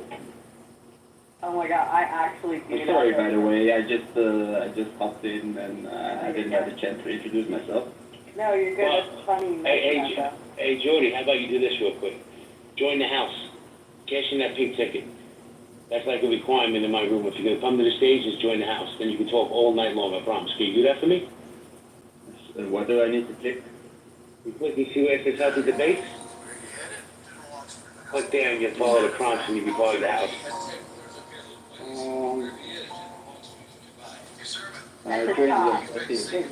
Yeah, thank you. Okay. Thank you. I'm going to come right back to you. I appreciate you. Let me say hello to Murad. Murad, how you doing? Hi, JB. Hi, NY. Thank you very much. I'm so happy to be with you again. Hold on a second. Murad, hold on. Jordy, so we have a one-mic policy. When somebody's speaking, just please stay muted and I'll come back. Go ahead, Murad. Yes, sir. For fun, I want to explain a real anecdote which happened to me tonight in Iran. I get on a taxi from a city 400 kilometers far from Tehran. Then at the middle of the road, the suspicious driver told me, we don't go. I'm sorry, I had a booty, bro. I don't know what you're talking about. That has nothing to do with this room, what we're talking about right now. That's a total deflection of the conversation. You want to get into the conversation, you're welcome to come back up. But stay on topic, bro. Are you not paying attention to what Miss Holly just said? She's addicted. We have to help her. Hello? Oh, JB. Please let tell us a story, JB. Why do you do the man like that? I was engaged with that. I'm gonna tell you what. Because that story is gonna put half the room to sleep and it's gonna chase the other half out. So let him go to hold on. Let him go to in the muff and he can talk all night. Get Dr. Adams. So, I am going to say that I refuse to believe that Holly is addicted. I will say that Holly is one of the few women on this app that I will say is an exceptional mother and does not negotiate any time in being a said exceptional mother in taking up any space in replacement of this app. So I definitely just wanted to add that context that while Holly is trolling, I do believe that she's a decent person, a decent mother, and she's not as addicted as she would like maybe herself to believe. How about that, Holly? You got a compliment. That makes me feel really good. Thank you, Alan. I said, at least he's not calling you a big bat. I know, right? I do have a booty out. I gotta work that booty. Anyway, let me do a reset. So what did I miss today, guys? Her Clubhouse is on fire in the last 24 hours. Last night, continues today. Alright? I'm offering you could be Henry Kissinger. I'm offering an olive branch to Monica. How important is Clubhouse to you? Very important. Not at all. Clubhouse is life. I'm addicted. Man, I don't know. Thank you, Murad. I appreciate you too, but this is not the space for one of your stories. You can come back tomorrow and we'll run in a regular room. I'm addicted. Seneca, why do you think you're addicted? I'm addicted because there is no Netflix, there is no Hulu, there is no Disney Plus that could ever compare to the stupidity and the ignorance of the oppressed. And I just enjoy just triggering them with even just the slightest nudge. It doesn't take any much, just the slightest bit of truth. And they just go ransacking, mad and raging across the room like a hyena at a Southern Gospel church mass choir. And I just love it. It's so fulfilling. It makes me feel so good. It makes me feel superior. And I just love that feeling.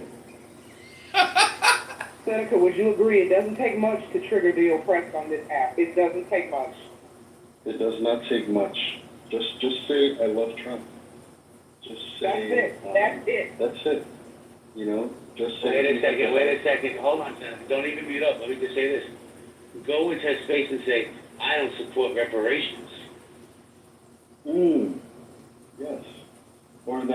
Or just ask the question, who has the highest, who's the demographic with the highest abortions? You know, and that will just, you know, drive them ransacking. Hold on, time out. All you gotta do is say the Jews own the banks. Oh yeah, you say Jews on the banks with the media? The media, bro? Oh, it's on like Donkey Kong. Go ahead now. No, I'm just co-signing what Mr. Kakima said. He's right about that. Lord, today. You know, I'm gonna be honest. Wait, baby, I'm gonna be really honest. Lord, I'm gonna be honest. I'm so burnt out on the Israel rooms, the Trump rooms, the Putin rooms, and I know that these are hot topics, but when you go in these rooms and they're having these discussions, it's the same discussions. It's the same monologue. Nothing has changed over the past year or two. When you go into the Trump rooms, the Putin rooms, and the Israel-Hamas rooms, it's the same conversation. And it's like, listen, I don't, you know me, I like to go in and listen and learn, but I get a little burnt out when it's the same talking points, the same question and answers. I wish Trump would, you know, at this point, I wish Trump would pull his dick out and piss on Fifth Avenue so we can just get something new to talk about as it relates to Trump.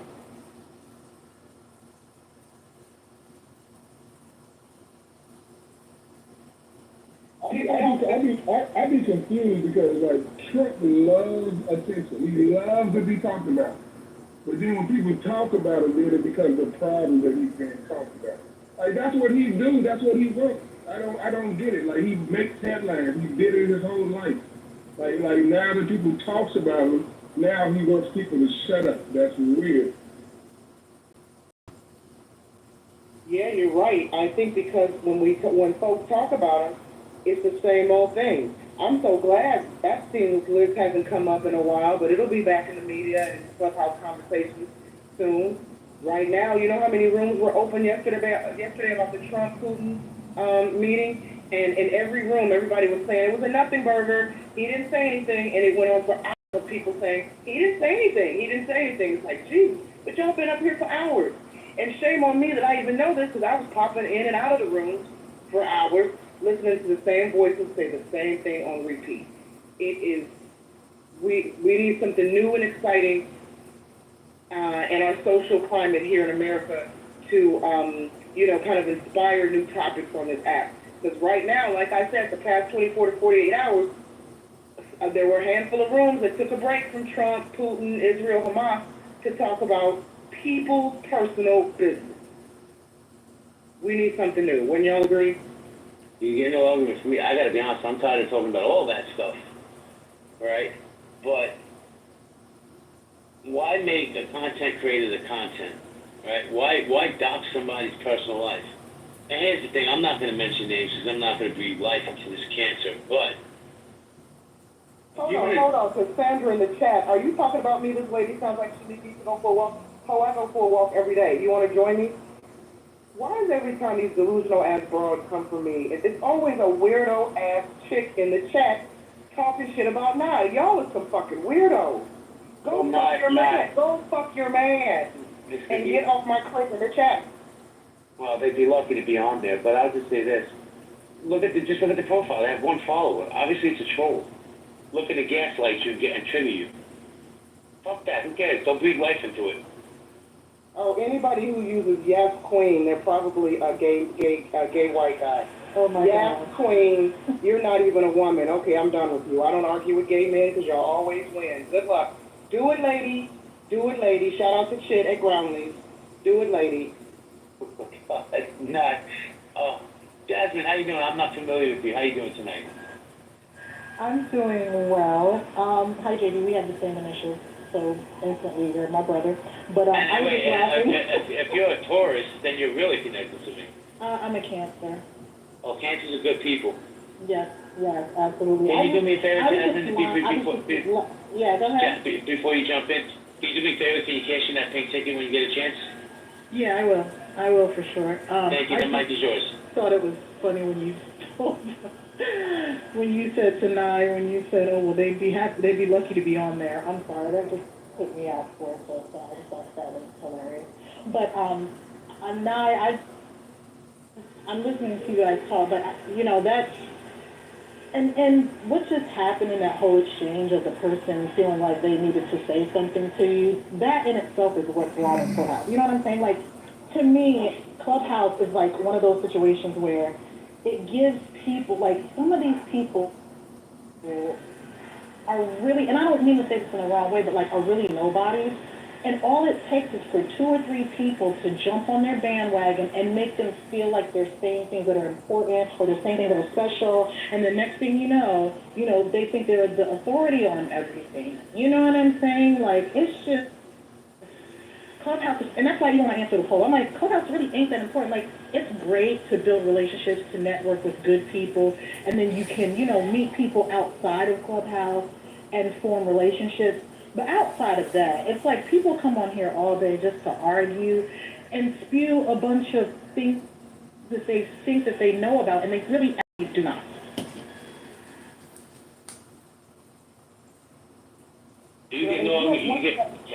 Sorry. No, please, I'll go after you. One thing I've learned, Jasmine, about this app, okay, one thing I learned, people get triggered when black women have an opinion. When black women speak, people get effing triggered, right? It is a fascinating case study. We already know we live in a society, the world really, women, regardless of what race, catch hell, all right?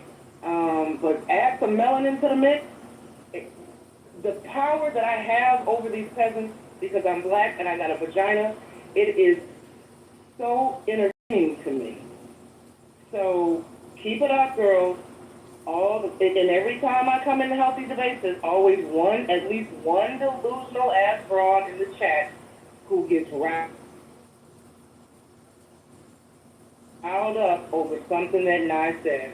I send air kisses to all you hoes, the power you give me. And first, you give me an opportunity to unleash my inner ratchet, because I really do live a very quiet, soft life. Shout out to Suki Hunter the Goat, who's my spirit animal. Wait. I love the ratchet side. Please continue. I'd be lying if I said I didn't enjoy taking these opportunities that you peasants give me in the chat to go full-blown ratchet. Just briefly do I go ratchet. I dropped a gem the other day. Can I tell you about a gem that I dropped the other day? I'm really proud of myself for this gem. Please do. So the other day we're in Healthy Debate, and Angel, y'all know Angel, that lunatic, comes into the chat, and she's trying to get Sig's attention. And Sig responded to her, and I laughed at Sig's comment. Because she's a lunatic, got so triggered. She said, "Nye, keep your fingers off my comment. Your fingers smell like shit." And I said, "Bitch, that's because I just pulled them out your snatch. I should have added, go wash your pussy, hoe." Sorry, JB. My inner ratchet. That's my inner Sukihana. It just came out. I apologize for being explicit on this stage. but you hoes are gonna try me and you're gonna get that Sukihana mixed with that sexy red, and it's not gonna be cute. And I'm just gonna say what I have to say and keep it pushing because I don't, what do they say on this app? I don't bang. I don't bang.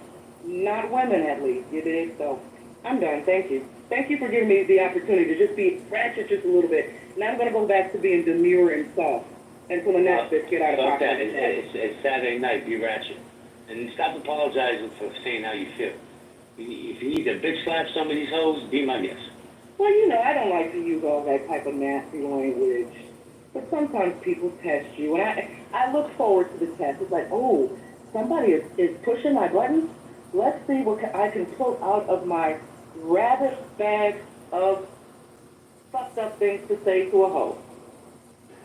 You know, another thing, and I can, you know, I don't know you and I'm not going to pretend to, but just in hearing you talk, I think, and I'll just say, like, even from my personal experience, women who are articulate and witty, most other women cannot stand that. When you know how to speak, and you can put words together, you're a wordsmith, so to speak, oh man, it just gets up under people's skin really, really bad, you know? They want you to sound ignorant, like you have no education, and anytime just a smidge of that education comes out, that intelligence comes out, oh man, it's like sprinkling holy water on a demon, you know what I mean? They just start shaking and smoking, and it just really bothers me. It's bad. And Jasmine, another thing that